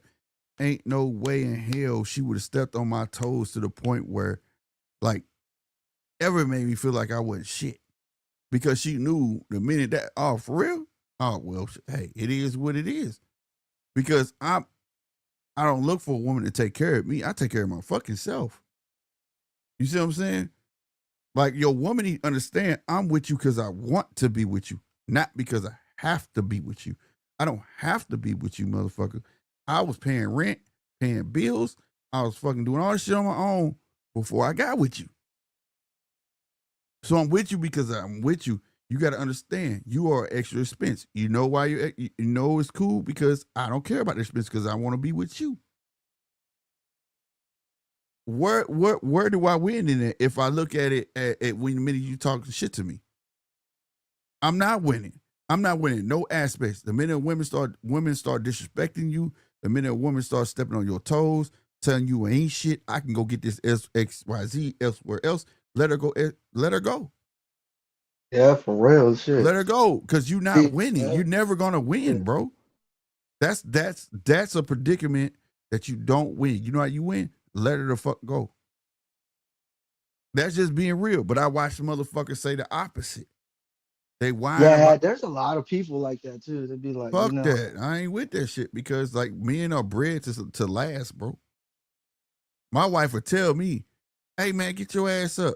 I'd be like, "Man, my phone could ring 2 a.m. Granted, my wife would look at me like, "Who the fuck was that?" You get what I'm saying? She gonna ask me, and I'm like, "Hey man, motherfucker want to pay me $2,000 yeah, right right now now my if I wife do thinking X, like, Y, who and you Z." telling who you talking to? I'm like, I'm talking to my boy. We talking boxing. She over Right? here thinking I'm talking to bitches. Like, no, no, no. Nah, but You got it all wrong, girl. right. But my old lady would have said $2,000. Yeah, but I told him I'm finna go back to sleep. My wife would be like, "No, the fuck you not. You finna get up, go get that fucking money." Go You get know up what I'm and saying? grind for Because I was real. always about to check. She would tell you I was always about to check, and I would tell her. She'd be like, "Man," because I'm gonna tell you something. This is what I told my wife. First lesson I ever taught my wife. This real shit. She said when we first started dating, she said, "You just mad because you can't handle me." I said, "Baby girl, you know what I handle? Dogs, mutts." You right? I said, "You should want to be held, caressed." And she'd be like, "What the fuck?" I said, "Yeah, bro. So if you want me to handle you like a hoe, that's up to you." You know what I'm saying? Like, and she was like, "What's up? This dude different." So like when we got together, like really, really got serious and shit, and we was living together, and it came down to the money shit. You know, it was times like she'd be like, "Man, swear to God, man, I'm tired of these lonely nights." I said, "Is one lonely night worth a lonely life?" And she was like, "No." I said, "You know what the fuck I'm out there doing? This should build our future. What the fuck I'm doing, so we Yeah, don't have to do this." yeah. You get what I'm saying? And she caught on that shit. Then she started being my motivator. You see what I'm saying? She used to, "Hey daddy, how much money did we make today on that job?" "Oh, $900. That's what's up. Write that in my ledger." "Okay, I got you." She started being my motivator. Like, go get that shit. You know what I'm saying? Get it. And now mind you, she had her own job. She had her own thing. You get what I'm saying? But Yeah, she understood though. Yeah, he ain't here. Yep, I know my man gone, but I know what the fuck you doing. You making that fucking money, nigga. yeah. Because That's the my thing. goal, when I told her what my goals was, when Slick turned fucking 52, Slick not working for nobody. For real, huh? No fucking body, nigga. No fucking body. See, if we think about it, if the game that was should have been told to us, fam, we'd be well off. Think about it. Your 20s, you supposed to work hard. Your 30s, you supposed to be trotting. Your 40s, hell, you down there in retirement. Think about it. If you Yeah, work hard in your yeah. 20s, you Yeah, would I have mean had a that's house. different though, because now it's like, damn, bro. I mean, me, because I never went to college and finished high school. I've always heard, and I've always knew, That's not a I've always knew I that's was not a gotta like, that's but like someone always told me, watch, bro, if you're gonna be like me, I'm always working like always working 2 times as harder as a normal person, and that's what mm-hmm, I do. That's just, and that's yeah, he was kind of right because now it's like. Yeah, I don't, I'm always pushing jobs, but I'm going like fucking hard working jobs, like fucking construction shit and shit like right, that. right. So I used to do plastering and shit like that. So I was always like, at first I would work a lot of hard fucking jobs and shit, You but that plastering was motherfuckers make money though. yeah, bro, like plastering houses and shit, 2-story houses and shit, buildings, I know a dude who fucking. do that shit, and I didn't know that shit go by levels and shit. Well, yeah, yeah, yeah. You have to keep doing it. You got to like pull the holes. So I would start pulling the holes and well, at first I would start like using the shovel and putting the dirt in. So it could mix in with the plaster, like and make the plaster and shit. And then later on, I started pulling the holes and I started gaining a lot of muscle and shit for that shit because it's just heavy work. And then I Yeah, started going I up and plastering and shit. And yeah, bro, it's a lot of heavy work and yeah shit. I had a Mexican partner. He was like on them stilts and shit, and he was like, "I'm level 8 and this shit." I'm like, "Level? What the fuck?" He was like, "Yeah, like you get more money, whatever the levels you get, like better you can float shit and all that stuff." And then like he was teaching me that shit, like when I had a little crib, whatever. And I get a hole, he'd be like, "Nah," I'm like, "You come do it?" He'd be like, "Yeah, I got you." But when you get over, he'd be like, "Nah, I'm gonna show you how to do this shit." Now I ain't gonna lie, I was so appreciative. I like people like that though. You know what I'm saying? He was like, "I can do it Yeah, for you, but I'm gonna show you how to fucking do it." You know what I mean? yeah, for real. That shit was dope as fuck. And the thing is, round one, my advice to you: find something you love, fam, and then find your secondary. Cause see, what's gonna happen is the one thing you gonna love the most that you gonna want to do is probably gonna be hard to reach, right? and then you find your secondary that's not hard to reach, and you take that like you say, you good at plastering, drywall or whatever, and you try to save some of that money and put towards your real goal, bro. You know what I'm saying? Yeah, for real. That's that. Sometimes, like I said, you ain't got to go to college. You ain't got to do none of that shit, bro. I'm telling you, go look it up, bro. More than most of your billionaires didn't even graduate, bro. For reals, exactly. I'm just telling you, Yeah. they just took a leap of faith, bro. They believe in themselves. Like fuck it, I'm finna go for it. You know what I'm saying? They took Yeah, a that's what risk. I'm saying. Oh, Like I wish I had your number in round one. Chris Eubank Sr. had said this shit, bro. This shit was real as fuck. And my grandma said this in a different way, but I was like, damn, it made me think right about it. It was about risk. I don't know if you've seen it, but you got to be willing to take risk, bro. Because if you don't take risk, you're gonna be exactly what that means. Nothing. You gotta be willing to do that. And without risk, you ain't gonna get nowhere. You're gonna fail a whole bunch of times. Trust me, take it from me. I got Norm's flooring, right? Where I strip wax floors and all that shit. That's cool. But I've had other ventures where I straight failed, bro. You know what I'm saying? But if I didn't go through all them other ones, bro, I would never got to Norm's flooring. You understand what I'm saying? yeah, That is successful. yeah, You that's understand what I'm true. saying? Yeah, Man, yeah. you got and the way Chris Eubank put it, that shit was hard, bro. He was like, what he say? He said, motherfucker that risk getting love, risk getting rejected. A motherfucker who risks, what he say? Risk getting love, risk getting rejected. A motherfucker who risks this, risk that. But like you got it, everything you do, you gonna take a risk regardless. So Yep. why not take a risk on yourself? You know what I'm saying? Bet Yeah, on for real. yourself, bro. That's why I talk about validation and things like that. Like I said, I know you know me from the boxing side, my boxing channel, but over here, man, I be doing some real shit, bro.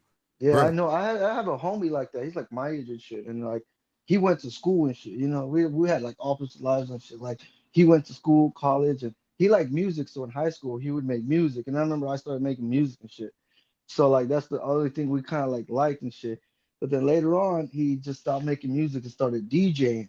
And then he went to school, and then look, bro, he has his own little studio to record and shit. He got his he works like DJing around, DJing for people, and he also works in like the local radio right here out here and shit. You know, so yeah, he be doing a lot of shit, man. Like I'm like, damn, bro, that's and what he I'm likes what saying. he But does.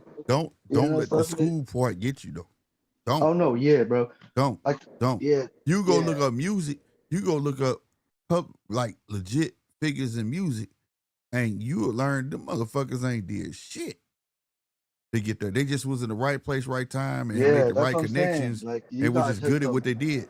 You know what I yeah, you mean? got engineers are the ones that make it look. Because of me, my boy, he's an engineer, right?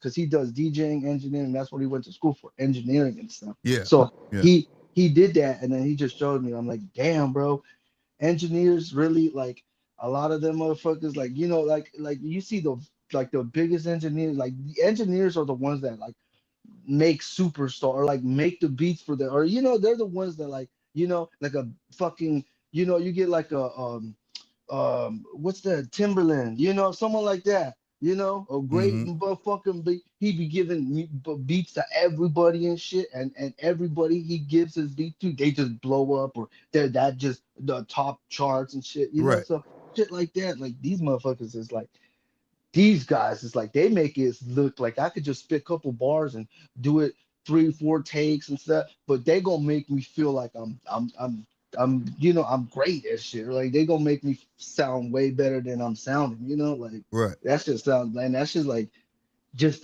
the work they be putting in, like a lot of work, especially engineering and all Well, that. That's just fuck. engineer is a big deal in producing. You know what I'm saying?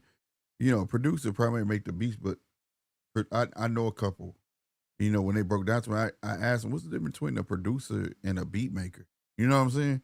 He was like, you know, if I sell you a beat, I'm a beat maker.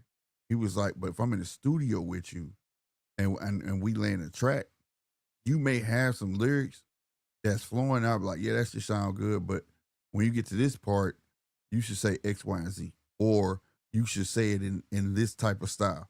Yeah. That's a producer. You know what I'm saying? And I was like, oh, okay. So you kind of like a fucking vocal coach and all and make beats all in one type shit. You know what I'm saying? You know, but it's a lot to that. And like when it comes to people, I think people to put too much on success. They look at like a blueprint of someone else. You know what I'm saying? And I think that's where That's where the they fight game gets they put bad. too You much know, pressure on them put that's where the themselves. fight. Yeah, but that's where the fight game gets bad. Like you look at someone, and all these fighters want to be like someone. All these fighters want to be Floyd. You know, That's what I'm saying. get You that can't money, right. get they owe. They want to Right. You like put that get the bar too bag. high, You bro. know, You put that you fucking know, bar too high. like it's crazy because if you look at Conor McGregor, bro, he's never defended any belts he had. Like when he came from Cage Warriors, he got two belts like simultaneously, right? And then he didn't defend them. He got signed to the UFC right away. Right. And then he replicated what he did and became the first ever UFC champion to hold But two but belts at the same time. And everybody now wants to be a Conor. Everyone wants to get a belt, don't want to even defend it, want to move up or want to go but boxing. here's the thing though, why they can't do what he did. Because Conor McGregor was always being Conor McGregor. Conor McGregor was being who he was. What you saw is who he was. Yeah. That's something that's not talent. You know what I'm saying? That's just who you are. And people try to emulate what they see, but you can't. Somebody said it. I can't remember who said this, but be yourself because there's only one you. There's only one you.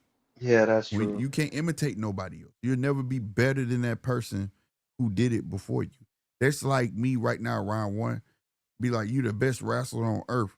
Man, you good at the fucking shit in the ring. Man, you know what you should do? Do what The Rock did.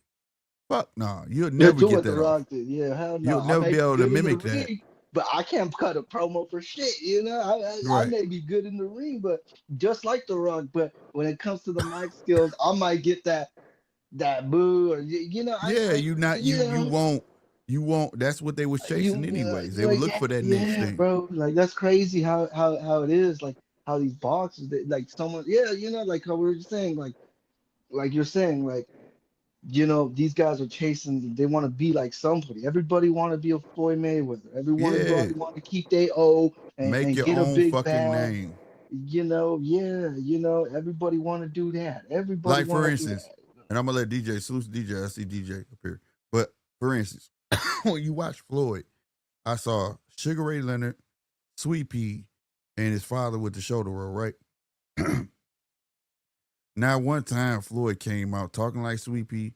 And now one time he came out talking like Sugar Ray Leonard. Now one time he came out talking like his father. Not Yep, one that's time did he true. mention any one of them people's name either, right? He came out being fucking Floyd.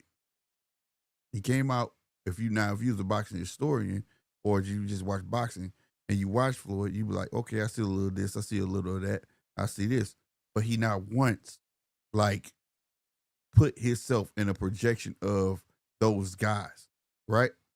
You have to be Yep. yourself. There's nothing wrong grabbing bits and pieces from other motherfuckers. But when you do, you still gotta be unapologetically yourself. You have to be who the fuck you are. You know what I'm saying? Like, you know what Scott Storch is? Yeah, the producer or the you got yep, I know If who you it is. talk to Scott Storch, and I've met him in person, he's a cool, laid back motherfucker. He move laid back. His mannerisms are like, yeah, man, like slow. You know what I'm saying? Yeah. But his beats is so up tempo and like so fucking dope, and he could mimic anything. He could play piano, he could play drums, he could play. You know what I'm saying? He's like a savant, bro. You know what I mean? But guess what? Scott Storch is who? Scott Storch. And when he make a beat, you can't help but say it's a what? Scott Storch beat. Dr. Dre is Dr. Dre. Dr. Dre beat sound like a what? Dr. Dre beat. You're a Timbaland. It's a Timbaland beat. You're a DJ Quick. It's a DJ Quick beat, right? How many producers can you honestly say that doesn't need a tagline? You know how they be like you hear Future. It'd be like, Metro don't trust you, I don't trust you in the beginning, right? Dr. Dre don't have to do that. You know it's a Dre beat, right? Because he being himself. Them beats came from him being himself, whether you accepted them or not. A DJ Quick beat don't have to say this is a DJ Quick beat. You know a DJ Quick beat. You know a Timberland beat. You understand what I'm saying? Those are the guys that are still in the game that are in their 60s, 50s, and 40s with longevity and don't need a tag in front of their beats because their beats came from being themselves. It was either you gonna like them or you wasn't. You get what I'm saying? It's the same thing in everything. These motherfuckers making beats and music, they trying to sound like everybody else. That's why we don't got original, like, real producers anymore. Same thing in sports. It's the same thing all the way around. It's weird like that, bro. It's 100% weird. Susan DJ, what you got to say, fam? Look, to be honest, Slick and Salute 9, look, I'm just catching up on the Mustard on the beat, conversation. house. What Stupid. what it sounds, and correct me if I'm wrong, and I've only just sort of catching up with the conversation, but what I think I'm hearing is the difference between people want to achieve the same as someone else, whether it's a world title or a Grammy in music, whatever, and wanting to be like someone else. Yeah. So I think there's a difference. I want to be a 3-time title winner, or I want to be a Bud Crawford. Like they're actually different. How you get there is your own journey, right? So, look, I want to be I want to be like DJ, but so I'm gonna do what DJ did.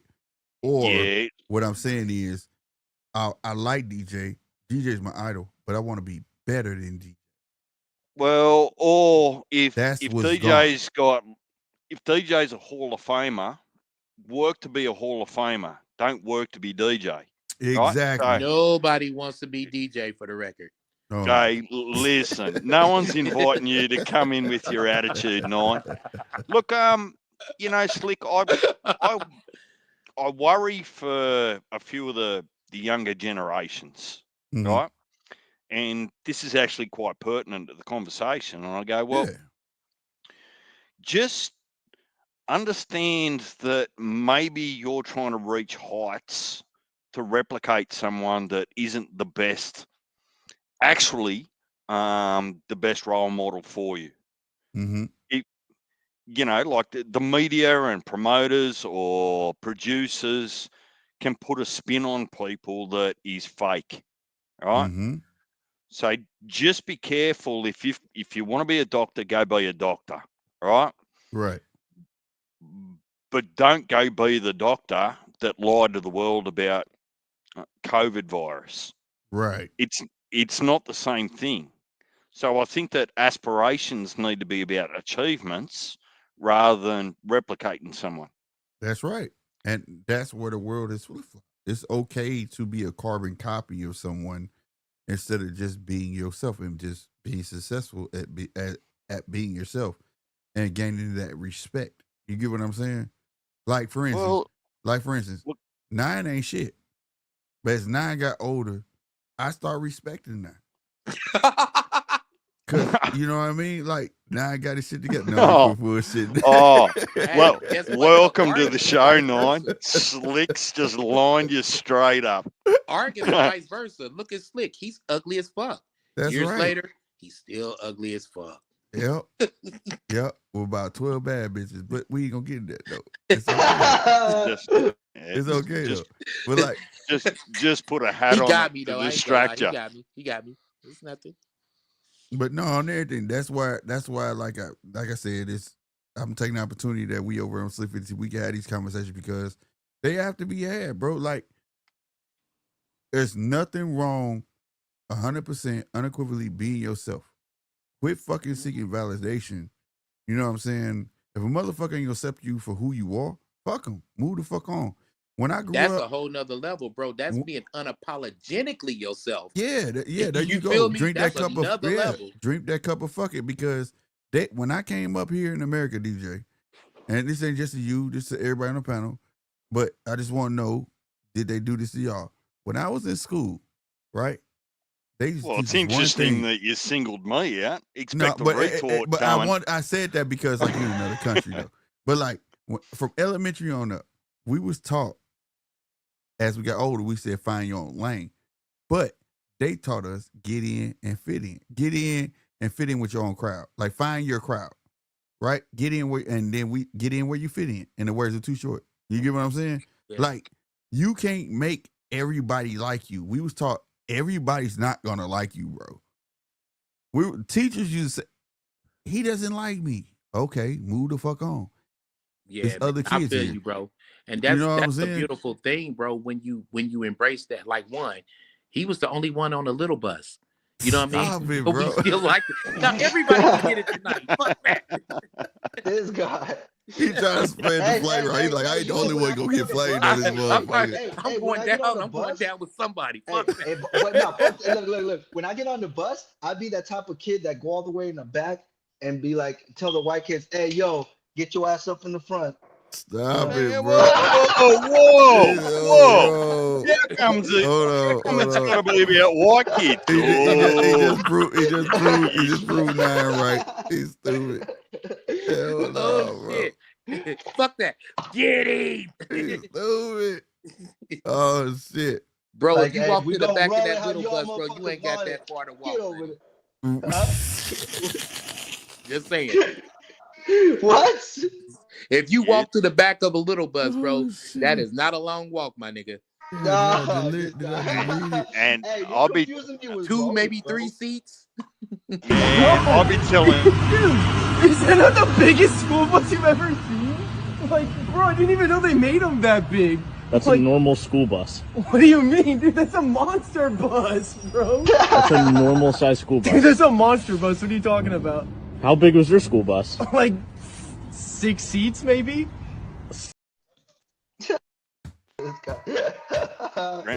Round one, you can lick the windows from the front seat, just like you can lick the windows from the back seat.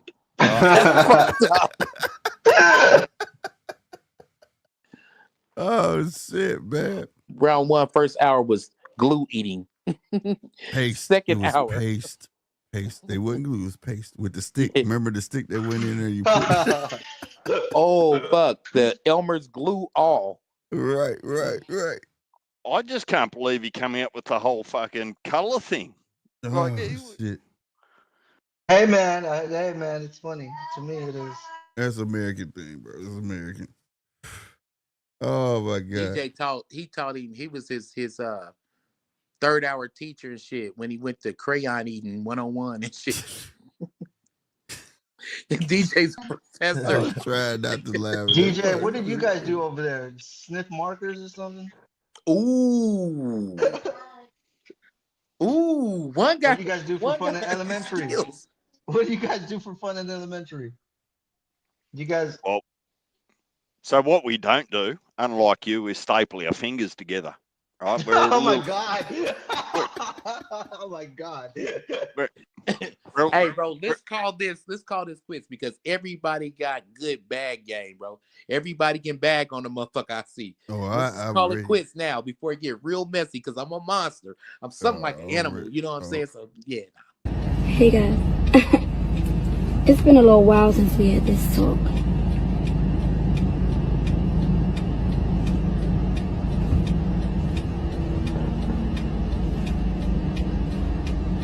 But I've been feeling like a lot better.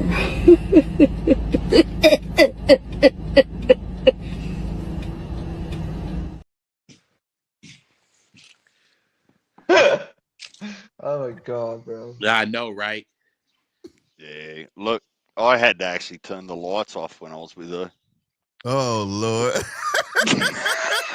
That's so horrible. Man. Sometimes really you gotta that have bad? protection, Is it bro. really that I bad? brought a brown paper sack just in case.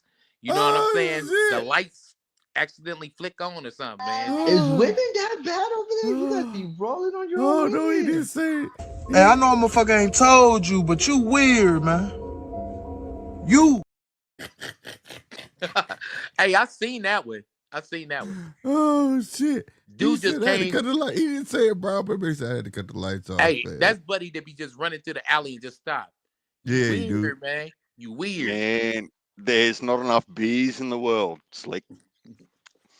I'm struggling with this one. You get a motherfucker say, "Hey, go get me some beers." They bring this little cute little can. Have you ever seen some shit like this? What the? I have not opened this. I talked about this beginning of this live. This is some shit. Is that a Corona can?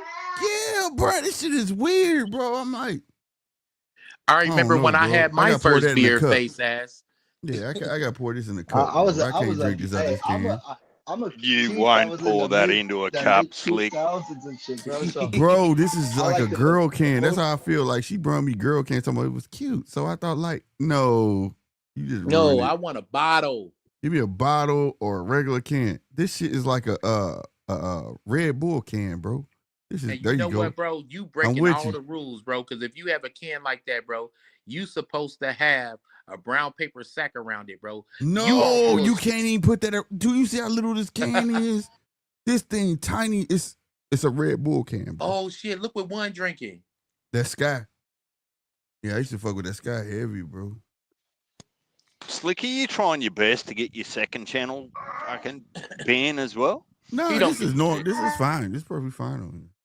Oh, yeah, I got my this channel is set to mature audiences only. So what do you got? Why have you got a problem with cans? No, this is a baby can.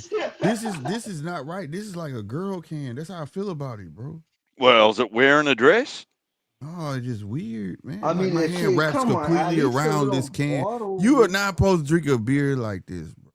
Yeah, I think even my wife doesn't like because she likes Modelo. I've never seen that. Like, what the fuck they doing that for? She don't like the can Modelo. She don't like can Modelo. She don't like that shit. She like bottle Modelo. So yeah, I like bottles and I like the regular little 8-ounce cans. Fuck this shit. Oh, this motherfucker, that moonshine right there with them cherries. Yeah, what is that, boy. Ooh, boy. What are you smoking on? What are you smoking on? A blunt? You ain't lying. Like you got a whole Slick. I got it. Slick, I'm going to have to be honest with you. Yeah. I'm going to have to go and redraft your itinerary if when you come to Australia. I'm going to have to redraft it around your concerns about your taste buds actually giving a fuck about what container the liquid comes out of. I'm just saying, like, dude, I said, get me a beer. And she said, okay. She went to the store and I stuck my hand out like this. And she put this itty bitty can, and I was ready to go out because I was about to say, I didn't say Red Bull, but I looked at it, and it's a fucking beer in a baby can. What the fuck I'm gonna do with this? Bro, get this. I need like 5 of these. It's responsible drinking, I was Slick. talking to Deej. She's dropping a hint, Slick. Bro. Man, fuck crab cakes. What? Oh, crab cakes? I have some of them. They're pretty. They're not nothing special, bro. Crab cakes is fucking amazing, bro. I mean, there's something I don't know, bro. I had it the other night with my wife because on her birthday I took her out on a restaurant down the street right here, Black Angus, like a steakhouse shit, and we had some crab cakes and like she didn't like the little pea looking shit. Nigga! Hey, I take offense because she is. He's not catching on. Now, like, yeah, they are great. He ain't catching on, man. Goddamn. Man, I don't know what the fuck I'm gonna do with the homies. The homies is really homie, and tonight I don't even know what the fuck the subject was. I just came in hot, man. talking shit, man. And I'm sorry I fucked up your show. Let's get back on schedule. No, you man. didn't. You didn't. I we was did. talking me and the ring round one, then these chimed in. We was talking some real ass You shit. should have seen the punches talk the other night. I was over there. He was ranting about Tio, so I was over there ranting with him. We just bitching about Tio. Oh shit! I'm keeping it 100. Like I'm just saying how the bitch assness crept into sports. Yep. That's the whole thing. It's not just one sport. It's all sports. It's all fucking. Just everything right now, and it's get LeBron out of the Lakers. It's the one. Get him out of there. Get LeBron, fuck yeah, get LeBron out of the Lakers, bro. Get out of there, get out. All that shit damn, should one not you be are there. from California too, ain't Oh you? boy, hell yeah, bro. Yes, my boy. Get bro. him out of there, bro. I got pissed. I'm like, what the fuck? Why we got this motherfucker? All LeBron fans hate Jordan because he acted like a man. Goddamn it, like shit. Fuck that. And they won. I was like conspiracy theory ass bullshit on my head. I'm like, fuck LeBron. Nah, LeBron's soft, bro. He's soft, bro. I think we just found round one's tick. Right. Oh, what's your address, round? Dun, dun, dun. Bro, Man, I live in the middle of nowhere. The Cruz T-shirt Cali dog ass. T-shirt coming I your got way. One. Ooh, he was. Oh no, please don't do that. Don't I be grew up disrespectful. right around the corner, literally from the house that Magic made. Oh, for real? Bro, I'm from Inglewood, bro. Oh yeah, you did, yeah. Because I said I was born in Compton and I was growing up in South Central for a bit. Yeah, You told me I that. grew up in Inglewood, bro. The hood, bro. Damn, right off crazy. of Hillcrest. You drive a few blocks over, you hit Manchester and Prairie, bro. That's where the Forum is. Yeah, right there, bro. Oh my God, bro, you right there in the hood shit, right I'm there right too, there. bro. Damn, that's crazy. Yeah. So you know how I feel, because you ain't a Clippers fan. You must be a Lakers fan. I'm a Lakers fan. Yeah, bro. I used to like, because my older brother got me into it. So when he used to go to work, I would get the VHS tape, and I would like record the Laker game. So I would watch it before like going to sleep. So I started getting into that. Round one. I'm from Australia, right? So I actually don't get to catch up on everything. How did the Lakers go during the playoffs? This what he wore right here. Oh my God. Ain't that what you wore? Round one? You didn't have that on. Oh, what happened? Coming. Oh, wait, what happened? You said what happened with the playoffs? You looking at the phone? Are you looking at the phone? Yes, I am. Yes. Is this what you wore? I don't see it. What did you put in? You ain't wear this during the playoffs. Wait, what do you put in? I don't even see it.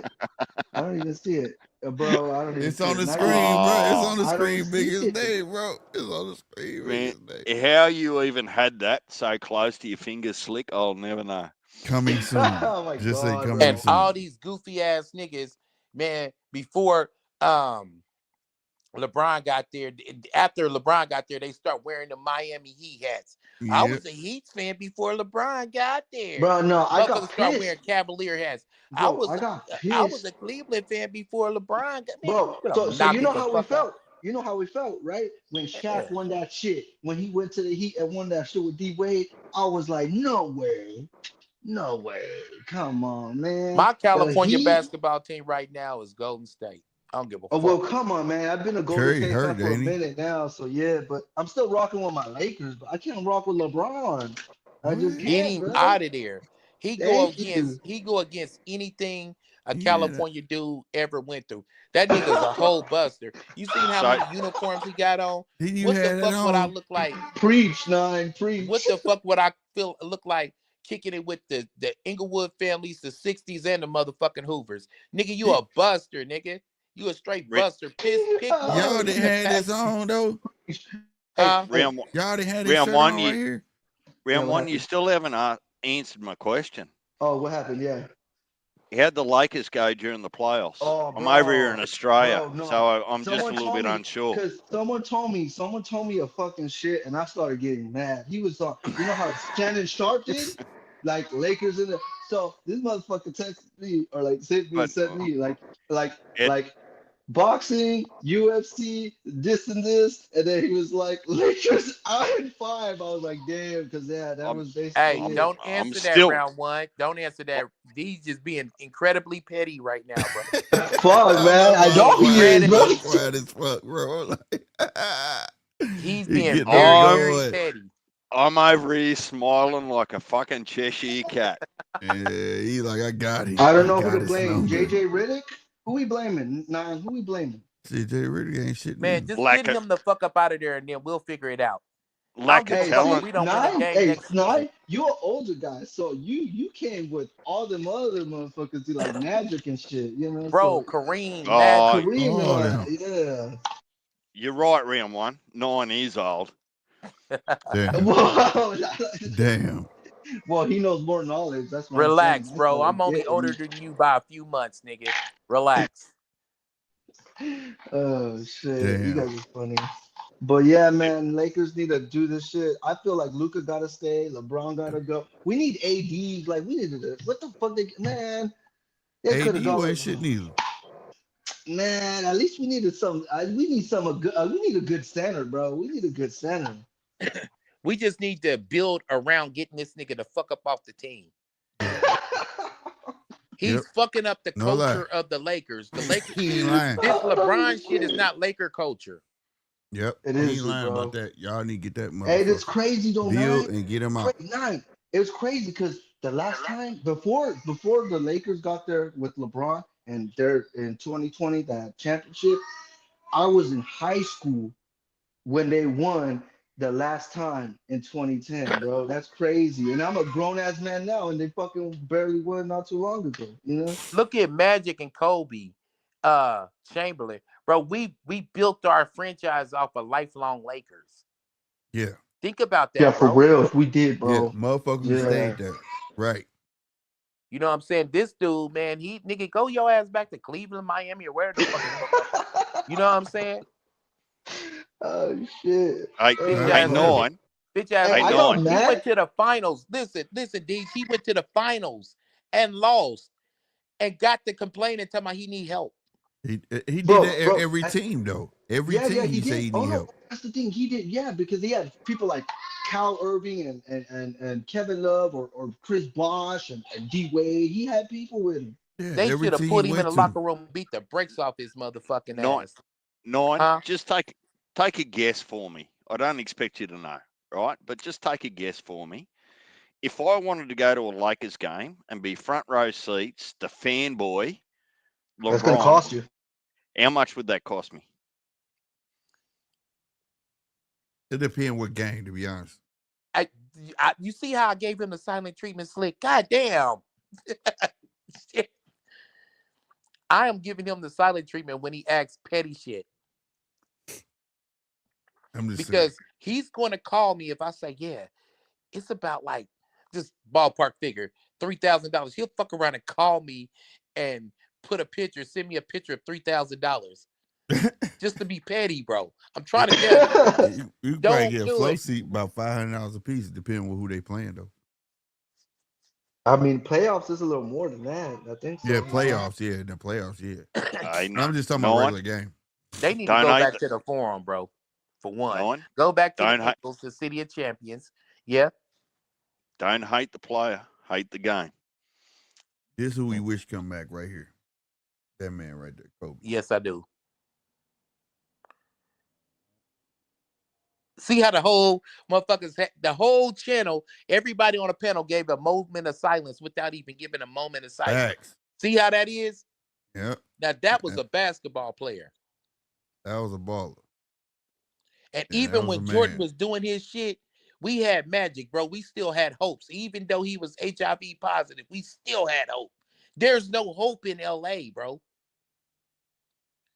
Because dude is a whole... He just, oh my God, bro. Man, I'm going to have to touch what Adam's put in the comments.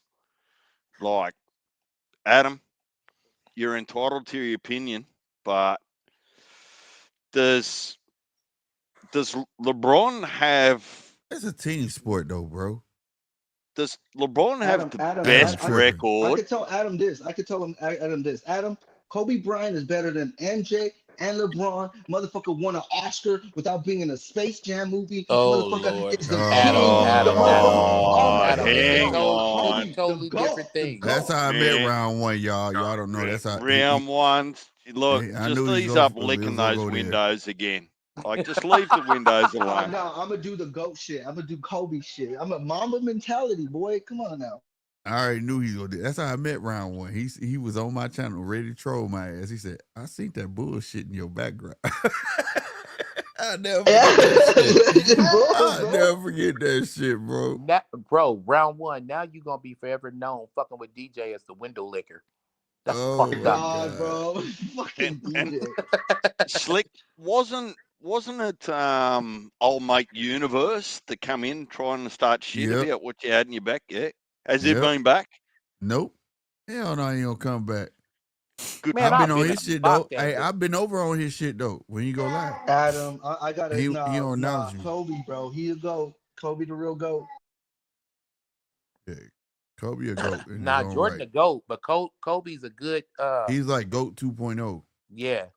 No lie. That's how I always had him. I had Michael Jordan, but he was like 1.5. Like Well, see, I grew up with Kobe, so I mean, we were the kids that I was crunching up my F paper, my test that said F, crunching it up, throwing it in the trash can at school, screaming out, Kobe. You know, we grew up in that. If it wasn't no goofy shit, I don't believe nobody could have beat the combination of Kobe and Shaq.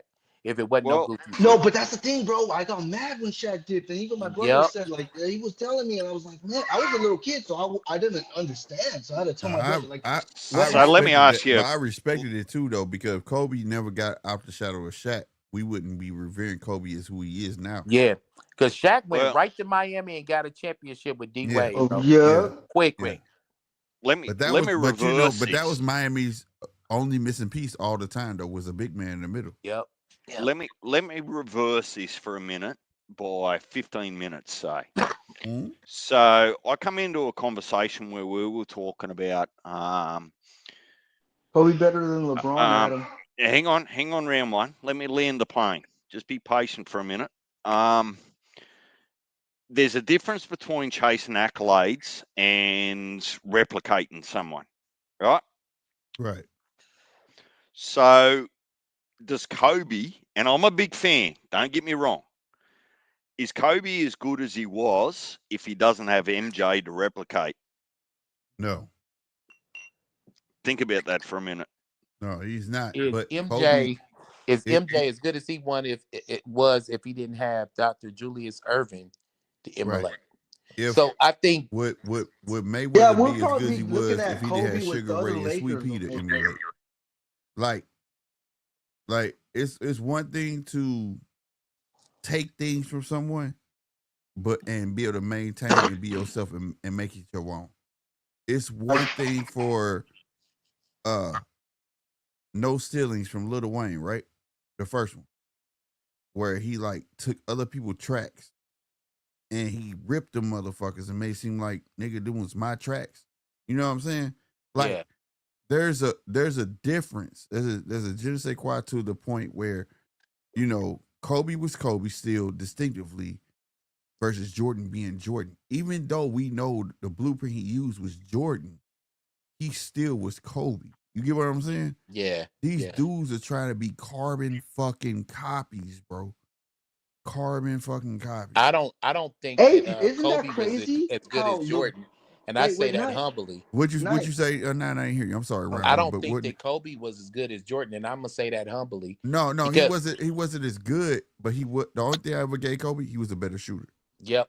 But at the same time, look at it like because MJ was more like a playmaker and even like inside person. He was more of because MJ still was a good shooter, but a playmaker, like MJ, I could say his IQ was higher than Kobe's. But look at all those guys in Jordan's era that never got a fucking championship. Because Karl Malone, bro. We got people like because of Jordan's dominance. There you go. Yeah. But look, who do we have before Kobe? 9, because that was the face. Jordan. No. For the Lakers, though. I'm sorry. For the Lakers. Fucking Magic. Yep. And how many rings he got? Magic got what? 3, 4? Okay. And so it shows you how good the Lakers were still. And because the Lakers were, the Lakers and the Celtics were always the big dudes at the end of the day. Later on came but when the Bulls came, bro, Jordan, he really had his, 3-peat and shit shit. Well, in that era, it was actually the Pistons because the Pistons used Oh my God, yep. The Pistons pretty much changed they used the double, triple, quadruple fucking team. Didn't we lose to the Pistons in the 2004? Hey, what'd you say, Round? Didn't we lose to the Pistons in 2003 or 4 or something when we had the old people like Gary and Karl Malone and shit? EJ and all them. Yeah. I don't remember because I remember I remember that squad, but I don't remember if y'all lost. 2001 and then 2002, and I think in 2003 that's when we lost to the Pistons. I believe so, bro. Yeah. I was a kid, bro. I was a kid back then, so it's hard for me to remember. But I believe we lost to Detroit. Karl Malone, Love. Yeah, Gary Payton. Yeah, You man. know, Nobody was fucking with Jordan. Hey, And you them know who I like Pistons, watching they too? changed the league. Back when Dennis Rodman wasn't Dennis Rodman, he was Worm. Yeah, the Worm. Hey, you know what I like watching too? I like watching them young kids, Pippen Jr. And even Gary Payton's son. Yeah, oh my God, these kids, Oh man, man, yeah. these guys are the future, bro. I swear to God, these guys are playing like they're really like gonna play as good as their dads, maybe even better, bro. Because these guys, they looking good in the games, bro. And I'm not gonna lie, like, I'm not a Scotty fan or a Gary fan because they're older guys, But I like Gary when he came And to the see, that's Lakers my and shit, era right But there. still, Scottie bro, Pippen. I'm a yeah. fan of Scotty because Pippen ain't easy, baby. Pippen ain't easy, Pippen ain't easy, bro. For real talk. Pippen was the guy who But y'all bailed had Jordan out a the, lot hey, of y'all shit. had a team too, though. I tell everybody that. I tell everybody that he had the best. Rodman, He y'all had the motherfuckers best had duo. He had the best Robin ever, bro. Like you guys until had his Steve back Kerr started, his and back Rodman. really, because like you got to look at it like Pippen took the. Where did Pippen go? The Rockets? Didn't he take him to the fucking playoff?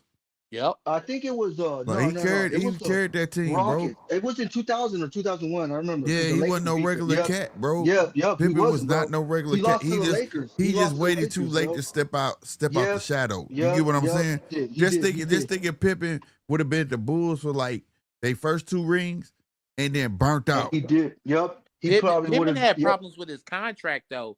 Yeah, No, he that's did. the thing, Hella, bro. yeah. The money. He But that's what I'm Yeah. saying, though. That's what I'm saying. Think if Pippen stuck around till they got the first 2 rings, like just 2 rings or even 1, right? And then he did. Then burnt, then dipped. No, 2 rings. Let's say he get the 2 rings and dip to another team. Yeah, that's what I'm saying, bro. On everything, bro. But Pippen yeah, would have been a monster. that's today's strategy. See, guys back then they stuck with their team. Well. The only reason I said it was okay for Pippen because Pippen was in the shadow of Jordan. Yeah, it was okay for correct Shaq me too, if I'm though. wrong. Yeah. When he got away from the Magic. Slick, yeah. Correct me if I'm wrong.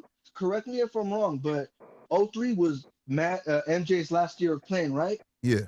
And he was playing for the Wizards, right? Right. Look how he took the Wizards, because the Wizards weren't even a good team like that. And look at his average. Like, come on. Yeah, that's what I'm saying. Oh my God. And the team of Wizards. People talk shit, old Jordan shit. Bullshit. Bro, he took the Wizards. Like, the Wizards weren't shit. And he brought them up higher than they've ever been in decades, bro. Like, but I'm did just that, being bro. like, but if Pippen would have how do you bro, speak Pippen that been when you're saying Kobe's the GOAT, not MJ?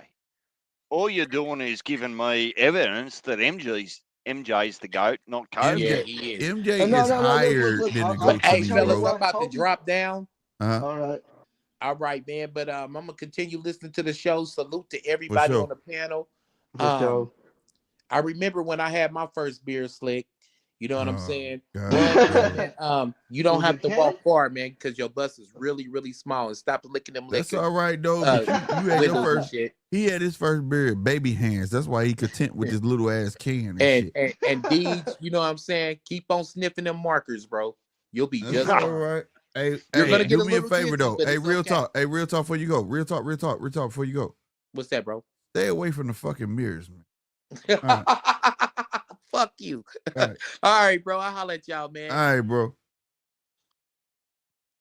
But no, Deej, I get what you're saying.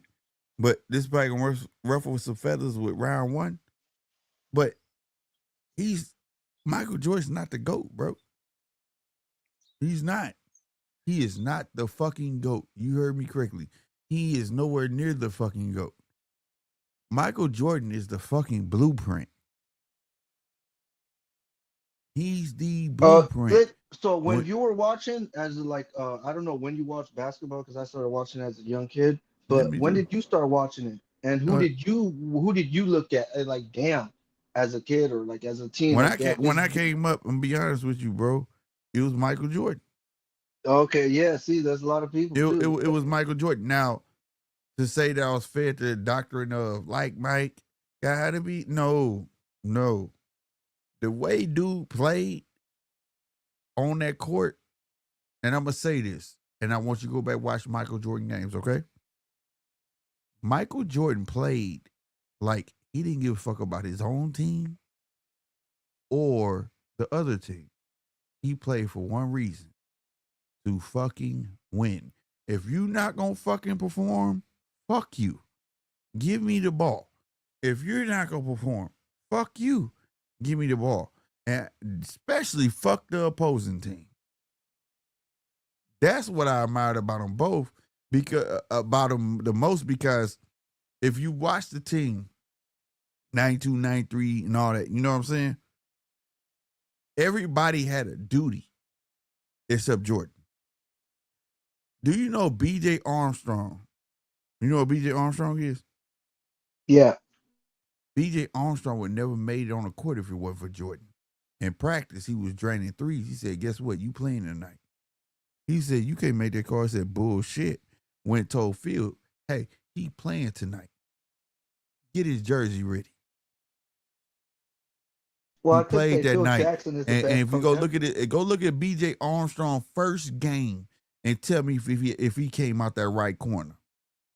Nah, George said, yeah. you stay your ass in that right fucking corner. When I dish that fucking ball, you better make it. BJ was a starter from there on. When BJ started falling off, you had Greg Hodges. Remember Greg Hodges? Yeah, I remember him. None of them guys, everybody on that motherfucker besides Pippen was on that motherfucker because of who? Jordan, yeah. If Jordan. you didn't do what the fuck you was supposed to do, you weren't gonna be on that court. Because we gotta be one sound, one body. And I take that from band class. Salute to Mr. Marks. One sound, one body. This if you one ain't time with me on at that bitch. band camp. Yeah, band camp, bro. Real talk. I played trumpet, bro. And cornet. Real talk. Still do. But another fun fact about Slick.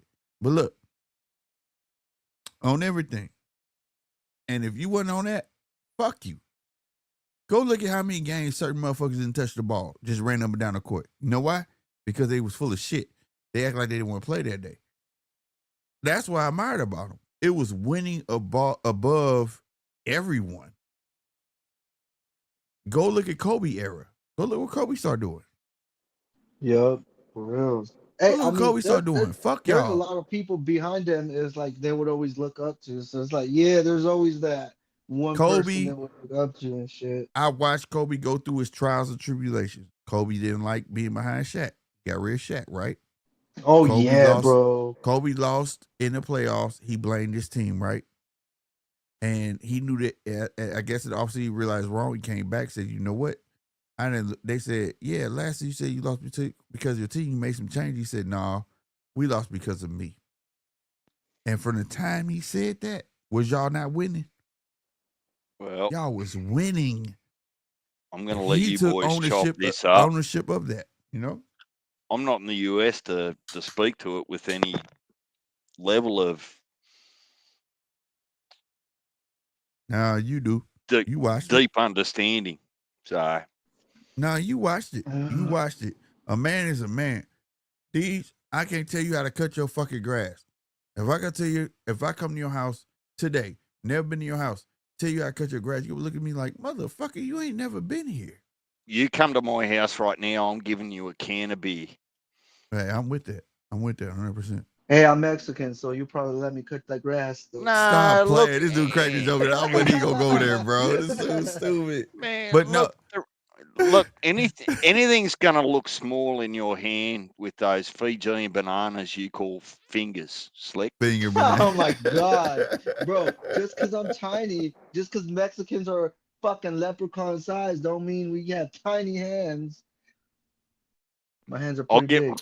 I'll get one of Mark's hobbits to hold it for you, and it'll look a lot bigger. Oh my god, bro! He got naked hobbits too, bro. He got naked hobbits dancing around. That shit wild. Hey, this is why I hate being Mexican, because I'm tiny, bro. I'm like the tiny Mexican.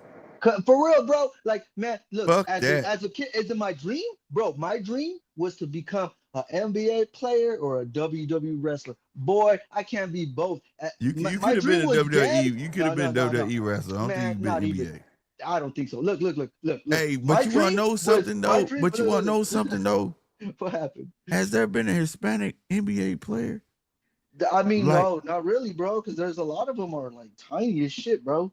Like there ain't fuck. no like there's a lot of tiny Mexicans, I'm bro. like, really? Mexicans are Now tiny, I bro. know there's been Spanish speaking, but like Hispanic, like Mexico, Yeah, you yeah, know. yeah, yeah. But like if you look at just Mexicans from like Mexico and shit, we're all like tiny and shit. We're all Yeah, I know. small. Yeah, Like there's yeah, some of them that are tall and shit. Like I got cousins and shit, they're tall and they're big, even big motherfuckers that look like Samoans and shit. But yeah. like it's hard, bro. Like That's my far parents in were between. tiny. I know exactly what you're saying, bro. And Yeah, bro. Like salutes to my first baby mama, man. Love her like Shay or whatever. I got a 25-year-old, believe it or not, and her cousins like they're tall, but they daddy is short.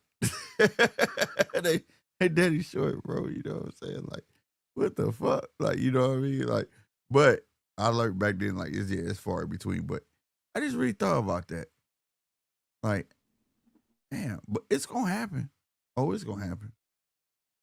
It's gonna happen, bro. Like, it's evolution. You feel me? It's I mean, evolution. shit. Like It's gonna happen, my bro. wife, It's my gonna wife is black, right? right. But she's small, bro. She's my height. She's 5'4". She's my height, bro. My black wife is my height. And What then the NBA? other black chick I used to go out with, some black chick I used to go out with, she was Uh, like 5'11", bro. Like 4'11", bro. She was 4'11", so she was well, I'll take tinier. that was So I was like, my oh wife's height. god, My wife was 4'11". yeah. Yeah, Oh, okay, yeah, yeah. yeah. But I'm 5'11" and a half. But she was 4'11". But like, Oh yeah. yeah, See, I was towering her. But like, goddamn me, yeah, NBA player ain't coming from you, but there will be a NBA Mexican player. NBA player. Oh my god, bro. That's what I'm saying, bro. Once I came out the womb, like my dreams were dead, bro. That's what's up. I mean, at least like you say, you thought big, I but mean, look, if you look at a lot of people, like if you look at like a lot of Mexicans, and why do you think they're like boxers and fighters? Because they're like this tiny as shit, soccer players and shit. You have to be a height, shit like mhm, that, right? mhm, And then if you look mhm, at like fucking like even Asians, there's like so many, there's not a lot of tall Asians out there like that, right? Kind mhm. of like Hispanics and all that, right? Because they're like, there's really not a lot of Asians that are tall and shit. That's why you don't see a lot of tall Asians in basketball. Like shit like Yao Ming, Yeah, but where's another Yao that's Ming? kind of part of your You know? heritage too. Yeah, that's what I'm saying. And then you A look at Miss all girl these fighters, taught me that. they're like, yeah, yeah, yeah, yeah. See, that's part, yeah, it's like most of us were tiny and shit. Mm-hmm. Like the Spaniards were probably a little taller and shit, right? Right. But the Aztecs and shit, they were like, they weren't that tall. They were Yeah, just I like, was dating this Mexican girl once upon a time, and I was like, man, sometimes I be thinking Mexicans is Asian, and they not. And she was like, well, we had a large population of, Koreans and shit in Mexico. I said, what? And she was like, yeah, like it's in history. Like they had their own town, and so you had to know that they was fucking yeah, each bro, other and like shit. that's And what I'm is like, crazy oh, about Mexico. Like even I was like like, there's oh, like all right, because like back then in Mexico, like they stopped like doing like when Texas was Mexico and shit and California and all that, they stopped doing like the Mexican president, he was half black, half Mexican, right? So mm-hmm, he just dropped all slavery. So Mexicans started renting like lands to like the settlers who were coming, but they were bringing their slaves and they're like, nah, bro, you can't do that here, So a lot of like, even so, some slaves, some of them, most of them went up north and shit, right? But some of them they went mid east and went to like some of the tribes of the Indians that weren't out mm-hmm. there on the Middle East, or they went down south to Mexico where they were even Yeah, safer, yeah. like yeah, so it's like Y'all and have a lot of lineage and a lot of heritage. yeah, I it's find it crazy. very interesting. I promise you. She taught me a lot when I lived out there. She Wait, taught me a whole what? lot. We're supposed to be talking about boxing. What is this slave Man, we stuff? talk What about is man. We are this? we are This guy. intertwining everything into boxing because I'm technically on my other channel, so it's a blend of everything. We talking Oh, about okay. we talking But about if I how was a slave though, uh I would want to be a slave in like Antarctica or something. Cause it's what like, the cause fuck? look, it's like it could be This only like 2 hours. You know how like the time in Antarctica be like going fast or whatever. dude So it right could with be the like jokes, dog. I'll be like, you sure, boss? Oh my Oh god, bro. shit. He said, I'm like, you sure, boss? Okay, I can Ron, go? I don't know if you know what he get that when he said, because you Nah, know how they I'm said joking, slaves pick cotton from sun up to sundown. He Oh talking yeah, about yeah. I'd No, rather be a yeah. slave in Antarctica because it's only I'd like be for 2 hours. Like, what the like fuck? This I be, motherfucker you know, like stupid, that's bro. okay, bro. Like I be having the jokes with my wife and shit too. Bro, You know, what yeah, like is be like, I was just dumb? joking, but nah, that'd be Oh my crazy. God. yeah, shit. Hey, dog, you came in hot with that. You come in hot every fucking time, bro. Your ass be tripping, bro. Oh, hell no. He said Antarctica. I had to think about it for a minute. I'm like, what? Like, this. The cold place? Yeah, It's good. Antarctica. Because like it'll be daytime for just 2 hours. That's what I'm So saying. you know in history, you know here in America they said that slaves picked cotton from sun up to sundown. Yeah. He talk about, well, if I was a slave, I want to be one in Antarctica because it was only for like 2 hours. This dude is stupid, bro. Oh my Yeah, God. bro. I appreciate I your would comment. make the That was master a funny. I map. ain't gonna lie, that was funny as fuck. Yeah, man. It's like, man, I would make the master a map, bro. Like, if I Oh only out my there for 2 hours, God, bro, bro. I would make him a whole map, bro. That shit was too funny. I'm joking, man. I'm gonna use that shit, I bro. I thought ain't this gonna was a stunt, bro. boxing gym. I'm using that shit, Rob. I swear to God, bro. They said if I was, I'd be in fucking Antarctica. It was only for like 2 hours, bro. Like, I'm good. This dude's stupid. Oh my God. Man. Where your mind be? You sure you don't smoke weed, man? You just about Jesus. What the fuck, bro? This dude, right? You got to be high to think about some shit like that, round one. What the fuck? Oh man. Nah, but y'all know, man. I don't smoke or drink. I'm straight edge, man. I know, bro. I know. It's all joke, but you, boy, goddamn, boy, you got imaginative ass mind. He's my dude crazy, bro. He said I'll be in Antarctica, bro. It was only for like 2 hours, bro. Like, oh my God. Wait, Yeah, is I'm that gonna wake 9? up every day. You wanna know something? What Every day every time I do a show, somebody give me something to wake up laughing about. And that's gonna be the one I'm gonna wake up laughing. I'm gonna be giggling like a motherfucker when I wake up in the morning, bro. I swear to God. That shit is funny. That shit is funny. Whoever said ain't fuck you, that shit was fucking funny, bro. I don't know. Even though it probably wasn't the time because with the Tiafimo stuff, man. You're with Tiafimo, man. Yeah, I don't care. I'm gonna be real with you. What disappoints me is how everybody's mad at him. Huh? Yeah, 100%, bro. Let me explain. Because the people that are mad at him are making all of these videos and going in on him, right? Right. And that's what he wants. The video was never about Bud, bro. It's to keep his name out there, right? If he felt like what he did was enough on a night of his fight, he would never did that. You understand what I'm saying? Right, right. And the people that, if you want to go off on somebody, go off on the people that are around him. Right?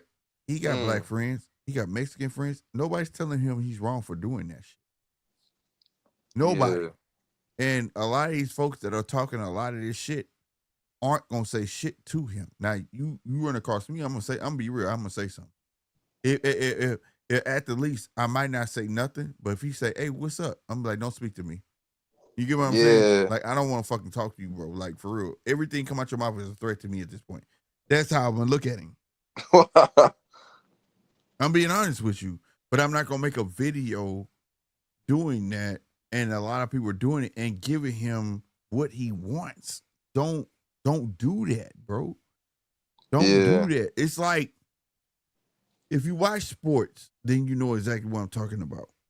The guy who hits first don't get in trouble. The guy who hits second does. Oh. Right? If you watch football, a guy can hit a guy, like literally legit, ball his fist up, punch the guy in the helmet, and because the other guy retaliated, he gets ejected. So it's like one of the same. Tiafimo calls oh my God, Terrence Crawford, the ER, the nigger with the ER, right?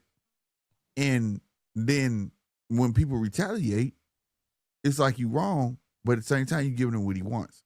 Fuck that. I'm not for it. Let him live his life.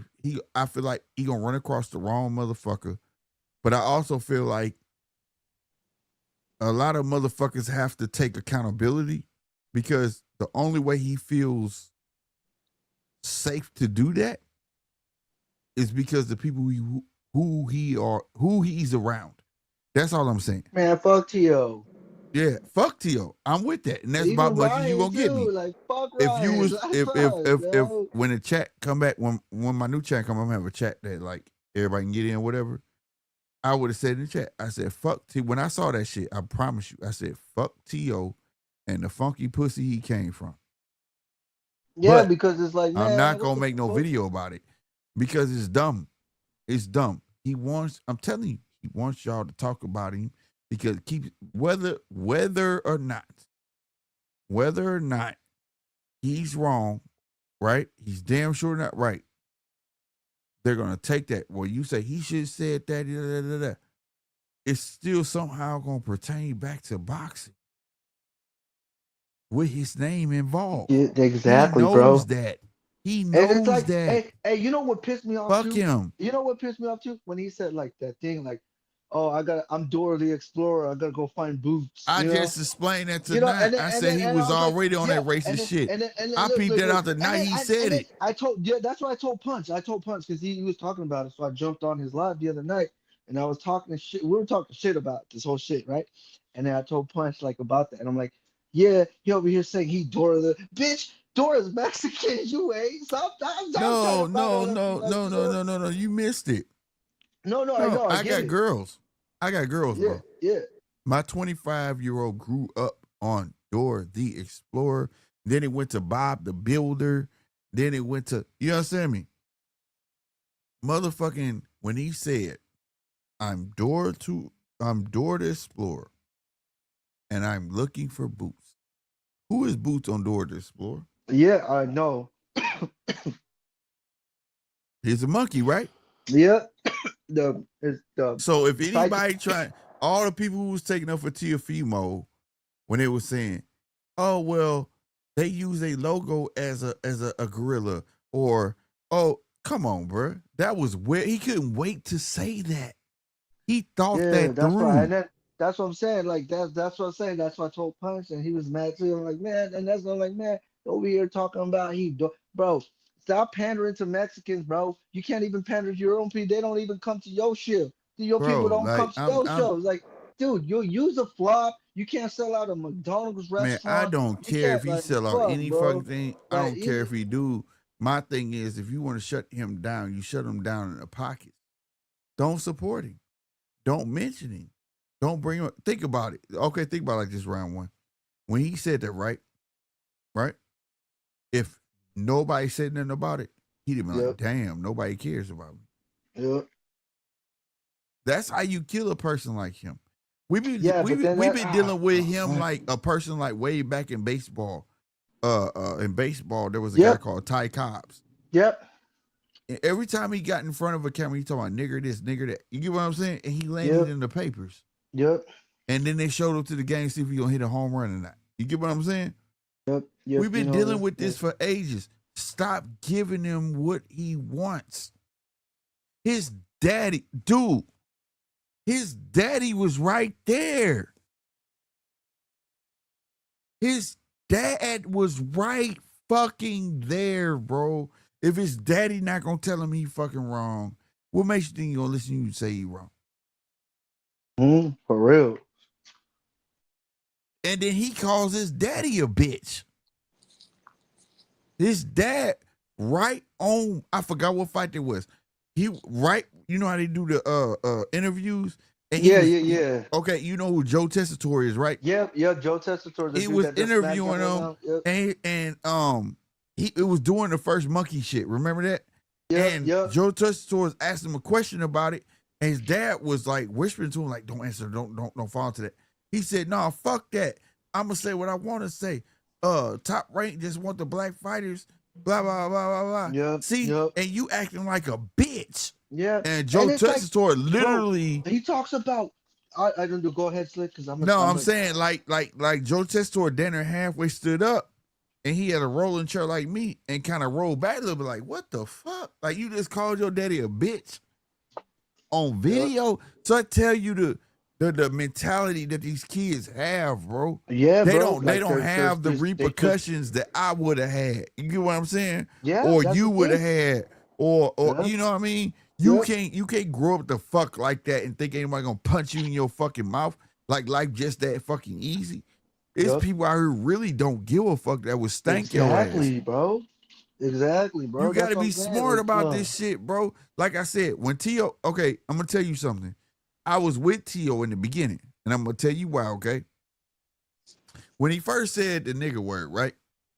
And I had no problem. Yeah. I had no problem with it because I had a long lesson in this over here on this channel with another cat named Zaya, okay? And I'm from the Midwest, all right? We don't have, okay, well, in St. Louis, we don't have a lot of Mexicans, right? And we starting to have to now. But like Kansas City and so on and so forth, they have Mexicans, right? But they don't be like nigga this, nigga that, nigga that. Now, when I was in California, they did, okay?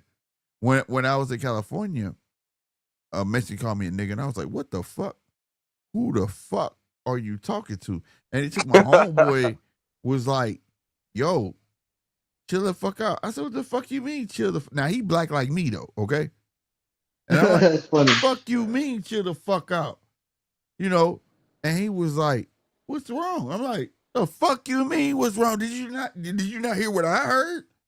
But it taught me a lesson that I had at that time, okay, to be fair, round one, I had never been outside of Missouri. Well, no. I mean, I never. I'm not gonna say that. That's a lie. That's a lie. I had never been to a melting pot like California. Oh okay? Yeah. I never been to where there was a presence. And I got a real fun story for you. You gonna laugh, but anyway, I'm not gonna get to that right now. But and he was like, dude, it's cool. And I was like, okay. Then I ran into Samoans. They said nigga. And then I ran to like, what the fuck is going on? Where am I at? I feel like I was in the twilight zone because here in Missouri, it's more of a, especially in St. Louis, Missouri, it's more of a black and white thing. It's not. There's no real prevalent Mexicans. I'm not gonna lie. Salute to all my Mexicans in St. Louis, Missouri. I don't know where the fuck y'all hiding at. I see you when you're working, but after work, I don't see y'all. But hey, they don't say that. They don't. You know what I mean? Yeah, it's weird. Yeah, look. So like when hold on. I'm gonna get to my point. Let me point. When I saw T.O. first say, because T.O. was said on the regular. You know what I'm saying? And I was like, And then he said for New York, and I was like, well, that's what they do. You get what I'm saying? The only thing I had to say about it was, I'm not mad at it. But he has to understand that when he make these type of statements on the internet, it's the World Wide Web. Yeah. Everywhere you go, everybody's not going to be acceptable of that. And you're going to get backlash from it. Different. What he's saying, though, because, like, it's different for me. Because, like I said, back then, I would say that a lot. You know, my wife, she don't like me saying that. So I don't say, like, I just cut it off, right? Because, but that's not, like, you know, like, the only time it comes out when, like, I get in a fight. Like, she seen me get in a fight. So she knows how I press motherfuckers. Right. Like, I be on my press and shit. But it's true. Like, some people are like, you know, like one time me and my homie, because like I said, I'm in the crew, this hood, and the main head is Mexican tatted, but we got blacks, whites, Asians. We got like that's the whole shit. Like that's our crew, bro. That was our crew. Like we had a lot of people. So everybody said it. We didn't care. Like, you know, I'll be with my homie, rest in peace. Like we with him and he's black, and I'll be saying like this and that, what up, my nigga, you know? And then like some random older black guy kind of looked at me like, what? And then he was kind of like shook. He didn't understand. He didn't know because he was from somewhere else and shit. Right. Yeah, I'm not from here, but like I'm like, oh, okay, yeah. But like we kind of laughed it off because it's like, I don't know what he thought it was. Like we don't know. He probably thought you were being malicious, but he didn't understand. Yeah, like certain people don't understand. Like I didn't understand, fam. Yeah, I didn't, and I was all of us was the same age. but I'm from a different bubble. You understand? Yeah. California Exactly. is y'all have a melting pot where my Missouri is black and white. Yeah, like my wife, she didn't like that because like where she came from, she was in the valley and shit. So there's a lot of Mexicans Right. and shit. But most of them out there, they don't really say that like that. Wait, You you Right. got know, a like wife? some That's of them crazy. do. Yeah. I'm 30, bro. So yeah. But Oh, yeah. So like she don't like me saying that, right? But I get it because the area you came out in the valley. Right. But see, Right. I came out from like out in the AV, the Antelope Valley and Right. South Central LA and shit. So there's a whole different side of out there and shit, you know? So I'm coming from like South Central. I was born in Compton. I went to AV. I've never been to the Yeah. valley, but I had cousins, so I get it. Cause in the valley people, when I say that shit, some of the Mexicans be like, "Essay, what the fuck? Don't say that shit. That's it, or say shit like that." That's a And shit. Right. yeah, And so I've there's been around certain some essays. bubbles that I've you're been like around some right. vatos, man. I know what you're talking about. Real talk. No, I heard them say that shit like that's they shit, but it's like some backwards racist shit. You get what I'm saying? Yeah, but it's weird because there's like at least one Because black if you person say in it, their because hood that be when I talking heard like it, them. when I was in Victorville, when I heard that, right? Yeah. And when I heard that, it was like, don't say that, that's their shit. And when I heard that, it was like a backwards racism shit. Like you trying, like that Mexican that said it, they looked at him like he was trying to be black. Yeah. Like certain people see it like that, but then certain But other that's people not what it don't was see about. Like, it. you Yeah, know what I'm saying? yeah, like certain people be like kind of like don't say that. Like we got our own slang. We don't want to like disrespect other people. Like certain people are like that, and then there's But it's certain other like, people when as long as I like lived don't out say there that. though, That's a black people shit, you know, or like yeah. that. So there's But like that's, two, yeah, bro. but y'all so mixed up, man. It's crazy because like I met more Mexicans that said Holmes than anything, right? Yeah, exactly. But I didn't know that was a Mexican term. I really didn't. I was saying this shit No, out yeah, here in Missouri. like But where I like, grew up, it was different. So like where I grew up, yeah, because like I was born in LA and there's certain parts like yeah, but then when I'm like was growing up a bit out in like AV and shit, it was different because they're like some people coming from different places too, yeah, and they'd be like telling me Holmes, what the fuck Holmes or something like that. So yeah, I'd be yeah. looking at them like, what the fuck? Why you talk like that? Or is it, you know, like my whole different perspective for a Mexican is different. Like, you know, like Dickie Pants or some shit.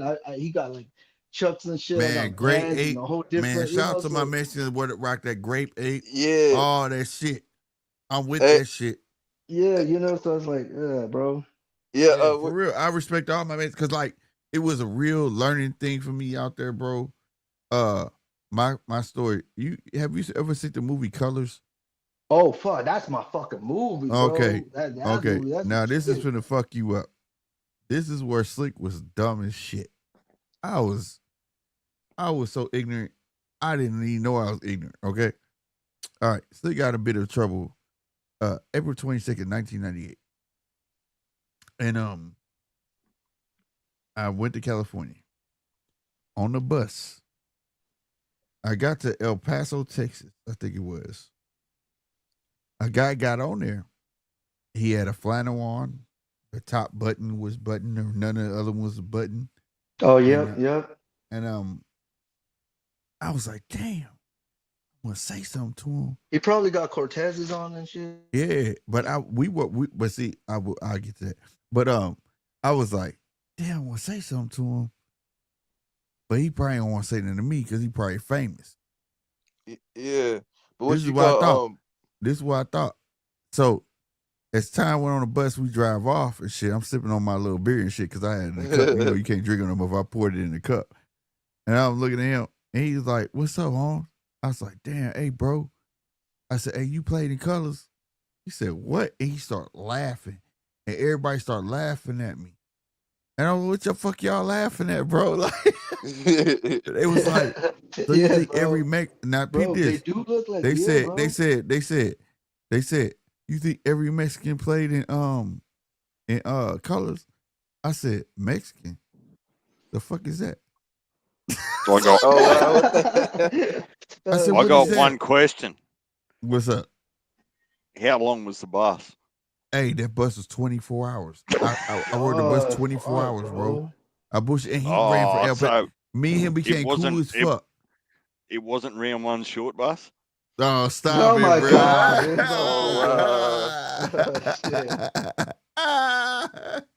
DJ come in dropping bombs. Oh my god, bro. Doing jabs. But no everything. I was like, what is a Mexican? And they kept laughing. And then dude was like, were you serious? Like he linked across the aisle when everybody went to sleep. And I was like, yeah. He was like, I'm Mexican. I said, what is a Mexican? He was like, me. I was like, what? like it was so dumb. And then he was like, you're black. I'm Mexican. I said, that's a race? Like literally, bro. Like I was so dumb. Because like that's when I knew school failed me. Yeah. Hey, school failed me. Though. Slick me. I never met my grandparents, bro. My mom, her grandparents lived all the way in Mexico and shit. So we never visited. We were too broke. My dad, he passed away when he was a baby. So I've never met, but I've grown up with someone I called grandpa, or who was my grandpa. And it was someone my dad knew as like a youngster that he worked in his thing and stuff. And he, they were like good friends and shit. And he would help my dad. And then like, he would be like kind of like my grandpa and shit. And he was a black guy. So yeah, bro. Basically, I got black fucking, like a you got black ways. Like no, that's what I'm saying. Like all that for me, all that shit count. I'm about to tell you some real shit. So after that, I said so, and I told dude, he laughed. I swear to God, when we got to California, from the time we was there, we had the conversation where everybody sleep. He laughed at me the whole time because I thought like the Mexicans in the colors was like motherfuckers they was like white boys with tans. Like I had never when I tell you there was no Mexicans here, and it was just black and white here in Missouri. You know what I mean? Like there was only two races, black and white. There was no Russians. There was none of that. There was nothing else but black and white. So going on from that, whatever, when we got the bus, he was like, you finna see a lot of my fam now that you're in California. I was like, what? Oh, yeah. And everywhere I went, every time I looked, I was like, damn, he not lying. Like, what the fuck? Now, mind you said my fam. I'm like super stupid. I'm like, he can't be related to all these motherfuckers. What the fuck you talking about? Like, what the fuck? But it was the funniest time of my life. And I learned about Samoa. I didn't know nothing about Samoans, Tongans, fucking Ethiopians. Yeah. I didn't know nothing about that stuff. And see, in school, it was like out here, school completely skipped over the Alamo, right? Like, I learned about the Alamo. Yeah, we never heard of that. There. We barely heard it, bro. They lied to us, bro. You know what really happened? That's what I'm saying. Remember what I told you? Like black people, some of them went to Mexico and Texas and shit. Yeah. And then or the white people, they would go there and they couldn't bring their slaves because slaves was abolished. Right. So who's the dude, the $100 bill dude, the $100 bill dude? Benjamin Franklin. Benjamin Franklin, you want shit? No. The $20 bill. My bad. God damn it. Jackson? Jackson. Yeah, Andrew Jackson. Yeah, Andrew okay. Jackson. Okay. So that dude was like a military, I believe it was him, but he was like a co-military shit before presidency and shit. I believe that's so. I'm not sure. I don't know if he was president or he was the military dude. But this is the dude he was like, fuck it. We're going to get. Okay. So some military dude told him, or before that, because this was around the time where the Alamo happened. And this is how they happened. So, because they told us some other shit. But no, this is what really happened. So, the white people were just mad because they couldn't have slaves in here, so they started bringing their slaves in. So the Mexicans started checking them, so they had to bring their troops out. They're not gonna have, they abolished slavery like years prior, so they're not gonna like keep that shit. Like, what the fuck y'all doing? No, kick that. So they brought troops out. So what the dude, the guy said, the general said, like, oh, we gotta send. They got 200 troops. We gotta send some troops out. So what he did. He didn't really said nothing to the presidency or nothing he just sent some troops out. So he sent 90 troops to fight 200 troops. He knew they were all going to die. And that's what he was going to tell the president, we got to go to war. So that's what happened, bro. Well, I'll tell He, you Oh he this. killed wow, his that's own crazy. people. What He the had his heck? own You G'day, know people. g'day. He had his what's own up, people mate? What's up, die Mark? Hey, what's up, for Mark? that God shit. bless, man. You know What what the I got fuck from did that you shit? learn at school then, Slick? Well, I learned in school some fucked up Not shit. much, obviously. I learned arithmetic, but like I said, everything was black and white, bro. Everything when I grew up in the 90s, everything was like while the world was saying the world was perfect and it's not segregated, like it was segregated. Like where I was, I just didn't realize it was segregated. You know what I'm saying? Like St. Louis is black and the counties were white and they had their schools and we had our schools. You know what I'm saying? Yeah. Like Okay. it was still pretty much like that, even though it was legal for me to go to their schools or whatever, but it was still like that. You know what I mean? So like, Yeah, and Slick, what you call at school? Maybe at school. Wait, did you learn how to hotwire cars? no, I did that shit on my own. Oh, I'm be no, real. but I learned a lot of bad shit on my own. I learned a lot of bad shit on my own, bro. But no, like, but like they didn't teach us at school now. Like, I I attribute all my bad shit to myself. It didn't come from school. It didn't come from nobody else. But like, but no, like, for as like the Alamo though, a Mexican cat taught me like, cause I was like, this shit don't. Okay, we in America, right? I said, San Bernardino don't sound fucking American, motherfucker. Why the fuck is this town wow, called yeah, that's San where I Bernardino? live. That's crazy. Right? I was like, San Bernardino don't sound fucking, none of this shit sound American. So then my guy, now, okay, round one. You ever heard of, you still there, round one? Yep. Okay. Have you heard of the California Conservation Corps? No, I don't think so. Okay, you could look it up. I was in that. That's out there, right? Really? It's like What is that? a step up from Job Corps. You heard of Job Corps? Oh yeah, my brother went there. Yeah. Okay. That's a step up from Job Corps, like that you like you're in a real job, you get a trade and X, Y, Oh, Z. okay, yeah, that's some good shit. Yeah. Okay. And it's dope. And it's dope. Like you get paid like a real job, so you ain't getting fucked, right? Like Job Corps. And that's where I met this guy. And he was like, yeah, man, they fucked us over the Alamo. I'm like, what? What are you talking about? And he was like, dude, Mexico is basically from Texas on back.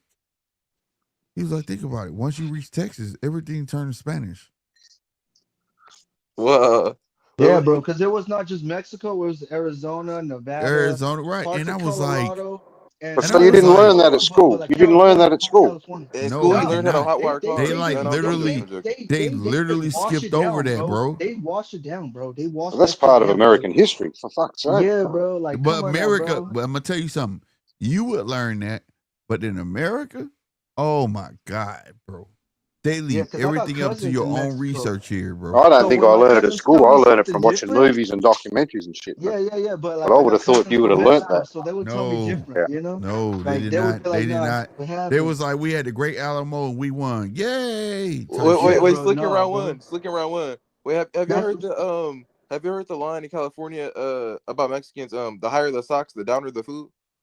Say it I again. believe so. I believe No, like a the saying. higher the socks, the downer the food. I believe so. Some shit like I that. don't understand what you're saying. Hold on. What Oh, did you say? Round one. It's Can I like you ask you? saying the higher the socks, the downer the food. What did yeah, you say? no, the higher the socks, the downer the food. You know how I'm supposed to be saying food? Food? No, food. Food, yeah. The higher the food, What yeah. does that No, mean? the I'm higher the lost. socks, the downer Yeah, the the higher food. it's because like you know the Mexicans like that guy is slick. Like when they wear Dickies or like shorts, Dickie shorts, they wear like them high ass socks and shit. You know, Hell yeah. high ass white socks, Cortezes. That's what he's saying. I'm like, yeah, I've heard that. Right. Like, Yeah, you but they know, said but the I've downer never. the food, like Yeah, the like downer higher the the food. socks, Yeah, like they the higher down the for like socks, the danger. downer the food. Yeah, that's Oh, funny okay. Down the because it food. is. Oh, Yeah, yeah. I'm with my cholos. I know the cholo dance, yeah, nigga. I'm with you them. know, but it's like that's what I'm saying. Slick. I grew up. I didn't wear that. I wasn't wearing that shit. I grew up wearing like just a plain long, plain I mean, white what clothes I'm saying with is, some I get Russells it. and some Vans, bro. I Like knew we're other kind Mexicans of like you, different, like you know? that life ain't for everybody. I'm talking about. I know cholos like 100%. Like No, you know what I mean? no. Look, I wasn't into see, I like where I'm I learned at, about like my Mexicans from crews, Cheech and Chong. Right. like my crew, we were like more like a tagging crew and shit, right? Right. But we still had a beef with And that's hoods huge and out shit there. around them. So like, Listen, yeah, bro, round one. like You can't be wearing that shit and force yourself into the back seat of the bus. oh It's my just not going to God, happen. He's still in backseat I of had the to bus. tag up the back seat of the bus. No, Man, tagging is a huge thing. I ran the tagging crews out there. Like, boy, when I tell you I experienced life in California, that was like my biggest part of my life. I lived in Detroit. I live in a lot of places, okay? And the California was like, I can go to, okay, for instance, if you live in San Bernardino, right? San Bernardino have a lot of little hubs. That's what I call them. You can live in Rio Valley, Redlands, Paris, California, Oh you yeah. know, all them little Riverside, all of that, right? And it all feels the same.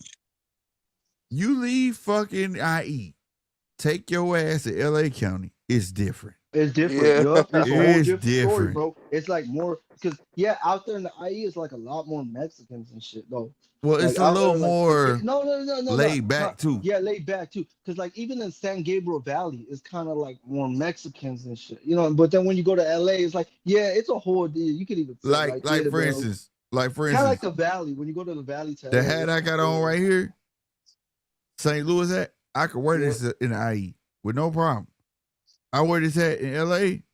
Shout out to BPS. Yup. All them. They gonna think it's the I different. I learned quick. You know what I'm saying? Like it's a whole different walk of life. Like out here in St. Louis, this shit don't mean shit for real. Unless it's like a dominant color. Like if I get like a green, do you all wear it green in the St. mirror, Louis Slick? hat, it's crazy. You know what I'm saying? Huh?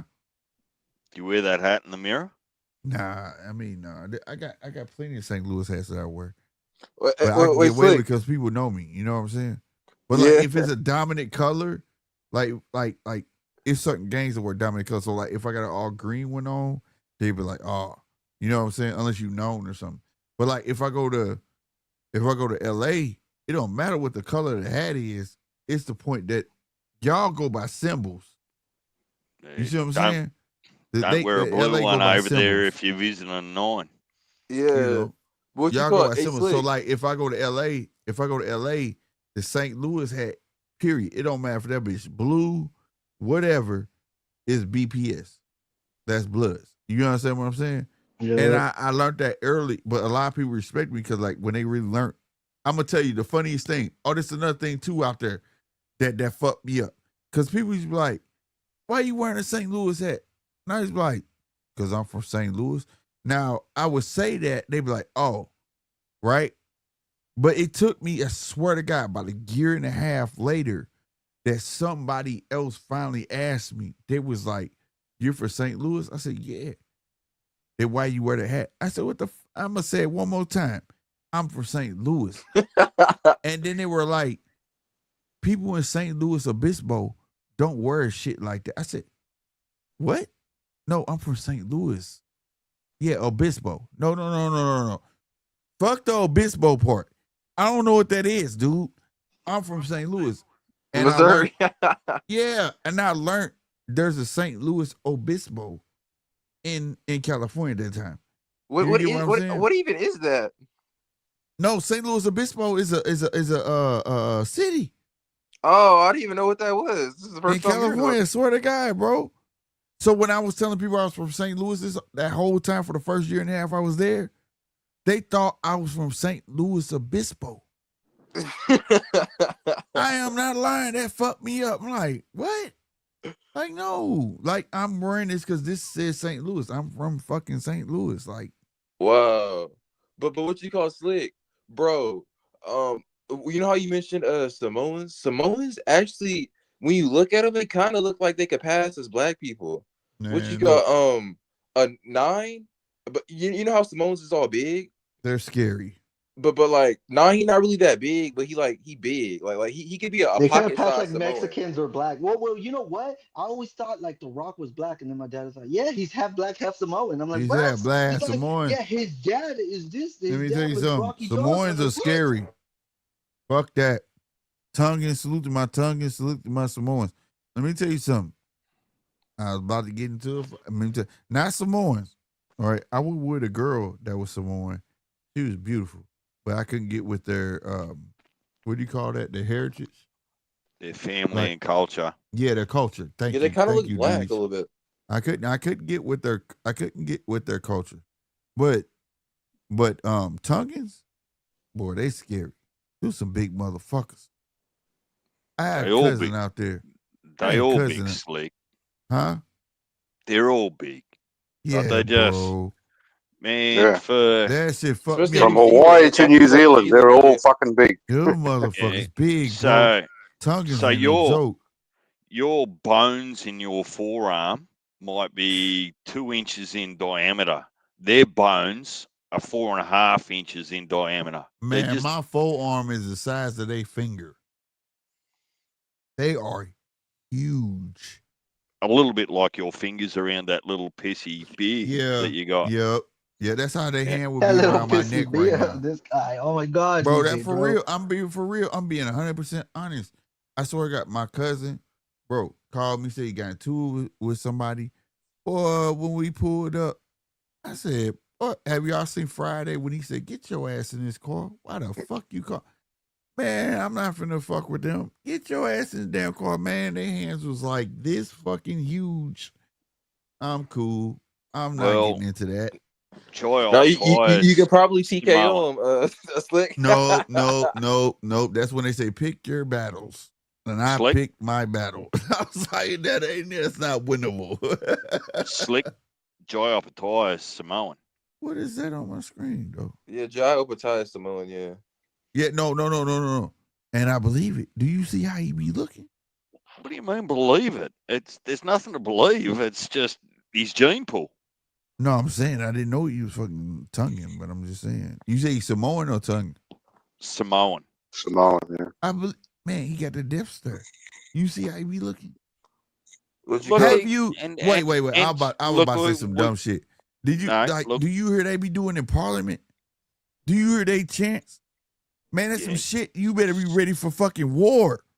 Yeah. So there's no in between with them. They're actually the kindest, beautiful, like they sing together. It's part of their culture.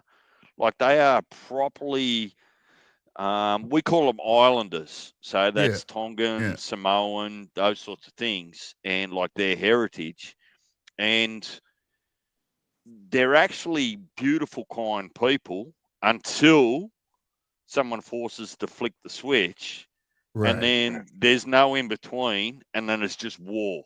Yeah. So there's but there's they're kind no of easy to knock counseling. out, DJ, because they don't protect their head. Shit. I beg your pardon? You better look at David Tua. Man, do not piss them off. Round one. I'm not taking that chance, bro. I'm not taking that chance, bro. Have you ever punched a brick wall? Bro. Like for any reason? No, fuck no, I'm not stupid. Well, go ahead, DJ. It's no different punching an islander head. I just told you that their bone structure is 3 times as thick as anyone else in the world. No, but DJ, they don't protect their head. Like enough punches. But Rob, enough punches. Because they don't have to, Rob. They don't need to. Rob, I will be the first to tell you, they are the reason God let us invent guns. Okay? I fought a Samoan. You are not. Can you imagine? You right. Like that I might be able to box a fucking Samoan. I might be able to box a fucking tongue. But if you ain't hurting them, Slick. If he grabbed me, it's a wrap. They hands are like, bro, fuck that. You're not gonna grab me and do me like that. I'm sorry. You're not gonna ragdoll me every fucking where. That's worse than getting punched. Can you imagine somebody Hulk smashing your ass, throwing your ass every fucking where, and just throwing you like you ain't shit? I had to do the opposite, bro. Look, I got in a fight back then. I got in a fight with some big ass Samoan dude. I'm like, and I'm tiny, bro. You did? So, yeah, bro. I got a fight with a big ass Samoan dude. And bro. you heard talking, bro. Yes, bro. I'm still talking. Look, this is what happened, bro. So when he was round one, just admitted he had his mouth wired shut before. There's no way. Me, bro. Look, he was cracking me, but I was blocking. And then I remember, like, I'm gonna have to trip this dude or something. So when I grabbed him, like, I got my foot behind his leg and I tripped him, bro. His big ass just boom, like boom, bro. So he trot, bro. So I tripped him, bro. Bro. That's I just got one question. Got messed. And then, like, I was on top of him. And then like the teacher just came up and we had to get pulled off. The security pulled us off and shit. But like I said, bro, he cracked me and I was bleeding, bro. Like he went. How long was your ass in recovery? Bro, I had a. I'm gonna have to see video evidence of that. No, bro. No, we didn't. I don't know, bro. But like I said, bro, my cheek, like when he cracked me, bro, I was bleeding from my nose. You felt my that cheek. You heard what he said. You heard what he said. Cheek, he bro, got hit in the cheek and his nose started bleeding. No. Like I was walking and he was swinging, so he that shit sound like the hand of God, don't it? Bro, that God damn, that big ass motherfucker. No, bro. Like I was like, fuck that. I'm not that, bro. At least you tripped around one. Fuck that, bro. Yeah, fuck that. I'm not gonna swing at him, bro. If I swing, he gonna fuck that, bro. You supposed to. I'm not dude. scared of no fucking body, and if I had no choice, I gotta fight him. Fuck it. I'm gonna go out my shit. But I'm gonna tell you if I got a choice, motherfucker. Fuck that. I'm good. I'm good. I could have had him if the security didn't come, bro. I could have cracked him, bro. Like I said, but yeah, I'm gonna tell you round one. Round one. I'm happy security came.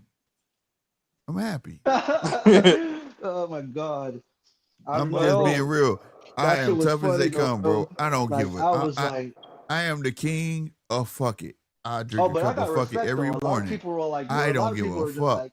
But when I saw that shit, I said, no, bro. No, bro. There's some things you have to, you get a way out and just be like, no, this ain't for me. Hey, no, like we were at a party and one of my uncles fought some dude and his homie came and there was some big old Samoan shit. And my uncle fucking got cracked and he got on his knees. He's like, fuck this shit. I'm gonna start kicking him. So motherfucker started kicking him and shit, bro. Just because it's like, fuck that, bro. Like he's like, fuck that shit, bro. I'm not gonna fuck that. There's certain you gonna learn the older you get. There's certain fights you just say, fuck it, bro.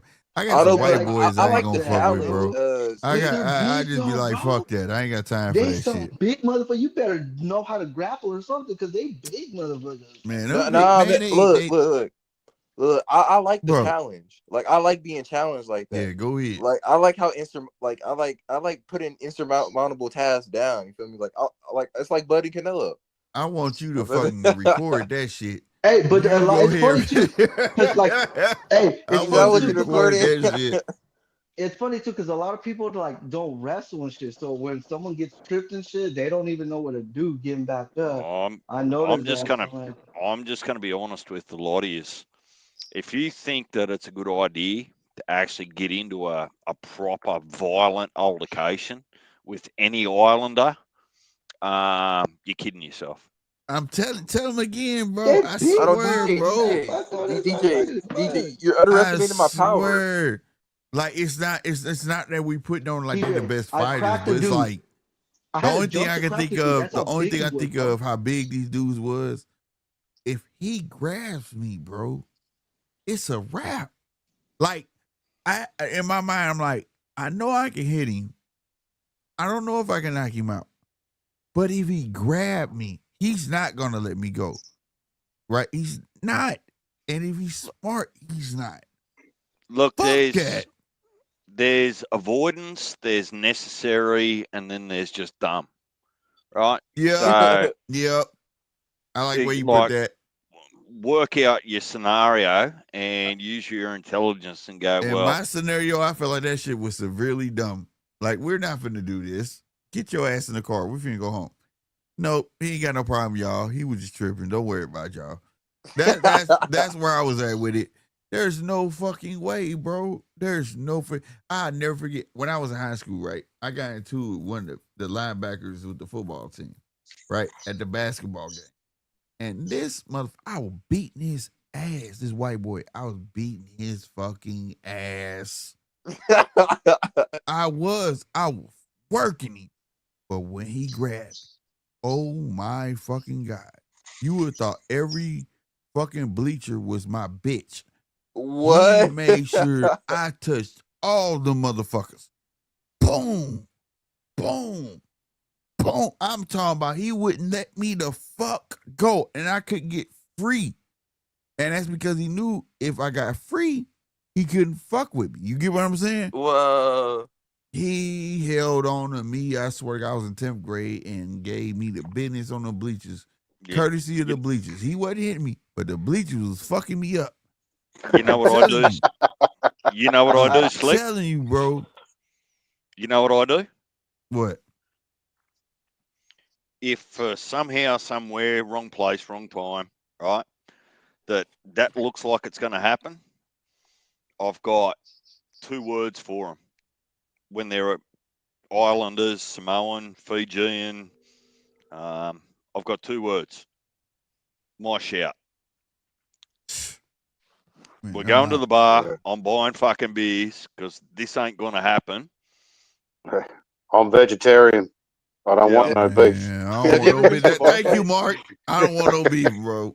Have you ever been to a bar fight? I'm being honest with you, bro, because that shit, I'm telling you, bro, that shit real, bro. Like, you got to pick your battles, bro. Like, I'm not no 235-pound motherfucker. You know what I'm saying? If I was, okay, what's good? I'm not that dude, No, bro. but skills pay the bills, Slick. You don't need to be out of weight. Bro, like I said, I just told you I was beating his ass. Everybody this day was Skills like, might pay the bills in the ring, I'll tell you now. In a street fight, mate, the bigger you are, the better. No, Like round one, I'm skills, sending man. them. I'm sending them all your way. Right? I'm going Oh to get my your God, address, bro. You're horrible. and I'm sending them all your way. Wait, who? Man, bro, that's you're on everything I love, bro. Like, I'm just saying, bro. I was beating it. And everybody next day said it was like, man, you beat his ass. You was beating his ass. But boy, when he grabs you though, he mopped the floor with my ass. He would not let me the fuck go. I tried my best to get free. It was like that scene on fucking Avengers when he was like, yeah, you got this, but we got a Hulk. And he got the slinging fucking Loki and all that shit. That's how I felt, bro. Hulk I felt it all the next day. Yes. That shit real. That's a real story, bro. I never forget that shit. So I got a question for Rob. Oh yeah, for sure. Just unpack it a little bit for me because I'm not sure exactly where it come from. How did you wake up this morning and start thinking about Antarctica? Bro, that shit. I promise that's the joke of the year right there. That shit was funny as fuck, bro. Is that before or after? You going to Antarctica before or after Bud wins by TKO?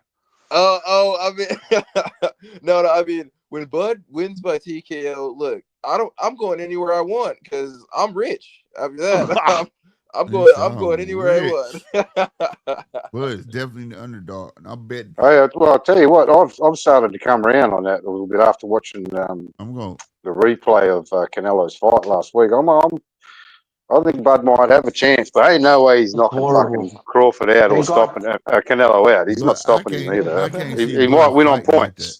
I don't He might win on points. I don't know. I want to see I can't see Bud fighting like that though. No, I see Bud. Bud doesn't run back though. That's what I'm saying. A lot of people are like telling me like, "Oh, Bud, what if he goes back like William Skull?" First of all, Bud ain't no track star. Motherfuckers acting like Bud's a track star. No, he's not going to fight like that. Hey, he's not going to fight like that. Hey, is it gonna be like this, Rob? Oh my God! What the Oh man! Hey, we can't have this shit right here. We can't have this, bro. It better not be no shit like this. It's not. Hey, it's you know definitely what? not gonna go like that. I don't think it's gonna be boring though. It's not. I don't think it's gonna be boring because a lot of people are like, "Oh, that'd be a guess what? Well, guess what? Round one. If it go like this, the shit definitely not boring. This shit gonna be what the fuck? But that's one of those files from a Diddy party. I'm not having to take it off the screen. I'm going to be wanting my money back if it looks like that. Fucking hell. Bro. No, but Bud has better defense than Canelo. Bud that's what I'm has saying. like very great defense. So it's like the thing about me, it was like the Skull fight was boring as shit. But then I'm like, wait a minute. Bud, like people are like, oh, what if Bud fights like that? And like, I'm like, no, first, Bud ain't gonna fight like he's gonna run around in circles. Bud not gonna fight like that. He doesn't do that. If you look at it, his instinction to get cracked is to come back. So he go fight. That's the part I'm worried about. That's his extinction. That's it. He fights kind of like he could fight on the left, he could fight on the right. This man IQ is high. That's why he's the best pound for pound fighter right now. I mean, this man, he could really switch up and have both hands fucking you up, you know? But the thing is, it's like people are saying, "Oh, he's gonna be like Skull or Chart." No, bro, he doesn't fight on the back foot. He could go back and wait for you and counter because that's But what he does. Also, he could go and corner you and just keep cracking you if you're gonna swing. He'll go, So it's like Bud is not a Skull. oh Skull damn, I was just like, saw this. what is that Cuban style track meet or cross country? That's what it is. I'm not a fan of that Yeah, I shit. don't know, man. That shit was Mike, yo. for me, it's going to be telling if Bud cracks Canelo good to the head, Yeah, and Canelo realizes that it don't hurt. yeah. Then he's just going to start walking That's through the him. only thing. That's the only Well, thing that I Bud, don't like. but see, Bud is good at his defense, but that what everything with round one said is what I'm worried about. If Bud gets feel like you got one off on him, he's gonna come back and fight him, and that could potentially get him knocked out. And I don't want that. I want to fight a sound fight like I don't think knocked out, but knocked down. Because remember, Canelo, ever since he had that hand surgery, he couldn't get if he couldn't get someone like Ryder out, and he dropped him a couple times. Yeah, he still got the pop, but I don't think he's gonna stop Crawford. A lot of people are like, even Canelo, think, oh, but he's gonna stop Crawford, bro. The only reason he didn't stop Charlo because Charlo was I guess backing oh, up he and was wasn't running. changing. Yeah, But that's what people were going for. But I'm like. Y'all motherfuckers acting like it's this gonna is the be a different. Canelo It's that gonna be. fought I've been saying this for the Plant longest. and It's gonna be a shit, different fight, bro. It- It's gonna be a different It's gonna fight. be a good fight. I think it's gonna be a good fight. It's gonna A be a lot I of good just people. don't It's fight, not see. gonna be. but I just don't see Bud It's not gonna be stopping a him. I don't see shootout. Bud stopping him. If he yeah, I don't wins, it'll see. be on No, points. it's gonna be on Yeah, that's points. it. It's Like I going to could see 12. it has to be on points. It has to It's be on going to points. But 12. then He's it's not like stopping this Canelo. is what I'm scared of because I'm getting like I said like I've been like these Really? fights like I've been look no I'm just saying like this is what I don't like because it's Where? like I said, look at the way Haney fought and look at the way Skull fought or Canelo fought. Or like Right. let's look at those two fights. People say Canelo fought like Ramirez, right? In a sense. In a sense. Yeah. More like Canelo was like, But I I get don't why know. you said It that was though. kind of in a sense, right? And then people were like, oh, well, Devin didn't do nothing. But like, first of all, who cares? Skull could have won. People are like, Skull could have won. He had this much or Ramirez, whatever. Fuck it. First of all, Devin is the A side. You fight in the A side, you got to do something. Ramirez didn't do that, so the A side is gonna get the win. Skull isn't the A side. Canelo is the same thing as Ramirez. Skull got to do. He didn't do. So it's like that's what I'm scared of. Who's the A side in this? Because I'm like Canelo looks like the A side, not The A Bud. side going to be Canelo for sure. Yeah, Yeah, it's Canelo. He got the because full fight deal. look at the Triple G fight, the first one. Even the Lara, a lot of people like I could say Lara like which way it bounced, but the Triple G, the first one, nah, it's like come on, man, that was a robbery. That was a Triple G win. Like they draw. That wasn't like they gave him a draw. I guess. I mean that was as bad as I'm gonna remember that say it like Cambosis this. fight. That Cambosis lost to Maxie Hughes and they robbed him, bro. That was that big of a robbery, bro. Because Triple G was beating him. Triple G was shooting him and shit. Triple G was winning that fight, and he got robbed, bro. Just like Maxie Hughes got robbed by someone like Cambosis. That was horrible, bro. I'm Yeah, gonna yeah, say and like, go ahead, Rob. My bad. my bad. But round one, the thing is, I will say, but like Bud does have he has a possibility of stopping or hurting Canelo, but I wouldn't say that's going to will happen, but I will say it's a possibility. I can't say why. I can't say to see that. You know why? Hey, don't be Because backing out of what you said, Rob. You said he's going to win by him moving TKO. up. Look. Him moving up. Him moving up is like he didn't show me I've clipped nothing it. against. I've clipped it. Look. He didn't show me nothing against like, and it's look. It's the same thing. He beat Span dominant fashion. He takes a whole year off and then he goes to fight Madrimov, division up. He didn't show me nothing really that like a year later he's moving up two division and fighting Canelo. That's really not showing me anything. That's why I'm saying I don't think he could stop Canelo because of Check that. this out. Let me give you a moment of history. All right, not like I said, this is one of the moments where I'm a two moment. All right, we know who Hearns is, right? Yeah, Tommy Hearns. There you go. Tommy Hearns, once upon a time, left his weight division and went up. He went to 160 something and won a belt. Then he went to 175. Then he came back down and won 160 and got another belt. What's the difference of Tommy Hearns doing that than Terrence? Okay, look. I could tell you. Look. I could tell you that. When I sit here and say these things on here, because a lot of these guys that's on the tube, right? Yeah. Show their pedigree. They don't know nothing about that. So I tell you how far back they've been watching boxing or how far back they studied boxing. So when I'm on here telling you a good small man can beat a good big man. Yeah. A person can go up 2 divisions But and win. Let me tell you back. It's possible as fuck. Look.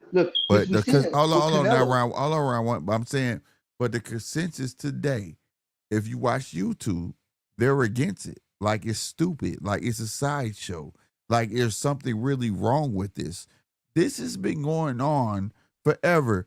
We've watched Roberto Duran go to light fucking heavyweight from 135, bro. Like when my start this channel was to be knowledgeable, like and I just feel like people are following these other channels and following their beat of their drum and not really looking this shit up. This shit is real. This shit's been going on. Yeah, I know. That's what I'm saying. Yeah, that's true. Like, look. But it's different because look at the way Charlo did it. He didn't. Charlo is, but look what Charlo, but look how Charlo lived. Jamel, see, there's variables. Round one. Can you say Charlo lived the life of a non-smoker, a non-drinker, and is an athletic motherfucker? That's an athlete. He was still athletic. He was still good. That's what I said. But he's not an athlete. Can you say Charlo's an athlete? No. He's living the same lifestyle as me. He's nowhere near and me too, bro. And me too, bro. He's not an athlete, bro.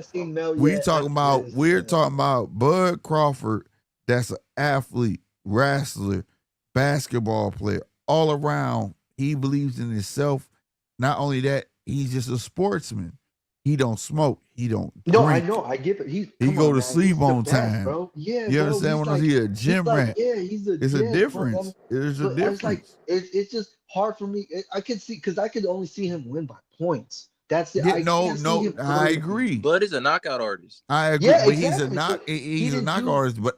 But he's not a knock. Now, hold on, Rob. He's not a knockout artist first. He's a boxer first. If the knockout comes, he's a good finisher. Let's say this. Let's correct that. He's not a knockout artist. He's a great finisher. If the knockout come, he catch you with something, he gonna finish you. No fucking problem. Yep, like he did. But he doesn't go. A knockout artist goes into a fight looking to knock you out. You're right. Like the way he doesn't go into looking to knock you out, bro. Yeah, that's true. He don't. This dude, when you deal with a finisher, he got a plan A all the way to fucking Z to beat you. That's kind of like Benavidez. People think Benavidez is a knockout artist. He's not. He's a Benavidez finisher. is not a knockout artist, bro. He's a finisher, bro. He be doing the same thing, going back and forth, and just bro. And he doesn't have one knockout punch in power. Yeah, it's more of an accumulation. It's an accumulation of punches. That's why, like the same thing when I used to do videos on Pacquiao. They used to be like, Pacquiao so fast. I said, shit, I could look fast too if I was within 2 inches of you. Yeah, but that's different. Bud is different because he don't need he's not like a Benavidez where he needs accumulation. I mean, he has more. No, he has precision. He lands more. Yeah, precision. His precision is his key. But, and that's when you learn something about boxing, bro, this is number one thing. You don't have to have power like that. You just need to know how to hit good. And Bud know how to hit good. He know how to hit good. You know why? Because his eyes is always wide open. And he has precision. He knows how to turn his punches. Look at, and I'm gonna give you the proof of what I'm saying. Okay. Tyson Fury, heavyweight, right? Yeah. Before he got with Sugar, was he knocking motherfuckers out like that? Hell no. He was just outboxing. Sugar showed him how to do what? Hit good and turn his punches over. You don't always have to have power. If you can put precision with hitting good, you'll get the knockouts. Now, if you just naturally gifted with power, you're going to get the knockouts anyways. You get what I'm saying? I feel like if he had more natural power, I would have, I could see that. I mean, I don't see that. See, But do you understand what I'm saying though? Yeah, I get it. Right, and that's Bud. Bud for them lower divisions, 140, Bud is 147. so fantastic, Right, bro. especially Like, at 140. come on, man. Like At this, how I 140, like he Bud. had power. 147 came to precision. Precision, yup. 154, he had to learn I think he tenacity had his and best weather the boxing. storm. His best boxing at 140, because at 135 he was just doing this shit too, knocking people up. But at 140 and 147, that He was was a like monster. peak, bro. Like damn. So motherfuckers gotta understand that. Like you can't just put labels on people. It ain't no different than when Sugar Ray went up. He learned how to hit good. You know what I'm saying? And all that. Sometimes we look at like power carrying up, right? As it has to. It does not always have to Yeah, carry. it's true. I mean, it's Sometimes you crazy. just need to learn a It's new crazy trick. because it's You like know what I'm saying? I could see Bud going up 2 division and not getting dropped by Canelo, but Yeah. then I could see Inoue going up 1 division and probably getting stopped by someone. I can too because of his defense. Yeah.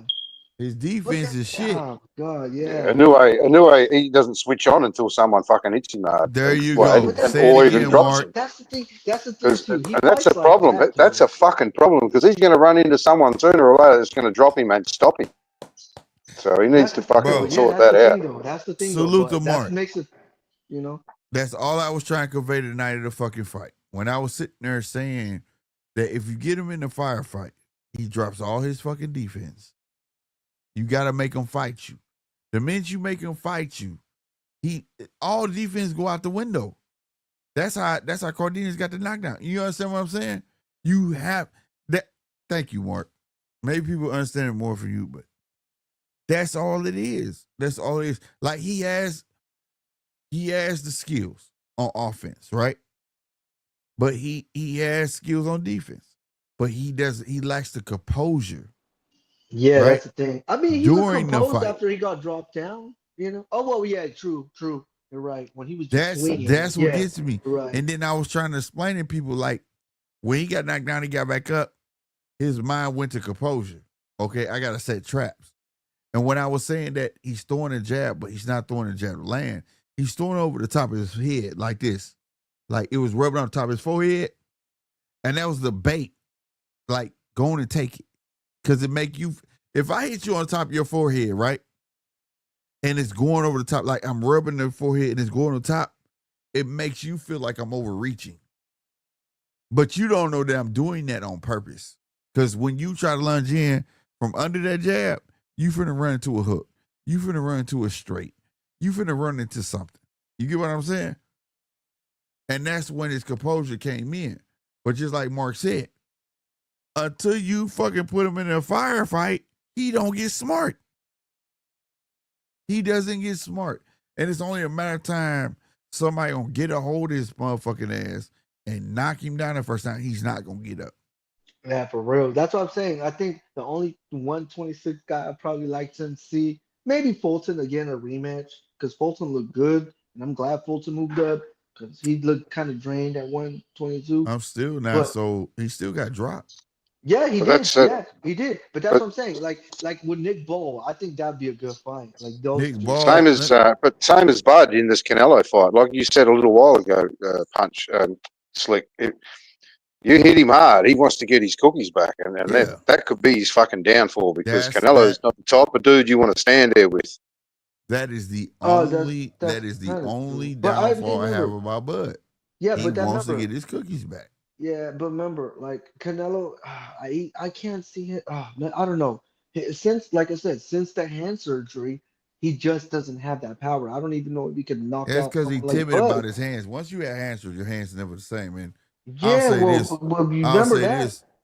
I'll say this, round one. Salute to Bivol. He gave the blueprint.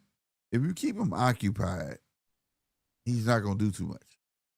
If Bud keep the jab out of it, but if you just keep the jab out, you know what I'm saying, and let some 1-2s go, you know what I'm saying, some 2-3s or some 3-2s, boom, boom, boom, boom, boom, boom, boom, boom, back up, be on the back foot, he gonna win every round. Yeah, You I get feel what like I'm he needs saying? to. Yeah, but I feel like he needs to reach or something. Because look, Bivol. If you even look Kovalev, bro, even he was kind of like even people like Plant, like them taller people that can box and move. Those are the ones that get him and shit. Like he's But the difference, undersized at 168 too, but he's still good. But even like with people like Plant, that was even Kovalev, bro. Like there were some moments where he wasn't even landing a lot of shots against here's Kovalev, the difference and between Kovalev those was just guys and Bud, though. jabbing back. But here's the difference between That's those what I was guys about and to say. Bud. Those guys don't have no gas tank. And those Yeah, guys but aren't as those skilled as Bud. Yeah, Bud but no, got no, a those no, no, gas no, guys, no, tank. no. you're Yeah, saying but you're saying that that's what I'm Canelo saying. No, hasn't knocked anybody out for ages, but Canelo had been Bivol had a fighting gas tank. legitimate 168 No, but big Bivol had boys more like defense Right, Belanga than and he can anybody take else those in and fight. the punches. other two. Right. Bud No, is no, Canelo one just isn't fight skilled out of enough for fucking Bud. 147, man. Make no. no If you, mistake. Make no mistake. Bud is going here understanding my punches to this dude is probably gonna feel like bee stings. yeah, No, I but don't I think so. forget Bivol was Bivol. This is Bivol, dude. Bud is Bivol going is the into guy. this fight 12 rounds. If I get him hurt, I'm gonna jump on him.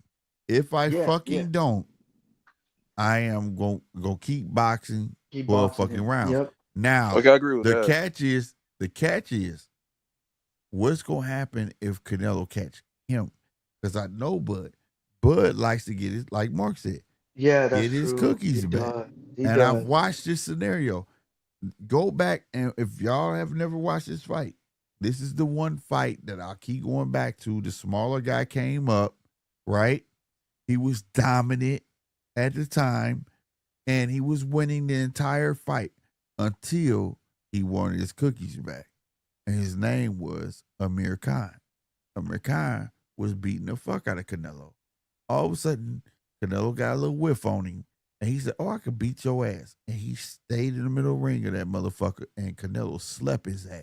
But Canelo was big and weight bullying, and that's when I hated Canelo. But That guess what? motherfucker But guess what? What you're saying is essentially, right? He was weight bullying with Amir Khan, right? To the Guess what back, Bud? bro. But guess what Bud doing? Bud is allowing the weight bullying because Bud's gonna come in the weight of the fight. How much you think Canelo finna weigh? Exactly. He's going to be I don't 180, know that. Yeah, but at the 175. same time, it's They like, look around the So same what I'm size though, Bud saying and is, Canelo. these guys got this good fight IQ, man. is not what we Canelo. These guys got should good not. chins. What I'm They saying both is, got good chins. They both bro, got good high IQ. It's gonna be that's fine. But what I'm saying is, what the one mistake that can happen, we know all of that. But what I'm saying is, we should not be worried about Canelo. We have to worry about Bud.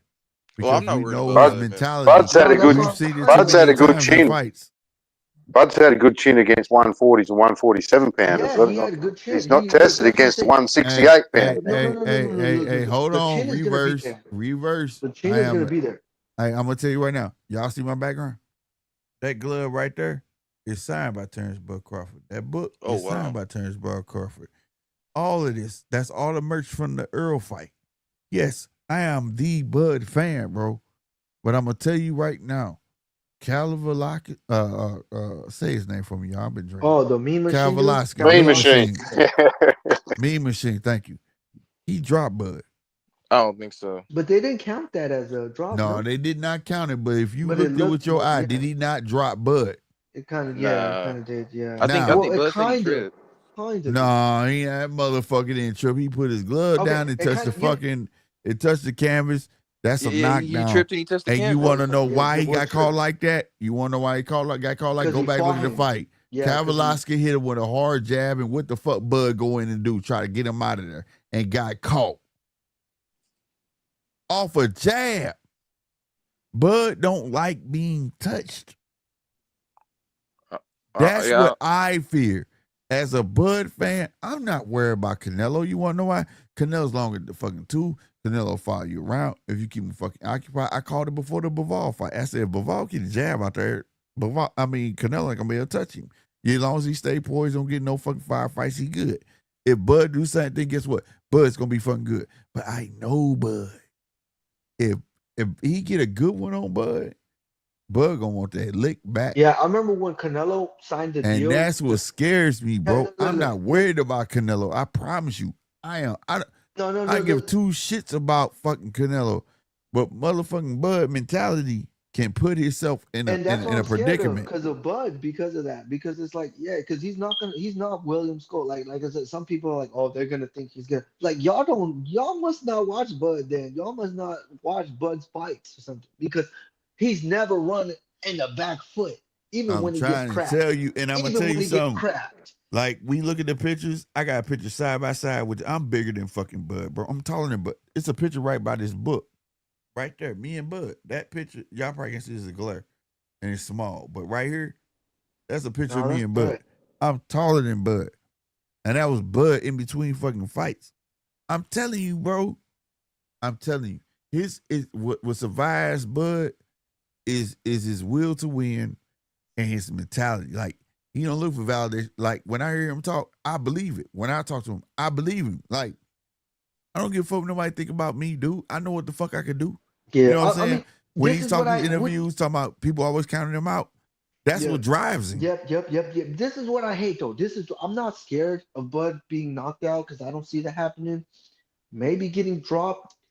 But the thing is like, if he does outbox it, is he gonna be the A side? That's what I'm saying, bro. Because like, we've seen this Canelo, think about it. Canelo's is the A side because he got a 4-fight deal. Okay, Canelo is the A side. He got a 4-fight deal. Bud don't got a 4-fight deal. Drop him. Bud got to do something because it's like. The same thing could have happened. Okay, my bad, Rob. I'm gonna let you go next. Okay. Sure. Okay. I get what you're saying, round one, but remember this: Canelo went upstairs to 175. Did he not? To fight Bivol. Yeah, but he was taller than him. And the jab even helped that. No. We're not talking about height attributes. We talking about being A side. Yeah. Bivol was the champ. He was the man. Yeah.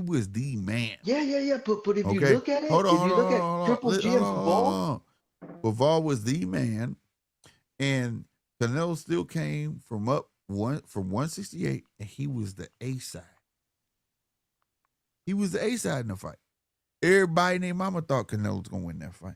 They said Bivol was gonna win. Who the fuck is Bivol? Yeah, Bivol but that's was what I'm the saying. guy. That's what I'm saying. If it has to be close, because that Bivol fight wasn't even close. I don't even think I gave Canelo that's more my than 4 point. rounds. Bud don't gotta knock him out. Bud that's what I'm saying. But that's what I'm saying. Bud just gotta pitch a shutout. That's what I'm saying, and it's hard for that because that's to pitch a shutout. But look, would you? Okay, the two fighters in the game right now that you know, if they wasn't their true adversary, right? And it's yet to be seen between Bud and Canelo. But we did see Bud against one adversary. Did he not pitch a shutout? Yeah, he did. All right. Bivol, did he not pitch a shutout? Basically, against Canelo? He did. Yep. All right. So Bud can pitch a shutout against Canelo, bro. His feet are lighter. He's gonna come in lighter. Came up to and I don't think Bud comes in it that way. He's showing everybody that 186 bullshit. Let me tell you something. If I'm Bud, I'm coming at the weight limit, bro. I'm gonna be lighter on my feet because I'm not coming in for a knockout. Yeah, what but the he's fuck gonna gain more muscle. For? Is he gonna? Because it's like I gotta see his weight too. Because it's like if he's gonna gain more muscle, that's gonna be more oxygen. No, he's gonna gain. This is the thing. This is the thing. But muscle is lighter. Muscle is lighter. Muscle make you look bigger, but he's gonna weigh lighter. Think about it. He gained all this weight now, right? Putting on muscle, cut weight. I think Bud comes in maybe like 165 to 160, right? Canelo gonna come in 168, 167. Canelo gonna be the one to blow up like 172, 175. Whereas Bud, he's not gonna blow up. Bud may blow up maybe 170. I'm gonna want to remain light on my feet so I can still move because I'm not coming in here to get a knockout. That's not my MO. I want to remain light on my feet so I'll box this motherfucker. I wonder what Bud weighed when he fought Madrimov at 154. Like when he came in the ring, what did he weigh? Damn, wasn't it 160? I think he was like 165 or something like that. Yeah, so we went up to 10, 11. Yeah, it was something like that. Yeah, it was something like that. You know. Yeah. What I wanted to say though is, Bud, he's he's the fighter on My that bad, night, Rob. September 12th. No, you're good, you're good. But on that night in September 12th, Bud, he's the fighter with the superior skills against Canelo. You know, Bud, he has the defense. He has, he has the better defense, better offense than me, better IQ, better footwork, all that. You know, so I think that's why I'm not worried about Bud at all. I mean, the only thing I can be concerned a little about is if he gets caught by something. But I don't think, since he has the way better defense, it's not really a good like possibility of that happening. And in regards to stopping Canelo, I give Bud a 65-70% chance in regards to doing that. Okay, that's a good ratio. I could work with it. I could work with it. You make sense there, Rob. But what Canelo going to be able to pick the size of the ring, isn't he? And he's not going to go for a big ass ring. Yeah. No, he gonna try to go for the smallest. They're gonna negotiate, but so he's gonna have everything in his favor to be able to. This is the one thing, Canelo gonna be I'm not there, but this is what I'm thinking. Canelo's gonna be A side, but he gonna have to part with something. He gonna have to bend with some things. You know what I'm saying? Because you are going with another guy who dominates the lower weight division. It's not like you going against a guy who don't have no leverage. You know what I'm saying? So, and to be fair, while people try and shit on Canelo, I'm be honest with you. Canelo beat Bud. This is arguably the best motherfucking fighter that he fought. Yeah, but people call it Jamel Charlo cherry picking. I thought you Jamel can say that shit, fight, but who else he fought that was 2-time undisputed, beat the man in his division, dominated and that's 140. What I said. Jamel was the undisputed champ. He's never fought it. That was the undisputed versus the undisputed. But one weight division though. One weight. I don't know. I still think Bivol was the best fighter he fought. You know, and he had a great fight. I mean, other good fighters like the Triple G shit. I gave him props on it because I didn't think he was gonna fight that fight, and the fans forced him into that fight. That was like the last thing that fans did, but fans literally forced Canelo into that fight. Mayweather's best resume, right? Well, I'm gonna be honest with you. Floyd picked him while he was green. See, sometime in boxing, you have to foresee the future. You see what I'm saying? Sometimes, like Rob, I could look at you like, damn, he good. Hey, you want to fight? Fuck it, we finna fight. I'm gonna give you an opportunity now because I can see if you later on, you gonna be a motherfucker. You gonna be a beast. I'm not finna like Abdullah Mason. They letting him get good. He gonna be a problem later on. People talk about the knockdowns now. I bet you don't see that shit no more. You see what I'm saying? Mayweather understood. I'm finna go ahead. Oh, y'all gonna give him to me? Bet. Let me get him out the way now because if that could have been a potential big fight, think about it. If he never, just think like this. Say he never fought Canelo, right? And then he fought Pacquiao. But during the lead up to Pacquiao, Canelo was on a monster terror. Fans would have been like, fight Canelo. Now, Canelo got his shit together. It might have been a different fight. You see what I'm saying? 6 years later, he got him while he was young and green. You see what I'm saying? So now y'all can't say, I need to fight him. I got him out the fucking way. That's always been a thing in boxing. Like, sometimes you can see a projection of a kid like, this dude is going to be that guy. I need to go and fight him now. Get him out the way before people be talking about I need to fight him. That's always been, I stand on it. I know it wasn't Mayweather that called for the fight. It was fucked up that De La Hoya put Canelo in that predicament. But you didn't hear Mayweather deny it, did you? I don't know. I mean, and plus he was way younger. He's supposed to be way more vigorous. Name some other younger motherfuckers that Canelo fought then. I mean, Mayweather fought then. You can't, can you? Wait, was Marcos Mandana? Was he young? No, he wasn't young as him.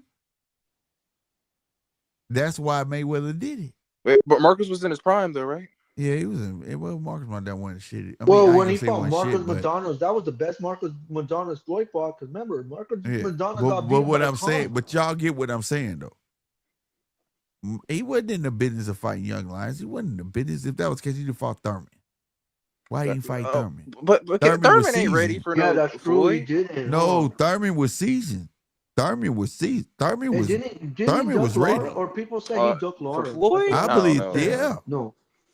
I don't know if he would beat him. I'm not. When I say that, I don't mean I don't know if he would have beat Well, him. Thurman always brings that up. But at that time, Thurman wasn't gonna be no more ready than what he was. Yeah, but I remember that too because he would always Right. say Floyd is scared of me, or he would saying shit At like, that time, I want to fight Floyd. Like, I don't know if y'all know who. I can't remember his last name, but his first name was Angulo.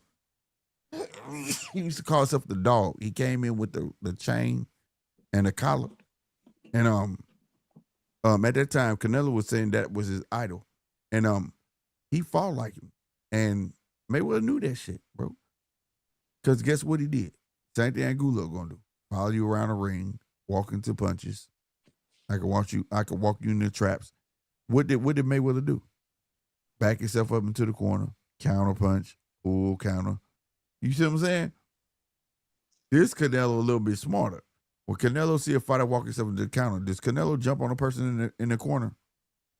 Nope. Because he's thinking about that. You trying to use me. You see what I'm saying? You trying to get me to come in the corner and do you and think you gonna get a pull count on me or a counter. Like you got past fights kind of tell on future fights of fighters of what they've been through. And like I say, shout out to Mayweather for knowing that, because Mayweather know if he would have got this version of Canelo, not today, but like the one that was on his terror, it'd have been a lot harder fight. Let me go ahead and get him, because like I said, if that was the case, he would have fought Thurman. That was before fucking Canelo. But Canelo came up. Let me go and get him. I can take him now. Bet. Perfect candidate. You won't give him to me? I'm not calling for him. Y'all think he can beat me? Fuck it. It was the perfect scenario. But he could have easily said, fuck that. He could have easily said, fuck that fight. But he didn't.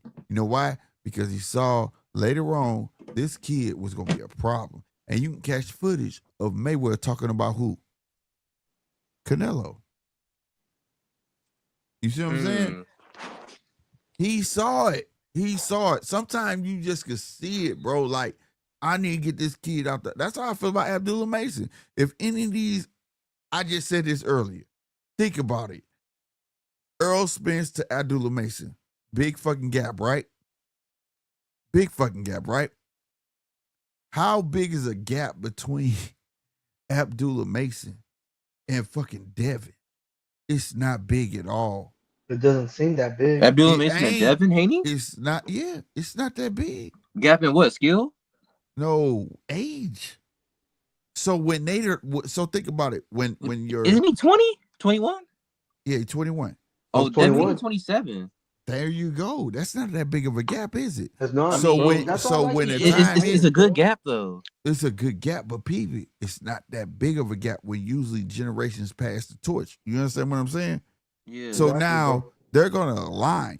So when Abdullah get on the top of his shit and he called Devin, is Devin gonna duck? Is it you understand what I'm saying? That's why I said you better get Abdullah now. You better get him now. But they don't see it like that because these motherfuckers too busy want to dodge everybody and say, well, what no need for me to fight him. Bullshit. Slick, did this start with Devin Haney wants boots though. Devin Haney want boots all the fuck he want, but can't me and you can say that, but can he be boots? Be honest. Devin Haney is gonna look like Puss in Boots if he. There you go. It was somebody on the Rise podcast that said Devin don't even make it out of the stare down boots. I promise you, bro. I don't see it, bro. After I saw, fuck no. What you finna say, DJ? DJ, you there? What were you gonna say? Yeah. So this started with the Bud Canelo fight. Yeah. Yeah. If I can, it's just an opinion. It's not an expertise. But I think it's in part ignorance and arrogance to predict how Bud's going to fight, because Bud didn't beat Sean Porter the same way that he beat Errol Spence. True shit. Didn't beat Errol Spence the same way that he beat Madrimov. That's true. Right? So if you actually go and watch the fights, there's a level of adaptation. Like he's gonna do what he sees. He's gonna pick up what he sees and those sorts of things. And I think that to try and compare Canelo to a past opponent that Bud's had is imaginary, and it goes both ways. That's I don't know exactly what I don't know it there, is, but that's DJ, all we got to because go off of. Bivol. Oh, what were you saying, Slick? I'm sorry. No, I was saying what DJ is really what he's saying is true because And that's all we got to go off of, though. But, No, yeah. I'm gonna refute that. I'm gonna refute that because the thing is, Bivol, he used Madrimov to prepare for Canelo, so that's why Bud picked Madrimov. Because Madrimov and Canelo kind of have the same kind of like the stance, like how they hold their fists and stuff like that. Yeah, but he got that's to what I'm catch and saying. shoot. Like, it's kind of hard. It's kind of hard because it's like I said, he didn't he went a year off from looking spectacular with Spence, and then looking okay, moving up with Madrimov. So No, he took I gave another that before year he was off, 8 or 7. and he's moving up two-weight division. Give me So a it's like, chance to land the plane here. Oh yeah, sorry about that. Sorry about that, DJ. And vice versa. To actually try to find an exact replica of Bud Crawford that Canelo's fought is just wishful thinking. Yeah. Right? Floyd, I mean. And no, forget it. Floyd fights different from Bud. That's a whole different fighter. Go ahead, DJ.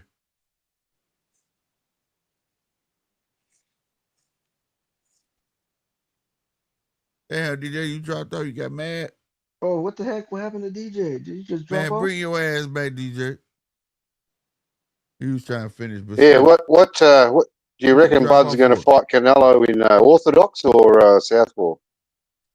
He's going to do whatever he wants to Canelo. Both. He's going to do both. Yeah, he gonna that's what I'm thinking. Southpaw. He's coming out Southpaw. Look, he gonna come out Southpaw like always, and then he gonna start switching. Like if he gonna want to outbox Canelo, that's the thing. He could outbox Canelo. He got that. He got more tools than someone like Bivol. Yeah, Bivol might be big and have reach, but that's like that. That's what I'm saying. I can't see Canelo knocking out Bud. I could see Bud outboxing Canelo. But it's just like fuck. It comes to like how close the fight is gonna be because I'm gonna need Bud. If he's gonna outbox Canelo, he got to do it like Bud. I mean, not like Bud. He got to do it like Bivol and Mayweather. That's what he got to. That was sort of my point. My point was that how many Southpaws has Canelo fought? He fought plenty. He fought plenty. At least 4 or 5. Not a lot, bro. He really hasn't at least fought 4 a or lot 5. of southpaws. Yeah, well, there's not a lot of Southpaws, I guess. So I mean, even that's what I mean. The Southpaw stance fucks people up because there's not a lot of them out there. But way Canelo fights, it fits because he squares up a lot. You know what I'm saying? He's not just small fighters gonna turn sideways and he got to reach with his right hand. He's more a catch and shoot, guard up. Yeah. So he's kind of there already, but like, no, I can't compare Bud to a Mayweather. I can't compare. Bud is Bud. No, but Slick, Bud is a Floyd Mayweather with punching power. And Canelo's Canelo too, though. Bud. One thing I'll say about this, I gotta put Bud in his own lane. Bud is one of them guys that just he has his own style and he has a very high. That's what I'm saying. IQ. Bud isn't like whereas Mayweather, I won't say he had the best IQ, but he had one of the best defenses in his era. You get what I'm saying? Yeah. Right, and jabs. Oh my gosh, his jab was like superhuman. It was like a pull counter. You know what I'm saying? Like it was like a pull counter. So like, but where Bud is, his IQ is his everything. You know what I'm saying? He's an adjustment on the fly. You know, like that's him. You can see him watching the other person the whole time. Yeah, that's why they be like Bud's slow starter. 1 through 4. He's down. He throws so many like feints like to see what you gonna do that he hold on to it. You know what I'm saying? So Hey like, guys, hey fellas, I gotta go knock out. It's already 12. I gotta wake up and take my oh, it stepson is. to Ain't it? It's like baseball. 2 a.m. So yeah, That's I what got. it do. That's what it do. I'm gonna get for these other fights, but no, and everything. I'm Hey, gonna get this last line hey out. guys. All right, hey, peace. Hey, what's that? My dude right here, That's Mark. That's Rob, man. That's Rob. He changed his Rob. icon, bro. Rob. Okay, well, okay, that's why he must have changed his shit. That's why I was like, Yeah, wait. he Yeah. put Oh his, yeah, he okay. I changed was his like, icon. what the fuck? He changed his icon. This is all right, Rob, Mark, Slick, DJ. When you come See back, you, mate. I'll Yeah, see you guys. Like, right on, round one. Yeah, God bless Ramos. Yeah. But And I like, go by I don't know if you guys seen my display name, but it's yeah, I see it. Jab like Shakur. yeah, I go by Jab like Shakur now. It's stupid, Jab. But no, on everything, Bud is his own entity, bro. That's one guy that carved his own. But he's a on the fly person, bro. Like he's been so smart that I've been watching this kid from since he had dreads before people even knew who he was. Like he throws so many feints within the first and second round. When you get in your groove, he already know where you're going. He already know he knows your plan. He knows if I throw a jab, you're gonna go to your right. If I throw a hook, you're gonna run this way. You know what I'm saying? Then he start punching where you're gonna go. Go look at the I tell everybody, I swear to God, go look at the Earl fight, right? And go look when he shot the jab and Earl linked, he was already punching right there. Wow. Because he knew he was when he feinted, Earl would flinch this way. So when he threw the jab, he was already right here throwing that way because he knew Earl was gonna flinch that way. You see what I'm saying? Wow. This is the IQ of that man. Like he literally does it. This is why he's a slow starter. But if you watch what he's doing in them rounds, it's to figure you out. Right. He's down. Salute to Max Kellerman. I'm missing. He's down. He was the king of saying this. Bud is downloading information about you. Wow. Come the fourth round, he finna fuck you up. Max Kellerman been following Bud just as long as I'm following Bud. Max Kellerman was the only commentator screaming Bud's name before everybody else. Like, tell him this kid's the truth, bro. Y'all won't give him a shot, but he's the truth, bro. So like that Bud is in a lane of his own. I stand firm on the Judge's Table podcast. Every fighter has a tick. Bud has one of the worst ticks. If you get a lick on him, he wants to get his lick back. You see what I'm saying? Right. That is one of the worst ticks because that's your vulnerability. You see what I'm saying? Right. That's your ego. You know what I mean? And that's a bad thing to have, bro. That's fuck timing. Fuck he got when he shoots a jab, he drops his right hand. No, fuck all that. If I tag him one good time, that's good enough for him, he gonna leap in, then I can land something. That's the tick that Bud has. Now, I'm looking for Bud to show me that he has the poise to say, you know what, he got that one. I'm gonna let him have it. You get what I'm saying? Right. I'm gonna let him have it. Yeah. But the thing is, the only thing I've seen with Bud is that, like Madrimov with that herky jerky style, if Canelo can adopt a bit of that to throw Bud off, because Bud seemed to have fucking trouble with that. Yeah, everybody that style that Madrimov was using. But go back and watch the fight. People call it a bad performance, right? It was. First 2 rounds, Bud was boxing his ass off, right? That erky jerky shit came into fucking play. What Bud started doing. And I don't like this shit. He stuck to him like glue. Yeah. Where it wasn't no erky jerky no more. I'm right here in your face. What can you do right here now? You get what I'm saying? That's the smartness of it. That's the smartness of it. It may not be a pretty win, but I'm not finna go through that bullshit you doing. You get what I'm saying? If Canelo starts doing that shit, does he really want to stand close to Canelo? I don't think that's a good idea. I don't think it's a good idea neither, fam. I swear to God. That's the beauty of this fight. And I hate that people are already trying to make these built-in excuses. Oh, if Canelo win, he built. No, fuck that. He beat a great fighter. Fuck, I was listening to a channel the other day, and he was saying that if Bud wins this fight against Canelo, then he's definitely juicing. No, and I'm thinking, fucking come on, that's a disgusting thing to say. Hey, bro, you can go online right now and find Bud like literally wrestling like dudes that look like giants and flexing them to the ground. Dude just naturally strong, bro. We saw that, bro. In the build up of the before I get out of here, in the build up of the Earl Spence versus Terrence fight, right? They were saying that Earl was too strong, right? When Bud shoved Earl, did not Earl take like 3 steps back? He's he's just naturally strong. Like he's a wrestler first. Like I'm just saying, I'm not tooting his horn. That little dude just strong, bro. He just strong. He's got core strength. Yeah, real What's talk. your core strength? No, he said core, just core strength. Not fucking core strength. Fucking give me a break. I like how you link that though, but no, bro. But I did want to say I do agree with you, Mark. Stand there with that man. No, that's a no. That's a yes. I mean, you just got to do your defense. You just got to be good with your defense, and you're good. Bro, I don't care if you make yourself small. I don't give a what you do. If you stand there with Canelo gonna fuck you. Did you see what you got to hit him first, bro? Did you see what BJ Armstrong? BJ Armstrong was bigger than fucking Canelo. Did you see what he did? He will fuck up He will fuck up Crawford's arms, his fucking ribs. He will just start punching in the biceps, fucking all sorts of shit. Hey, BJ Armstrong thought he could stand there too and broke his fucking orbital. Oh, but BJ Armstrong's not as good as Bud. Nowhere near. No, he's not. But he stood there. The point is, you stood there and got fucking cracked. Yeah, but BJ Armstrong. Bud. BJ Armstrong. Skills ain't got nothing to do with your bone strength.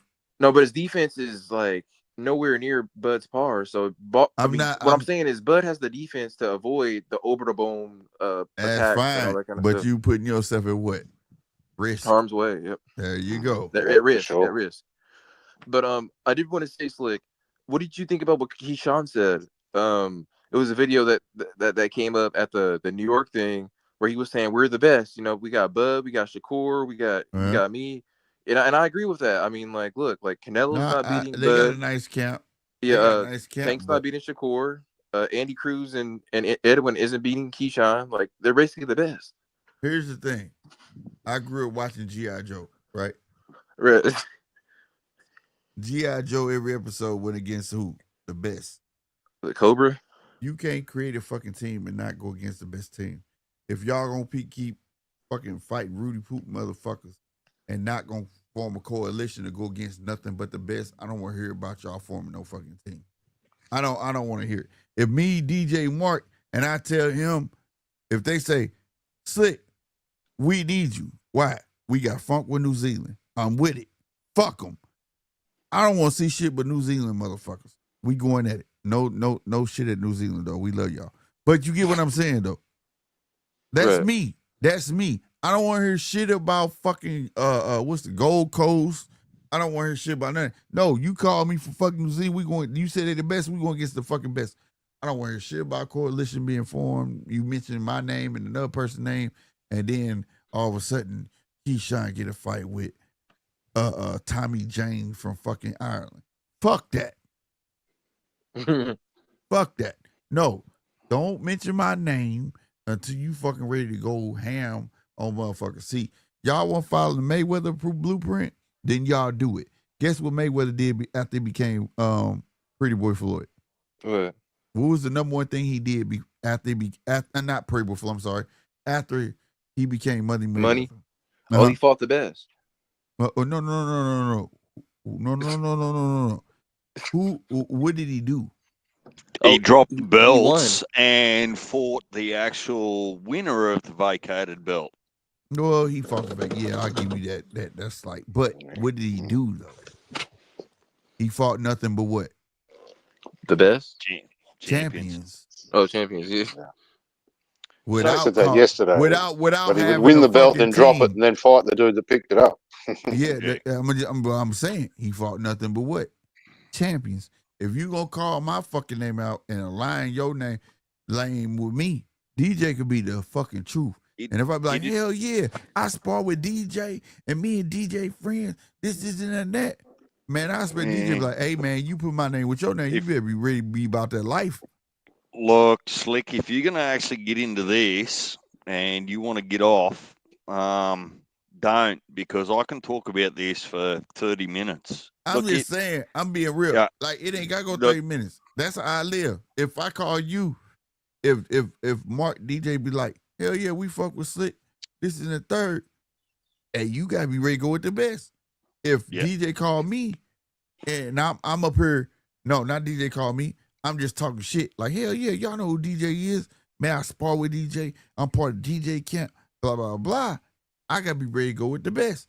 It can't be no DJ fighting Canelo, but I'm fighting Joe Smo from fucking. You know what I'm saying? Like, this shit don't make sense, bro. Like, you try to be part of this, form this coalition, this camp. Man, don't mention me then. If you're not ready for that type of smoke in a line, don't do it. Slick, all I need you to bring is a pair of mirrored sunglasses so they can't see what you're looking at. I've told you before. I'm with you. We call, out here in America, you know what we call those? Sucker duckers. And the girls don't need to know where you're looking. Just That's right. Look Sucker there. duckers. They don't know. That's right. Look, we call them speed dealers here. There you go. Look, I'd like to. I got prescription ones like that too. So I'm I'd ready. like the opportunity to at least explain where I sit on the whole Canelo Bud. Yeah. Give us your breakdown, DJ. I'm so sorry for interrupting you. No, well, actually, it wasn't about anyone. I just got booted out, and it does happen because I've got a heap of lightning storms where I am. I got you. Oh, shit, if I have a tantrum, I don't leave. I have a tantrum live. Right. Look, and you can imagine, Slick, that I've had these conversations with different people. We can agree on one thing. Let's all agree in concept that Bud has an inbuilt gene that says if I get touched with something I don't like, I need to get my get back. Yeah. Right? Like it's you see it all the time, and Keyshawn Davis does it. Right? Yeah. Stop being emotional about it or egotistical about it. Just be better. Don't get touched like that. Right. And that's the underlying concern that I have with Bud fighting Canelo. If Canelo touches him, right, and Bud says, well, fuck you, I'm going to come and get my get back, well, that's just danger zone. However,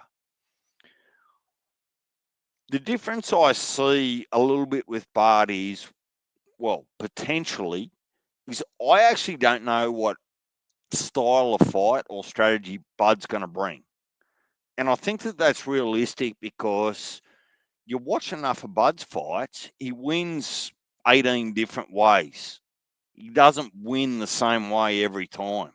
Mm-hmm. Whether it's Madrimov, Porter, whoever, go through his list, right?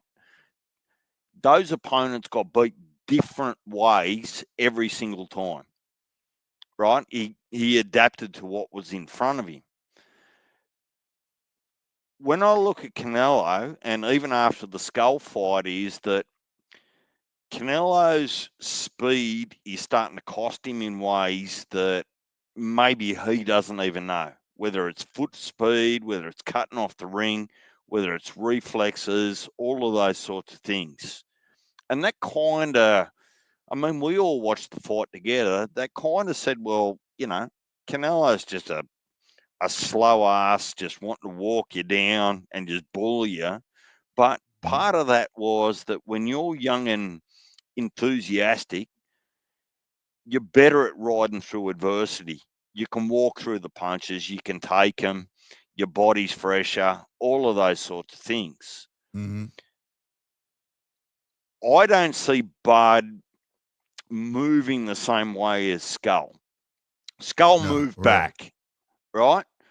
Bud's actually going to move laterally on you, and he's going to see if you're lazy somewhere, right? And did you drop your guard? Did you do what? And he's got the ability, and we've seen it. He's got ability that I'd say the majority of other fighters don't have. He can hit you in angles that you're not used to. You're not sparring for it. You're not used to it. You haven't seen it before. He's throwing long range uppercuts, short uppercuts on the inside. He's hitting you with a lead hand, a cross right. He's just got a toolbox that most boxers aren't used to. So if I take the conspiracy theory of the judges and the names and all those sorts of things out of it, I actually don't predict a Jamel Charlo replica. Well, first of all, it's his pride. To win that fight, he's got to put his pride aside. Do not get into a war with Canelo.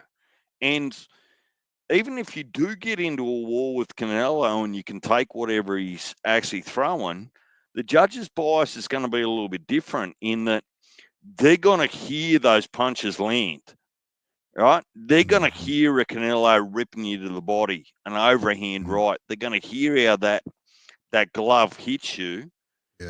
And they're going to ignore Bud hitting him 3 times in between those punches. Well, Bud's going to smile every time Canelo hits him, though. That don't mean nothing. But that action do you get what different? Do you get what I mean? Like if for a judge where you watch them fighting in the phone booth and you only hear bang, bang, right? That actually overrides visually and physically that in between those hard punches, you just got fucking laced 3 or 4 times. Right. Body, face, whatever it might be. So I actually don't think it's about size. Size isn't actually bothering me at all. I think it's about strategy and craft. Do you not think that the harder punches are the more effective ones, though? Look, put it this way, Mark, is that what was one of the fights we watched more recently where someone was throwing harder punches, but in between those harder punches, they were actually wearing 3, 4, 5 clean shots in between. So if you're marking your card and you go, well, let's just go off clean shots, the hard punch might break a rib or knock you out. I get that, right? But if it's not doing that, what's the score? You've hit me twice hard, but I've hit you 5 times clean. So what's the score now? Is it 5-2? So that's where that AI judge, AI judge would have the person who's throwing the not so hard but lots of punches up. Yeah, well, but that's how against it's supposed to be hard punches. because it's a scoring sport. That's what it's supposed to be. But, Mark, but it's clean, effective punches, though, isn't it? And harder punches have got to be more effective, surely, than softer punches. Effective, but actually, no. I'll go the other way and say that there's some people like a Virgil or a Mike Tyson that can just rip a body shot and bust you, right? But there's other boxers that can just hit the same spot 10 times over 6-7 rounds and just break you down. The point I'm trying to make is that a lot of them. There's a lot of variables. Look, it's just my opinion, Slick. That I'm not disagreeing with you, DJ. I'm just putting another, devil's advocate sort of thing. I was speaking to your opinion, like say what he said. A guy hits with 2 heavy punches, right? And a guy comes in between those 2 heavy punches with 4 effective punches, right? So it depends. So say if a guy came in between and he landed them, but they were like partially landed. Like he meant for a left hook, but it like kind of went behind, his head or anything like that. They look at that. You get what I'm saying? Versus say Canelo landed 2 clean ass body punches. It was like pow, pow. They gonna give it to Canelo because they're gonna say, well, he threw 4 punches, but he landed them, but they were like partially landed or they didn't really meet where they were supposed to go. That's what I was trying to say. Is those heavy ones, if they're clean, they're more effective. Yeah, it's I have no problem with that, Mark. I guess what I'm trying to say is that there's a craft and skill there that when you watch it, and Mark, you've been on the same lives as we've been. Like you actually watch some scorecards with their AI or their Chris Mannix, and you go, how the fuck do you come with that? Because what you're actually doing is you're watching a boxer attempt to be aggressive and throw a whole heap of non-effective punches. They're hitting elbows, they're hitting gloves, and to the viewer, if you're not watching closely enough, you go, oh, well, old mate's getting laced up. But the bloke on the other end of, like the other end of that is going, fuck, he hasn't touched me. All he's doing is just punching me in the arms. Yeah, but we've also seen Canelo punch a bloke. I can't remember who it was. Was it Smith? Punch him in the forearm. The bicep that many times that it fucking ended up rupturing the muscle. Yeah. Well, Canelo his best puncher. So therefore, to me, that they're effective punches, but they're not hitting him in the body or the head. They're hitting him in the arm. That to me, that's not effective punching. That's him doing that to take his best punch away from him. Well, it's affecting the fight, though, isn't it? I predict that Canelo's going to punch Crawford in the shoulders a lot. A lot. That's a lot. A lot. That's right. But if that slows down Bud's punching, then I mean, they shouldn't be scoring, but they're still effective punches. They're affecting Bud's ability. Affecting and effective is two different things. Like, okay, I guess so. Yeah. Okay. If you punch him in the shoulder stuff to get him to drop his arms and take his best punches away from him, that's not effective punches. Effective punches is his landing punches, like to the face. It's different regions that score you on your body.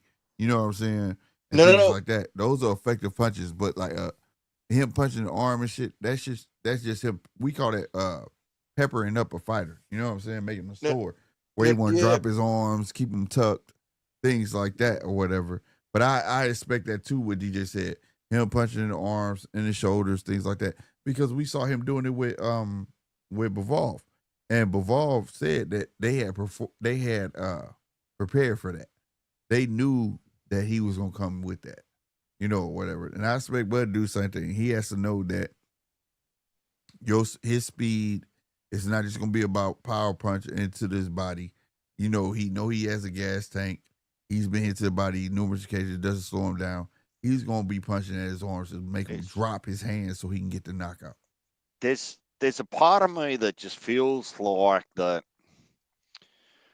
And Rob, I'll let you go. Rob, I'll let you go first. You've been trying to get your opinion in. Go for your life. Oh, for sure. Yeah, I was going to point out. The thing is, we talk about like the punches. Bud, he's been sparring with Lester Martinez.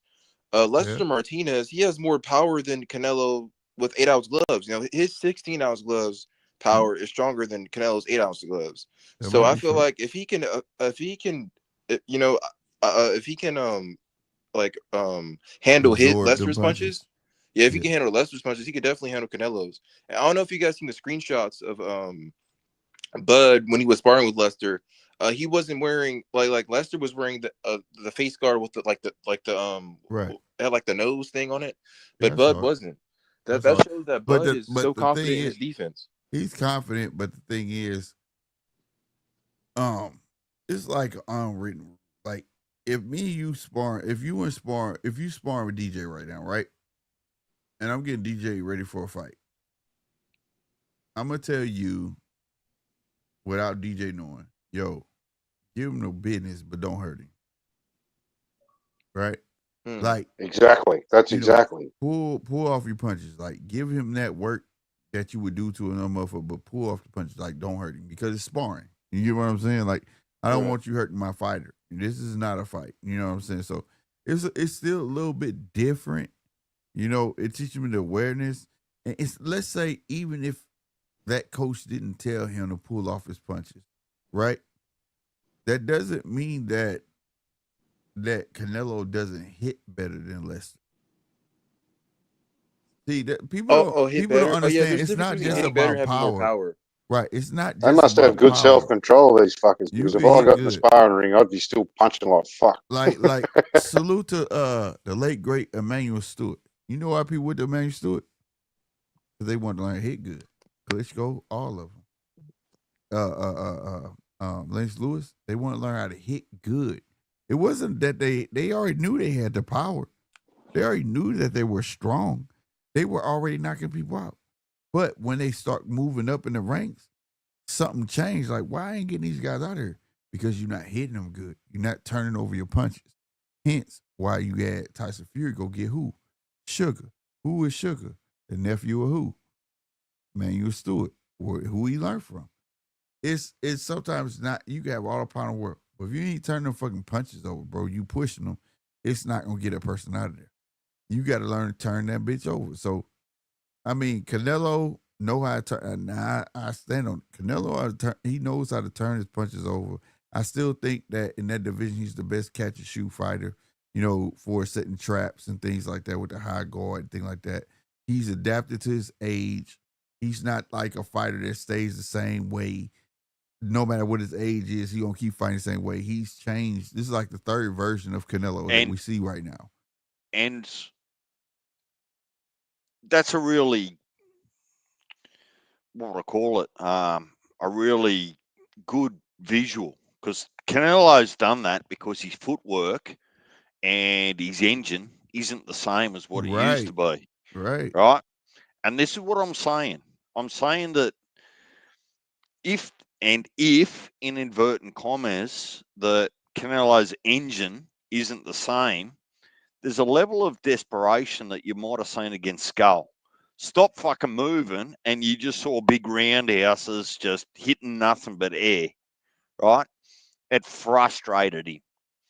Yeah, Skull didn't stand in front of him in exchange, and why would you, right? But call it a pick apart sort of strategy. Like if the only person that's going to know how Bud's going to fight is Bud and Bomac. Right. So for us sitting here, and I've watched a lot of Bud's fights since I've come into this forum. I've gone back and I've watched them, and I still say that he's not relying on one punch to actually win a fight. Or one style. He's beaten so many people different ways that to try and even predict that master, the way he's going to come in and try and actually have that fight, is like winning the lottery. Like, fuck. How do you know how he's going to front up and what style he's going to do? He's obviously going to download like any good fighter does for the first couple of rounds, but what if it's not about a war? What if it's not about actually getting cut off and forced into a corner and exchanging? What if it's about, you do this, I'm going to do this, and the judges are going to see it? Yeah, like all our boxing match, like a technical boxing match. But if it's technical, it's definitely going to come from Bud's side. At this age, Canelo's more about, I hate to say slugging it out, because he is technical when he get close to you. Like, he likes to set traps. But I can't see, like I said, this is all speculation. Like you said, we don't know. But I just can't see Bud standing there with him. Like, he'll stand there momentarily, get a couple punches off, then he's back on his feet. If you smart. So comparatively, you look at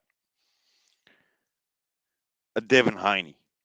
He always wants to win the same way, right? Right. Same style, right?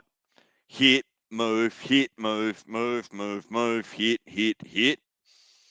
Look at Ryan Garcia. If you nullify his left hook, he's got nothing. And I'm telling Ryan Garcia to start drinking beers with his right hand because it's no good in defense and it's no good in offense. You might as well just not have it, right? Right. I like this. I'm hoping for the chess match. Yeah. I want Bud to win, but I'm not going to make excuses for Bud if he loses. I'm not going to get on the he was too small. Nope. I'm not going to do that. Thank you.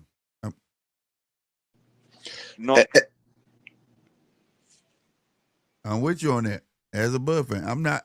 Hey, Bud, go in there and get that. Hey, you got your ass whooped. It is what it is.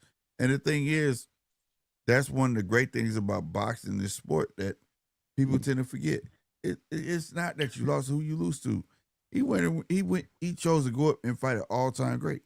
If he lose, he fucking lose.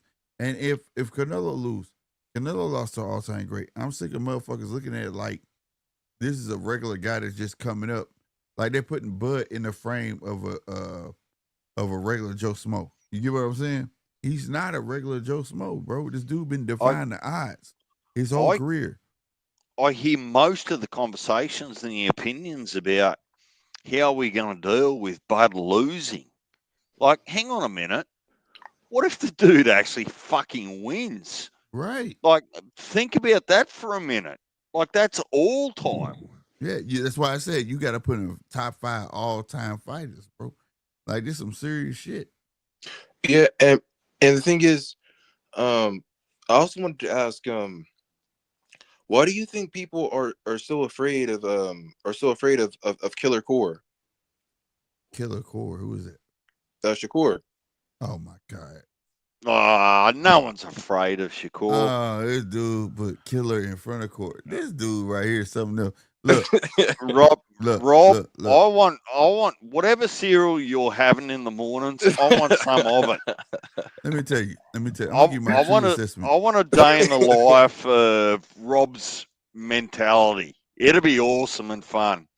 I'm gonna give you my real assessment of Shakur. I like Shakur. Shakur is what I love in boxing, a pure boxer.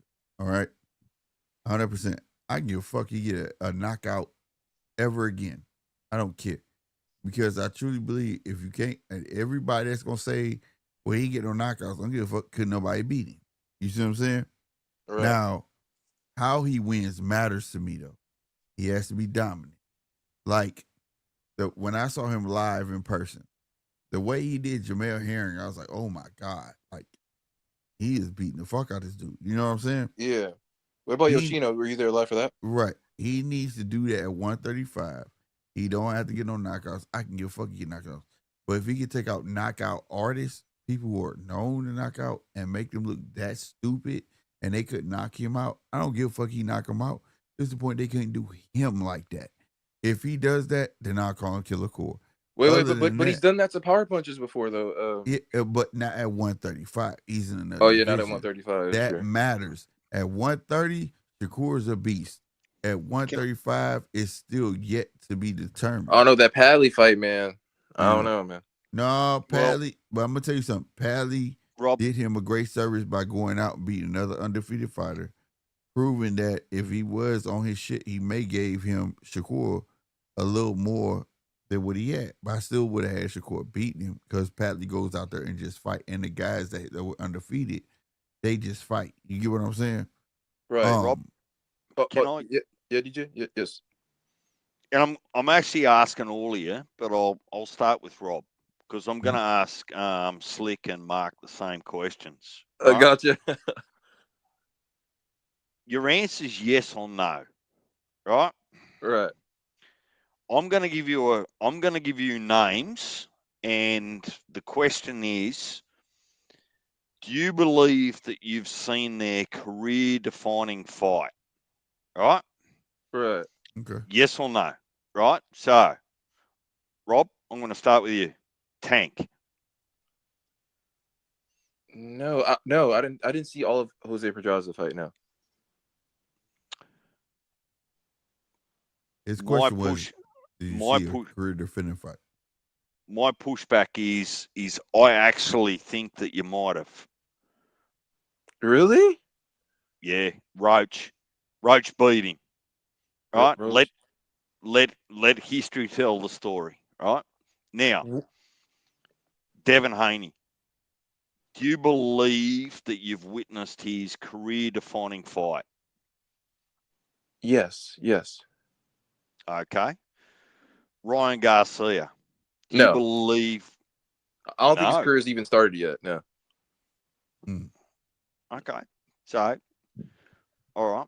So, remember the term that there were the four kings?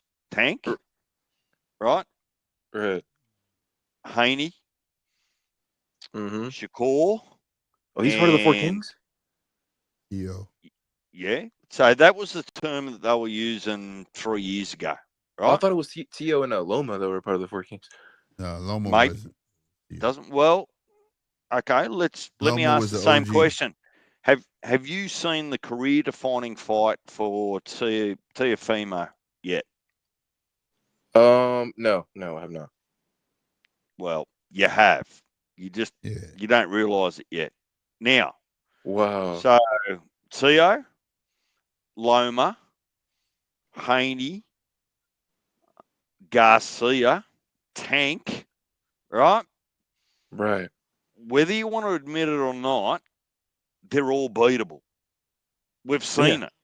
Yeah. Right? For certain.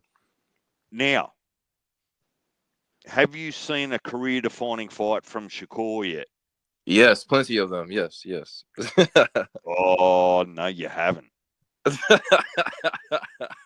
This is kind of what I'm trying to say. Like the jury's out on Loma, Haney, Teofimo, Tank. The jury's out. Whether you want to admit it, you're a fanboy, whatever. The jury is out. They're beatable. Oh, right? for certain.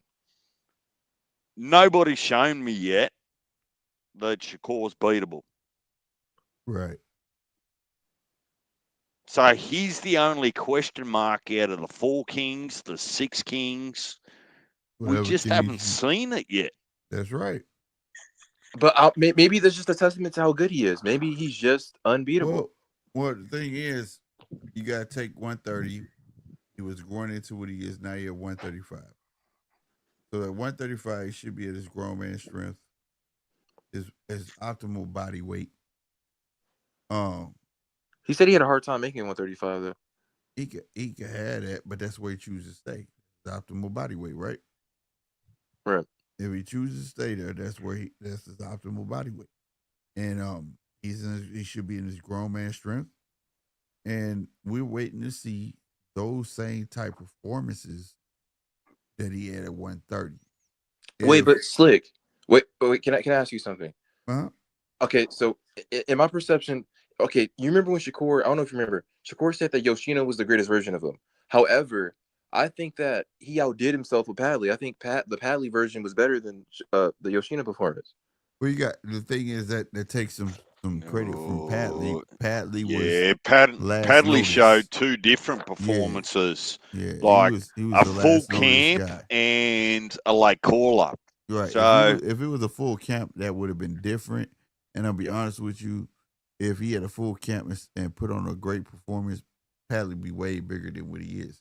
But he didn't have that full camp. But Padley even said the same thing would have happened. Even probably, but we don't know. Padley was already in training he was going to fight on another card only a couple of weeks after when he did fight Shakur. So he was already in training, but not for Shakur. Not for Shakur though. Yeah. So that's a different monster. Yeah, but it's not like he came in cold, not even in a training camp. I'm not saying that.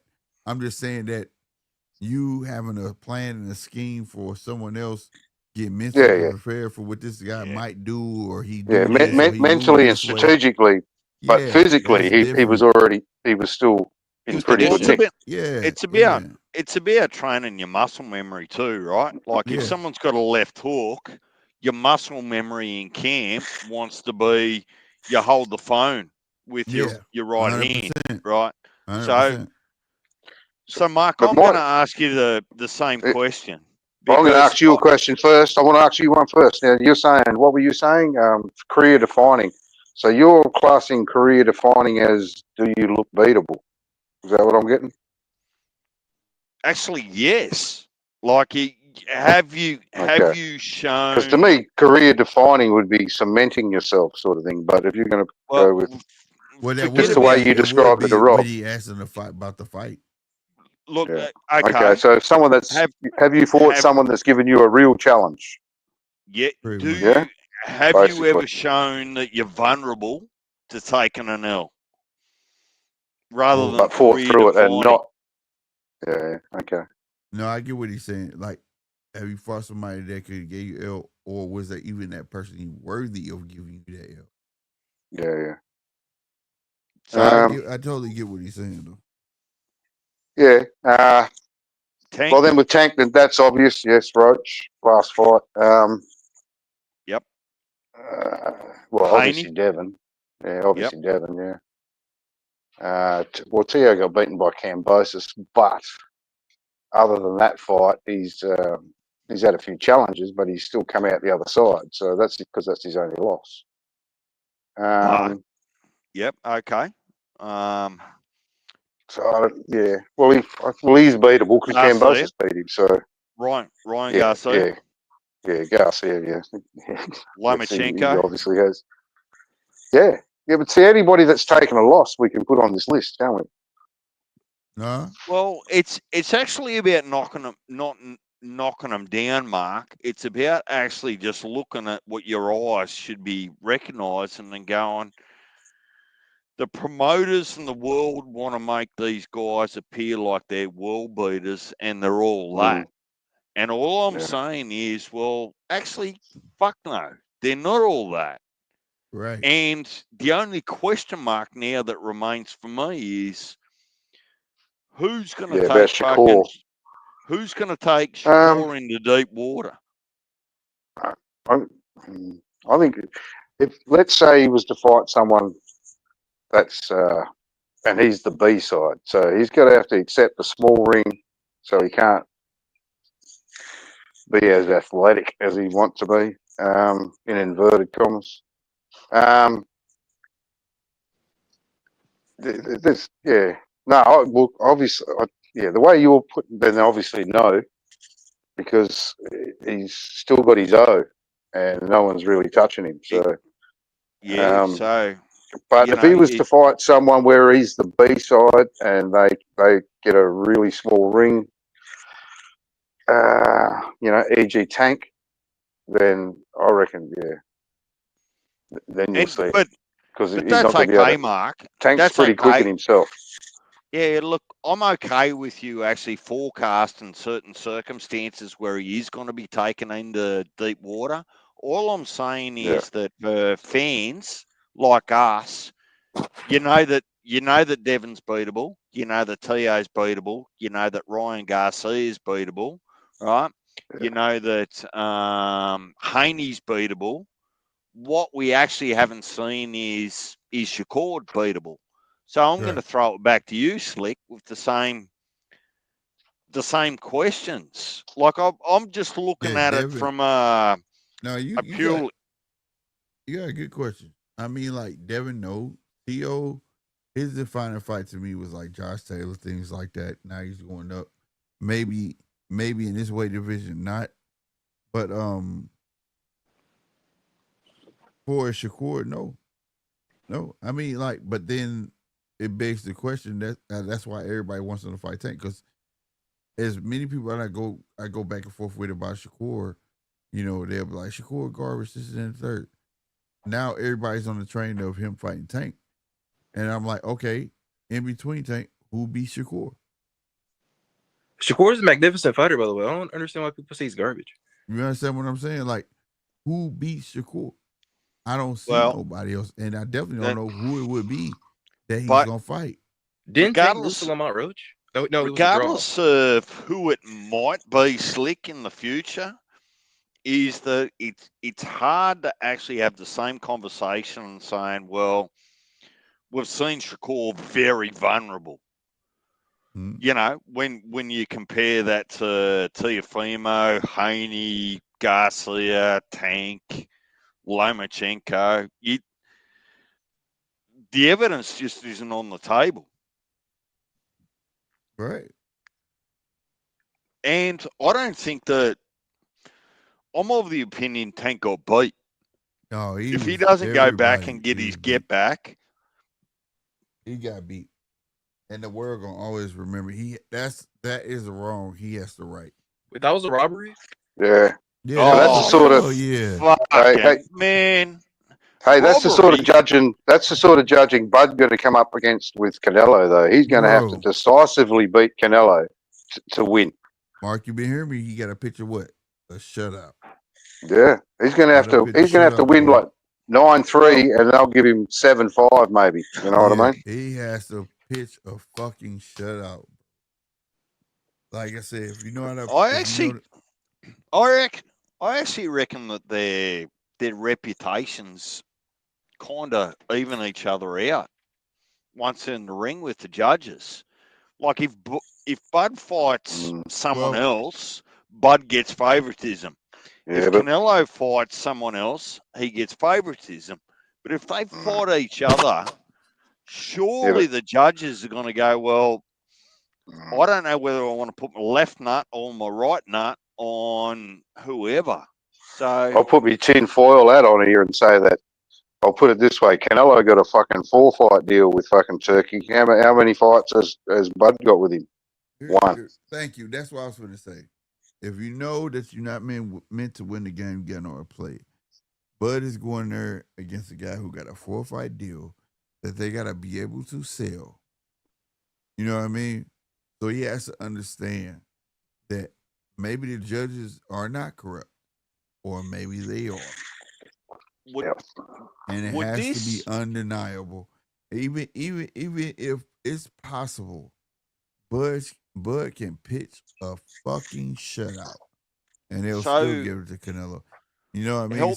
But the people, that's one thing about boxing. Like I say, the people know who won. You know what I mean? So, mind you, I was shocked the other night when Rowley got his decision that he deserved, and he didn't get robbed. I was shocked. And I swear, but anyway, what I say they finna rob him, bro. I said exactly the same thing. Mark, I said they're finna rob him. Go back and watch it back, and I was so glad that they were on a spot. Yeah, I promise you, me too. Let me ask a different question. If Bud was to win against Canelo, is that in the history books one of the biggest perceived upsets ever? Yes. Yes. Yeah, I'd say one of, but probably not the greatest, but it'd be one of. No, it will be one of the greatest because of the consensus of this era. Like, people feel like Canelo's fucking Superman, bro. They really do. How? And for him, see, people said he was a duck. He ducked Benavidez. Yeah, he might duck Benavidez, but they still feel like he's unbeatable. I bullshit not. Canelo got some fans. Let me tell you, Rob, that Benavidez manager Samson didn't help the cause. So, right. So you know, I mean, if he does it, Bud is definitely top 5 all-time great. What's the actual biggest upset you can remember, Slick? Buster Douglas, Mike Tyson. Ooh. That fucked me up. Yeah, that was a pretty big one. That fucked me up. I was like, what the fuck is going on? That was huge. Me and my grandfather was watching it. That was huge, bro. I thought you were going to say Murtazalia versus Tim Zoo. Oh, fuck that. Bro, that ain't got shit on fucking that Mike Tyson. It's tongue in cheek, Slick. It's tongue in cheek. Yeah, I agree with that shit. Oh my God. I saw that. I couldn't believe what I was watching. punch that he nearly cried when Roy Jones got knocked out for the first time. I nearly cried that day when Buster Douglas beat Tyson. That shit happened. I said, "What the fuck am I watching? This real? Like, how the Is fuck this you lose this guy?" And Andy Ruiz beating Joshua. That was huge. That was big for me. Like I could never see that. The dude come in like he was fucking training on pizza and chicken wings. Fuck yeah. And guess what? What was fucked up about that fight? They did give him pizza and chicken wings. They gave in Andy Ruiz's locker room. They had pizza in there. They like enticed him to eat heavy before he went in the ring. Fuck that. They had pizza in it, all that shit. It was fucked up. But I'll tell you something. When Andy got knocked AJ. down, I was on here and I was fucking doing the fight. And when he got knocked down and he got up, I said, "Oh, this fight over. AJ finna lose." When I tell you my chat lit up, they was like, "Oh, fuck you, I'm unsubscribing. You full of shit." Blah, blah, blah. I said, "I'm telling you, finna lose." Did y'all see AJ face? AJ couldn't believe. He couldn't believe, like, he got up. What the fuck? Okay. I said, "Yeah, AJ, mental fighter." That was the first time I ever said it. I said, AJ's had a couple of shot losses, hasn't he? Nobody's seen Dubois knocking him out. Yeah, I said, AJ's whenever that was, 12 months ago. And sure enough, he was fucked. That's I won't say it's funny, but Mark, I look at that fight and go that was about AJ just having a terrible performance rather than Dubois having a brilliant one. Like AJ gave him every look he could ever want. Right, like the defense wasn't there. Like, what the fuck? But I think you'll find AJ does that most fights. Just that some of them can't get it off. That dude big, bro. He just think he big. Just like that's right. He thinks he's bulletproof, and then he's finding out he's not. But what's his name? The big boy that was eating pizza before he fought. Fuck me. Andy Ruiz. In 2 seconds. Yeah, Ruiz. There is no way. When you saw that dude walking in, if you weren't following boxing, you would have said, "Fuck, what pub did they just drag this bloke out of?" Look at him. Everybody was like that, bro. Everybody was like that, bro. We didn't know who the fuck he was. Look at his performance against Piccoli on the Riyadh season card. Like you can't even compare the two. You just go, "What the fuck?" So, you mean Big Baby? Yeah, Big Baby. No, AJ against Piccoli. AJ fought Piccoli? Martin Piccoli? When? No. Ruiz had a draw with Big Baby. That was Big Baby. Oh, okay. Big Baby. Yeah, okay. Because I was like, Mark said Piccoli. I was like, who? No, I thought you. My bad. I knew I was having a seniors moment. I was thinking of AJ versus that Daniel Dubois, the MMA dude. The MMA dude. Nagano. Yeah, he looked fucking good that night too. Yeah, because he knew that dude didn't belong in there. Yeah, he had the confidence. He had the confidence of like, really, you want me to do this shit? Did you see how he knocked him out and walked off? Like, this is bullshit. Y'all made me knock this dude out. It's because Francis beat Tyson Fury and just folded him slick. Folded him backwards. Folded his ass. It was like if you go back and watch the fight, look at AJ's face. AJ was like, "I didn't even want to do this shit. You motherfuckers made me do this shit." You know what I'm saying? Like, he knew Francis didn't belong in there, so his confidence was like here. That must have been. I bet it was pretty hard to twist his arm with that $20 million check. Oh, but look, hell yeah. AJ's right hand must be like a train. Like it doesn't fuck around. Right. We've seen it, but yeah, but he does, and that's why he's been beaten by fucking Ruiz and fucking Dubois. But I agree with that. That fucking defense went out the window, and I don't know what the fuck we watched that night. That's why I'm not on the Dubois chain. Like it, man. But is it over cockiness, maybe, or I don't know? No, I can't see Parker giving him the same fucking looks. Usyk's definitely not going to give him the same looks. No, but Usyk got this fight. I think Usyk wins. But I'm talking about AJ. Was he overconfident going in against Ruiz, who looked like the fat dude making your pizza at the local store. Yeah. And then Du Bois. See, now you got me fucking saying that, Du Bois. Well, look, Dubois, fucking, he probably might have been overlooking him too, because other fights he come in and he's just steamrolls come. So I don't know. If you look at AJ, if anything I've learned, if AJ's in the ring looking like he wants to kill someone, he's about to get beat. Mm. If he's in the ring and he's just relaxed and in his own space, he's probably going to win. Right. Like it's one of those funny things. Like Slick and I were looking at AJ and going, "Oh man, this dude's zoned in. He's going to make a mess out of him." But he went out there and just got fucking humbled. He got flattened. Yeah.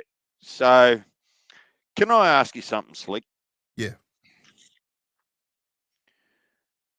What's the most exciting division for you? Like, because you watch everything, right? Yeah. Even when we're not together, you watch everything, contenders, prospects. Right. What is the most exciting division for you that gets you excited? 154. 154 is finally finna be hot. No, I mean, yeah, it gets me excited, but I'm excited if Boots came into the picture. You know, I like Boots. I'd be excited. I'll be excited to see who's first to fucking knock him out if he comes to 54. Boots is finna go to 150. I'm telling you. Boots is going to fuck around and find out up there. But 154 is exciting. It's never been the most exciting, you know what I'm saying, division ever, like 160. 154 is I'm going to come back to that. I think that what we've seen with 154 with Jamel Charlo holding it up for so long, I think we're going to see it at 168 when Canelo retires. But Rob, yes, unpack it for me that you think that the best place for Boots is at 154. Just unpack that for me. I had this conversation with Round One yesterday. Ain't never smoked there. That's the smoke division. No matter which way you go, it's smoke. And before you unpack it, I'm going to ask you two things. Well, one thing. How many people have got out of 154 without an L in boxing history? Don't answer it, Slick. I said this yesterday. I named it yesterday. An L? How many? Yep. Man, look. Wait, in history or right now? In history, because it's a short list. I feel like, wait, didn't Sugar Ray Robinson go without an L? Oh, he got beat. He got beat, but it wasn't many times. He had over 100-something fights and under 10 losses or something like that, or a little over. But at 154, wasn't he undefeated? Yeah. I'm not sure. But I know still, truth, don't single focus on the question I asked you in the statement about who got out of 54 without an L. What makes you think the best thing for Boots is to go to 54? Unpack that for me. Because I feel like this competition is really going to like help Boots shine even more. You know, I feel like they all give him some challenging fights, but Boots is going to be on top. You know, like Virgil. We want Virgil first. We want Bullet. We want Backroom. You don't want Virgil first, but anyway, keep going. It's been a long time coming. There's his first two fucking losses. Hey, you see me put my head down. I put my head down like, no. What's going to be his third defeat? Go on, Rob. Right. I put my head down. I was like, what? Yeah, I feel like he stops. I could see him stopping a Boachuk. I feel like Madrimov would give him problems, but I feel like he'd win that. I feel like everybody would give him some tough challenges, but I don't think who can beat Boots at 154. I think he can potentially beat Madrimov. Listen, so what I was hoping to hear was why he's better placed in 154 rather than 147, right? Because what food is on the table at 147 for Boots? I feel like no one poses a challenge to Boots at 147. But they food though. I mean, like if you feel like that, getting their food. Yeah, I think the food for Boots is gonna like when Brian they serve Norman, that shit up at 154. It's gonna be like the cheapest, I'm not nastiest sure. I steak think Brian you Norman's ever bought, and then you overcook that and Boots, he motherfucker. walks through him like cake. You know, like he cake. That's a cakewalk for Boots. I'm So saying, it's like, I'm saying that's food. If you think 147 is food for Boots, right? Brian Norman is food, and so on and so forth, right? So that's food for him, right? Right. Who's Listen. at 154? Who you think is food for Boots? Listen, I don't think anybody's food. Rob, right. In my personal opinion, and I'm not an expert, right? If I can't see Boots actually handle the power of Brian Norman Jr. at 147, if I can't see him handle that and throw his chin out there like he normally does, there's no fucking planet that, like, none. They sketch cartoons, fucking calculus. There's no planet he can afford to hang his chin out there with a Buckram or a Virgil. Like it's. To be honest, I can't even see. I think he's going to Boots is going to struggle with fucking Norman at 147. That's what I think. My point, Mark. My point, Mark. If he can handle Boots and his Brian Norman Jr. and his power, well, good luck to you. Go fucking be undisputed at 147. Take the next challenge. But if you're not going to do that first, it's like saying my first alcoholic drink should be a spirit, not a beer or a wine. Like, don't do that. You're jumping in the deep end. Right. Hey. Yeah, no, I still, and I've been saying this the whole time. I think Norman gives him a fucking good run. I want Boots. Like, listen, you guys don't know Boots. You guys don't know how bad I want Boots and Virgil. Boots has an ego problem. Boots got to get over that shit. I'm okay with it. I'm actually okay with it, Rob. I challenged the strategy. Are you going to 154 to avoid Brian Norman? Like, because if that's your play, DJ, don't avoid. Well, he said he wants to. He said he wants to unify. So, well, he did that already.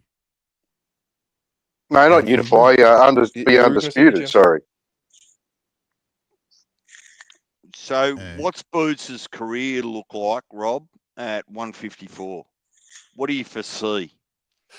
It's a hard life. It's very hard to see. I feel like he beats Virgil. I feel like he beats Virgil. I feel like he'll get Virgil, but the others after that. And then what? Oh my gosh. Like, realistically speaking, like, I want him to beat everyone, but that's not. I don't think that's going to happen. Oh my gosh. Two slick. Two people in history got out of 54 without an L. Yeah. And one of them's only had one fight. Wow. Wait, but well, DJ, that's 2.5 if you include Bud. But yeah. Yeah, but DJ, wait, you think that Brian Norman proposes a challenge to Boots? Hell yeah. My name's Mark, and I do. Yeah. Listen, I do. This. How? Let me be complimentary and critical at the same time of Boots. Boots frustrates me because you see his potential skill for 10 seconds in one round out of a 12-round fight. He can move laterally, hit, jab, strike, but you only see it for 10 seconds. And you go, well, Where the fuck is that for the whole fucking the whole fight, right? So there's actually no question about what he's capable of. It's more a question about what he's prepared to deliver. Now, the problem is Boots seems to have an ego that says, hit me in the chin, it's not going to hurt me. Just keep hitting me there. I don't care. He actually doesn't need to do it because he's got really good defense. And all I'm saying is that if he can hang his chinny out there against Brian Norman Jr., who knocks people out with a jab, right? Right. I might entertain him being effective at 54. But keep in mind at 54, everyone gets beat. Everyone. And everyone. Yeah. And more often than not, it's devastating fashion. Fondora knocked out cold. Temzu knocked stupid. Right? It seems to be the division where no one takes any prisoners. Yeah, that O don't matter at 154, bro. Man. Fuck that shit. Hold it down, y'all. I'll be right back. Pay the water bill. We got you, Slick. So yeah, we got you, Slick. I'm actually open and I like people backing their fighters, but for me, I'm actually just going, well, hang on a minute. Let's put this in context. So, but not even Jamel Charlo left 154 without a loss. Yeah, because like and a draw. In a real life perspective, man. Like even starting with, like I said, let's start with Virgil. I want Virgil first. His power is going to give Boots all sorts of problems, and he has power in both hands. The aggression, how is Boots going to do? Can he, like you said, he puts his chin in the air. He has good defense, but can his defense hold up for like how long can his defense hold up for with Virgil? That's going to be a very great challenge for Boots. Yeah, Virgil doesn't back up very easily. No, so he's always coming forward. Would you ask him, sir? Did you see any significant difference in the way that Madrimov lost to Bud and lost to Virgil? The only difference I saw was that Madrimov was winning in the beginning. I feel like, whereas Bud, I don't really think he won any rounds. I mean, he gave Bud a very great fight. He gave Bud a very great fight, but I don't really think like he maybe he won a couple rounds. But with Madrimov, did you actually see Madrimov's face the next day after fighting Bud? Oh, he was bruised up. Oh man, look, here's what I saw, not what you see, and I'm not telling you to think the way that I do, right? Bud won by way of craft. Yeah. Because Madrimov was doing the jerky in and out, but that was more about Madrimov avoiding the counter, right? Yeah. From Bud. The way that Virgil won was, I'm not going to let you off the hook. I'm just going to keep coming. I'm going to walk through your punches, and I'm just going to keep hitting you. So there was a completely different style in the way that they both won. Not one better than the other, but just completely different style. Yeah. So I'm happy to see Boots at 54. Man, 54 is an awesome division. Throw them all in there. Make a tournament of it. Like it's getting that deep. A tournament nearly needs to happen. Yeah. Most certainly. Oh, and the only reason it's allowed to happen is because fucking Jamel Charlo fucking got the fuck out of the way. And I'm predicting exactly the same thing will happen at 168 when Canelo fucking moves. Everyone's going to... Look, I think naturally it's just my opinion. I think there's guys at 54 that want to go to 60. I think they've outgrown it, right? Right. But no one in their right mind is going to go to 60 with Janabek still there.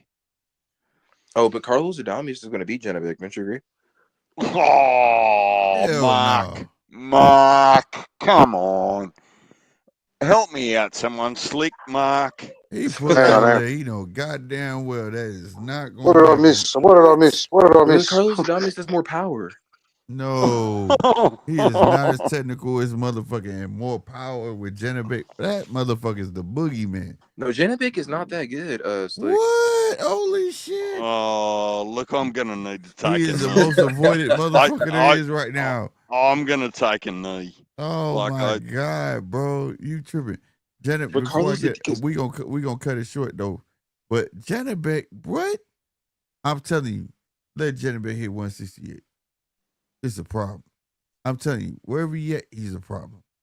Janabek is the boogeyman, bro. But Carlos is faster and he has better defense. That's fine. But he don't got better technique. He don't have better skills. He don't have better feet. He don't have none of that shit. I'm telling you, that man is a problem, bro. They struggle getting them fights. Last time I saw a fight was fucking in the AM. Like, what the fuck? Tired as fuck, beat the shit out of that poor boy. But that was the cab driver. Come on. No, look, man. It's just the point. That's my point. They struggle getting him. Fights. Janabek has to fight in Kazakhstan because no one wants a piece of him. Yeah. Like, literally. Where's he at, like, 160? He's that dude. Yeah, 160. He go fuck around go 168. It's gonna be a problem, bro. No, I don't know. He shouldn't. I think there's too many killers at 160. I mean, there's a few killers at 168 for Janabek. Man, I'm trying to tell you that dude is like the second coming of Triple G. That dude is hard, bro. And he got like, he just talented. He's talented, bro. But you guys really think he could beat Carlos? Yeah. Oh, every day, every week, 100%, bro. Maybe even really without a full really camp. I don't know, because Carlos is really freaking good, guys. No, he's good, but Bud beat the shit out of him too. Just remember. Yeah, from sparring.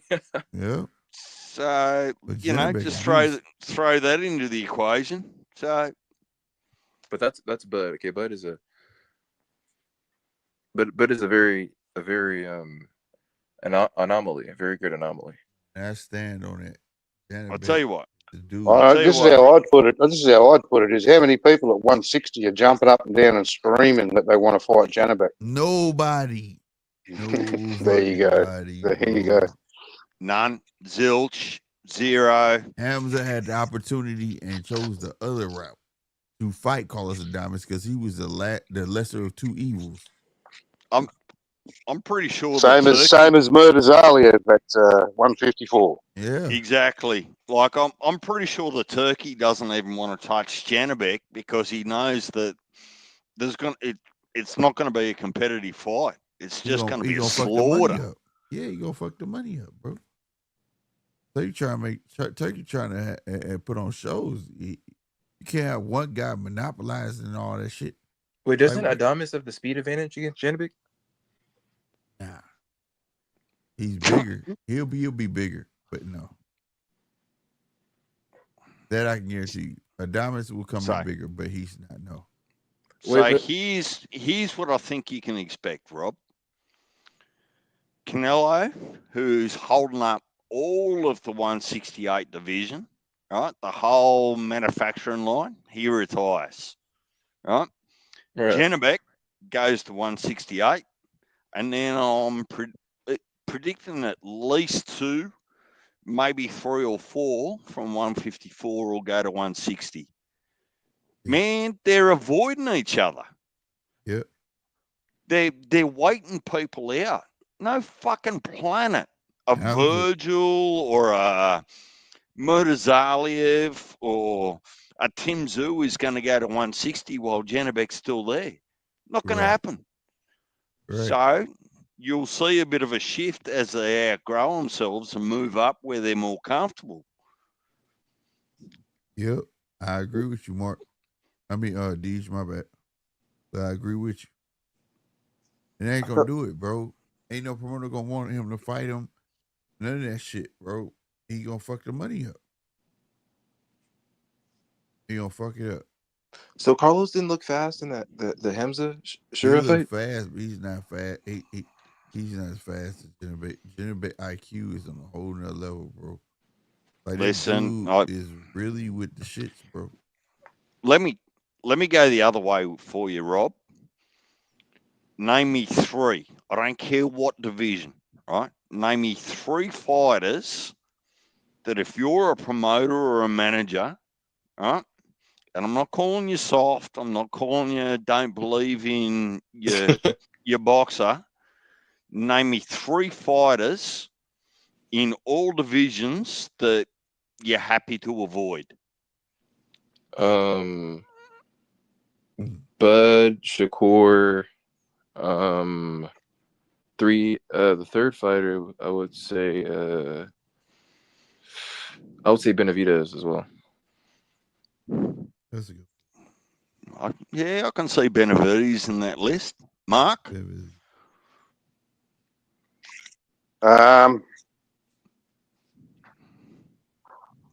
So I'm presuming my fighters in each of their divisions. Is Mark in each division, yeah.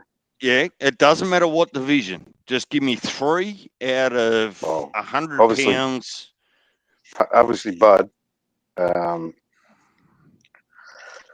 I'll go with probably. Talking? Yeah, see, I don't think Rob can hear me.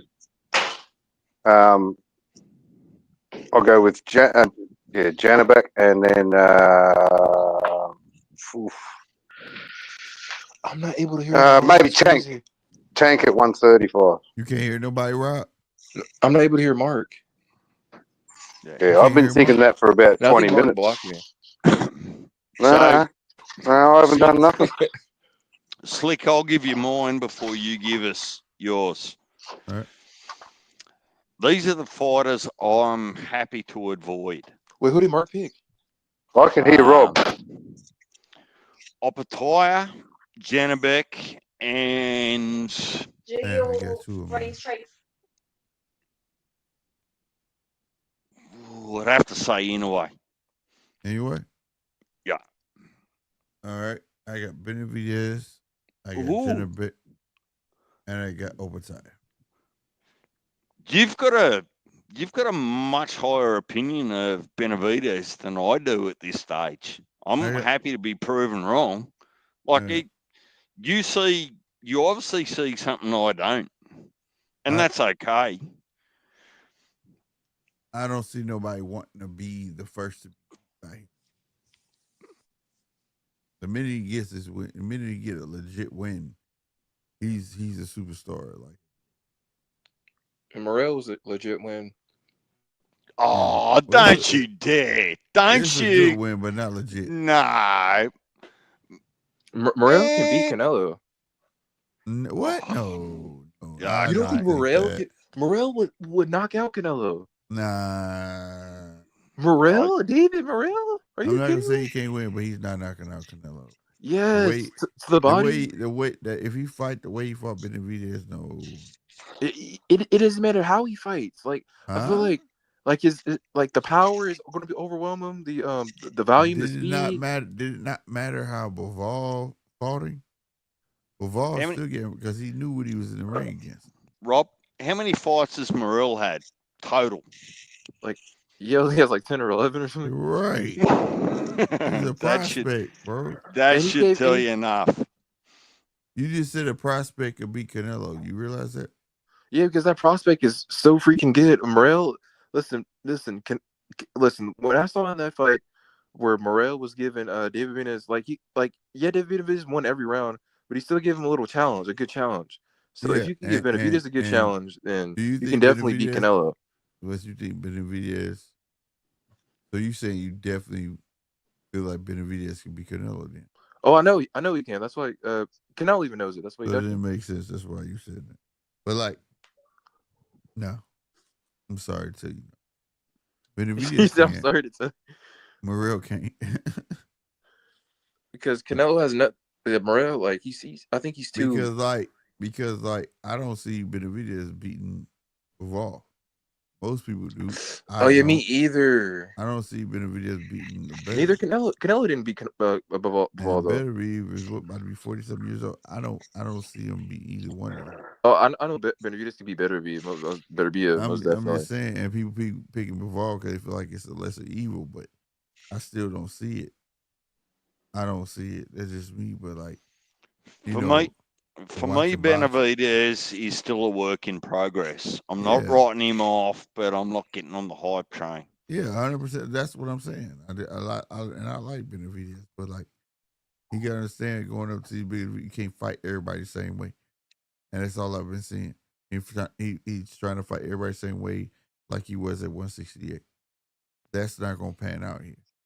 You know what I mean? You gotta be able to set up those big shots.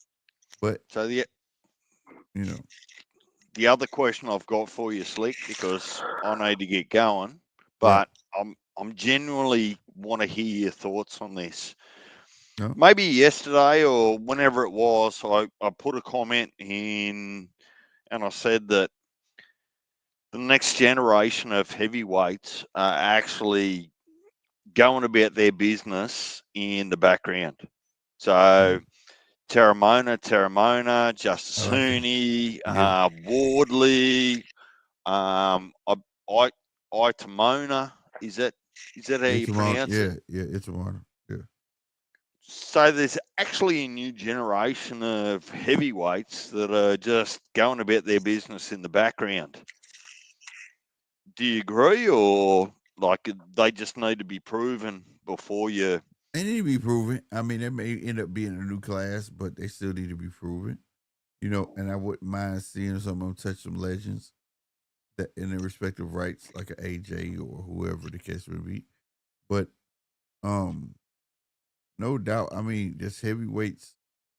Once officially Tyson Fury leaves, Usyk goes back down, or if he leaves, or AJ leaves, I mean, it's kind of a grab.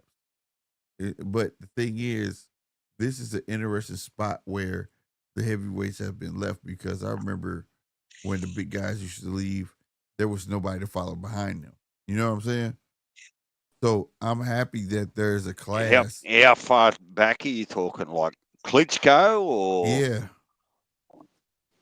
The whole for kind of feeling like there was part of a baton that was shifted from Klitschko to Fury and AJ and. No, that's one person. Right. I'm saying we got AJ, Tyson Fury, Usyk. You get what I'm saying? That class, and we got just as many coming up versus Klitschko was Klitschko. And then you had Tyson Fury get him, he leaves, and then you get AJ because they need somebody in a hurry, and he beats him, and then we had AJ. No, I'm saying a class for a class. You know what I mean? So as this class fades out, we got a plethora of heavyweights to take their place. You know what I'm saying? So hey, can I just jump in here? About that, but I don't know if they're gonna pan out. That's why I'm saying that I would like to see them prove themselves, but also get some fights in there with legends and stuff. Yeah, go for it, Mark. Can you hear me now, Rob? Yeah, I can hear you now. All right, I was going to say, because I don't even know how to block any fucking dude. I haven't fucking blocked nobody. I could hear you the whole time. So anyway, all right, it's all good. I was thinking maybe you got mad at what I said about like, but TK. No. TK if I got mad at you, we'd just keep fucking. No, we'd just keep arguing. That's how I would do it. I'm not going to fucking block anybody. Right. We don't argue. We get passionate and we debate. I don't block anybody on anything. It's simple as that. Right. Well, Slick, Mark, Rob, I'm going to love you and leave you all. That's what it do. What, DJ? The party's just getting started. Shit. Man, this party been 6 hours and 46 minutes. Rob, look, 35 seconds. Turned to a job shift. There's gonna put in some overtime, Slick. I swear to God, Rob. There's only so much optimism I can handle with the boots cleaning out 154. I'm just going to be honest with you. Yeah.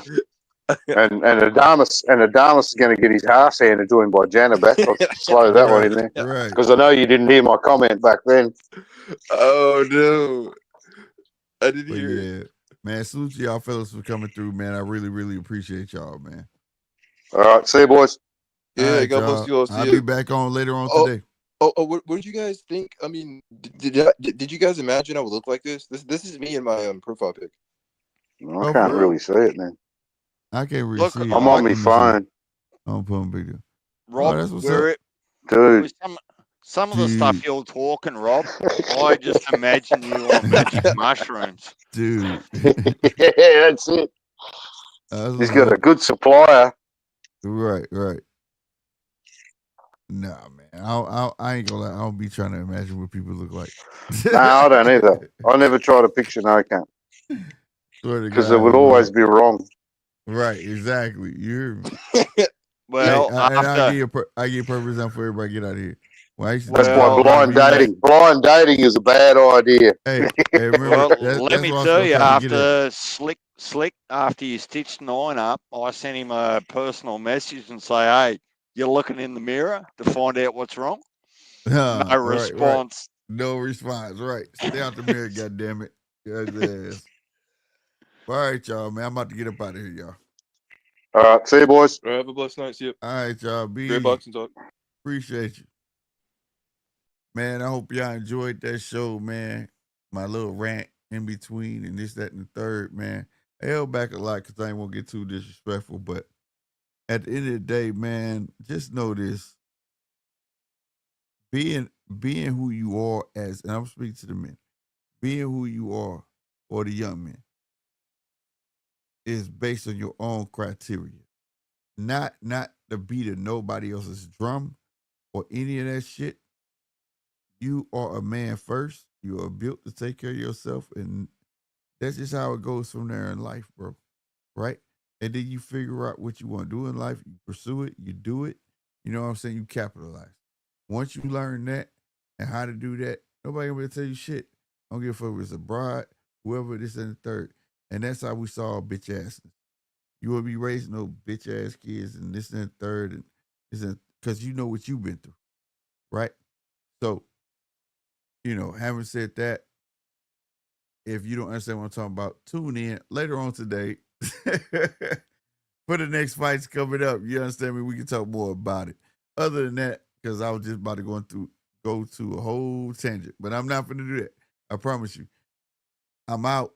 All right, I'm out. And I really, really appreciate everybody over on Slick 50 TV. They hit that like button, they hit that subscribe button. I really, really, really, really, really, really, really, really, really, really, really, really, really, boy, I gotta take heavy bag TV advice. I gotta get this Twitter Spaces going so you guys could chime in. You know what I'm saying? But everybody over there on Boxing GMT, if you don't mind, come on over, and go to GMT Sports and hit that subscribe button, man. Help us grow this way. But phone calls might just start going through, Twitter Spaces. We might rock it out that way. What y'all think? Y'all let me know in the comments. I am your boy Slick 50, man, and I'm finna get up out of here, yo. It is 3:32 a.m. and your boy is tired. I'm tired. Like an old slave. I'm up out of here, man. Y'all be easy. Deuces, man.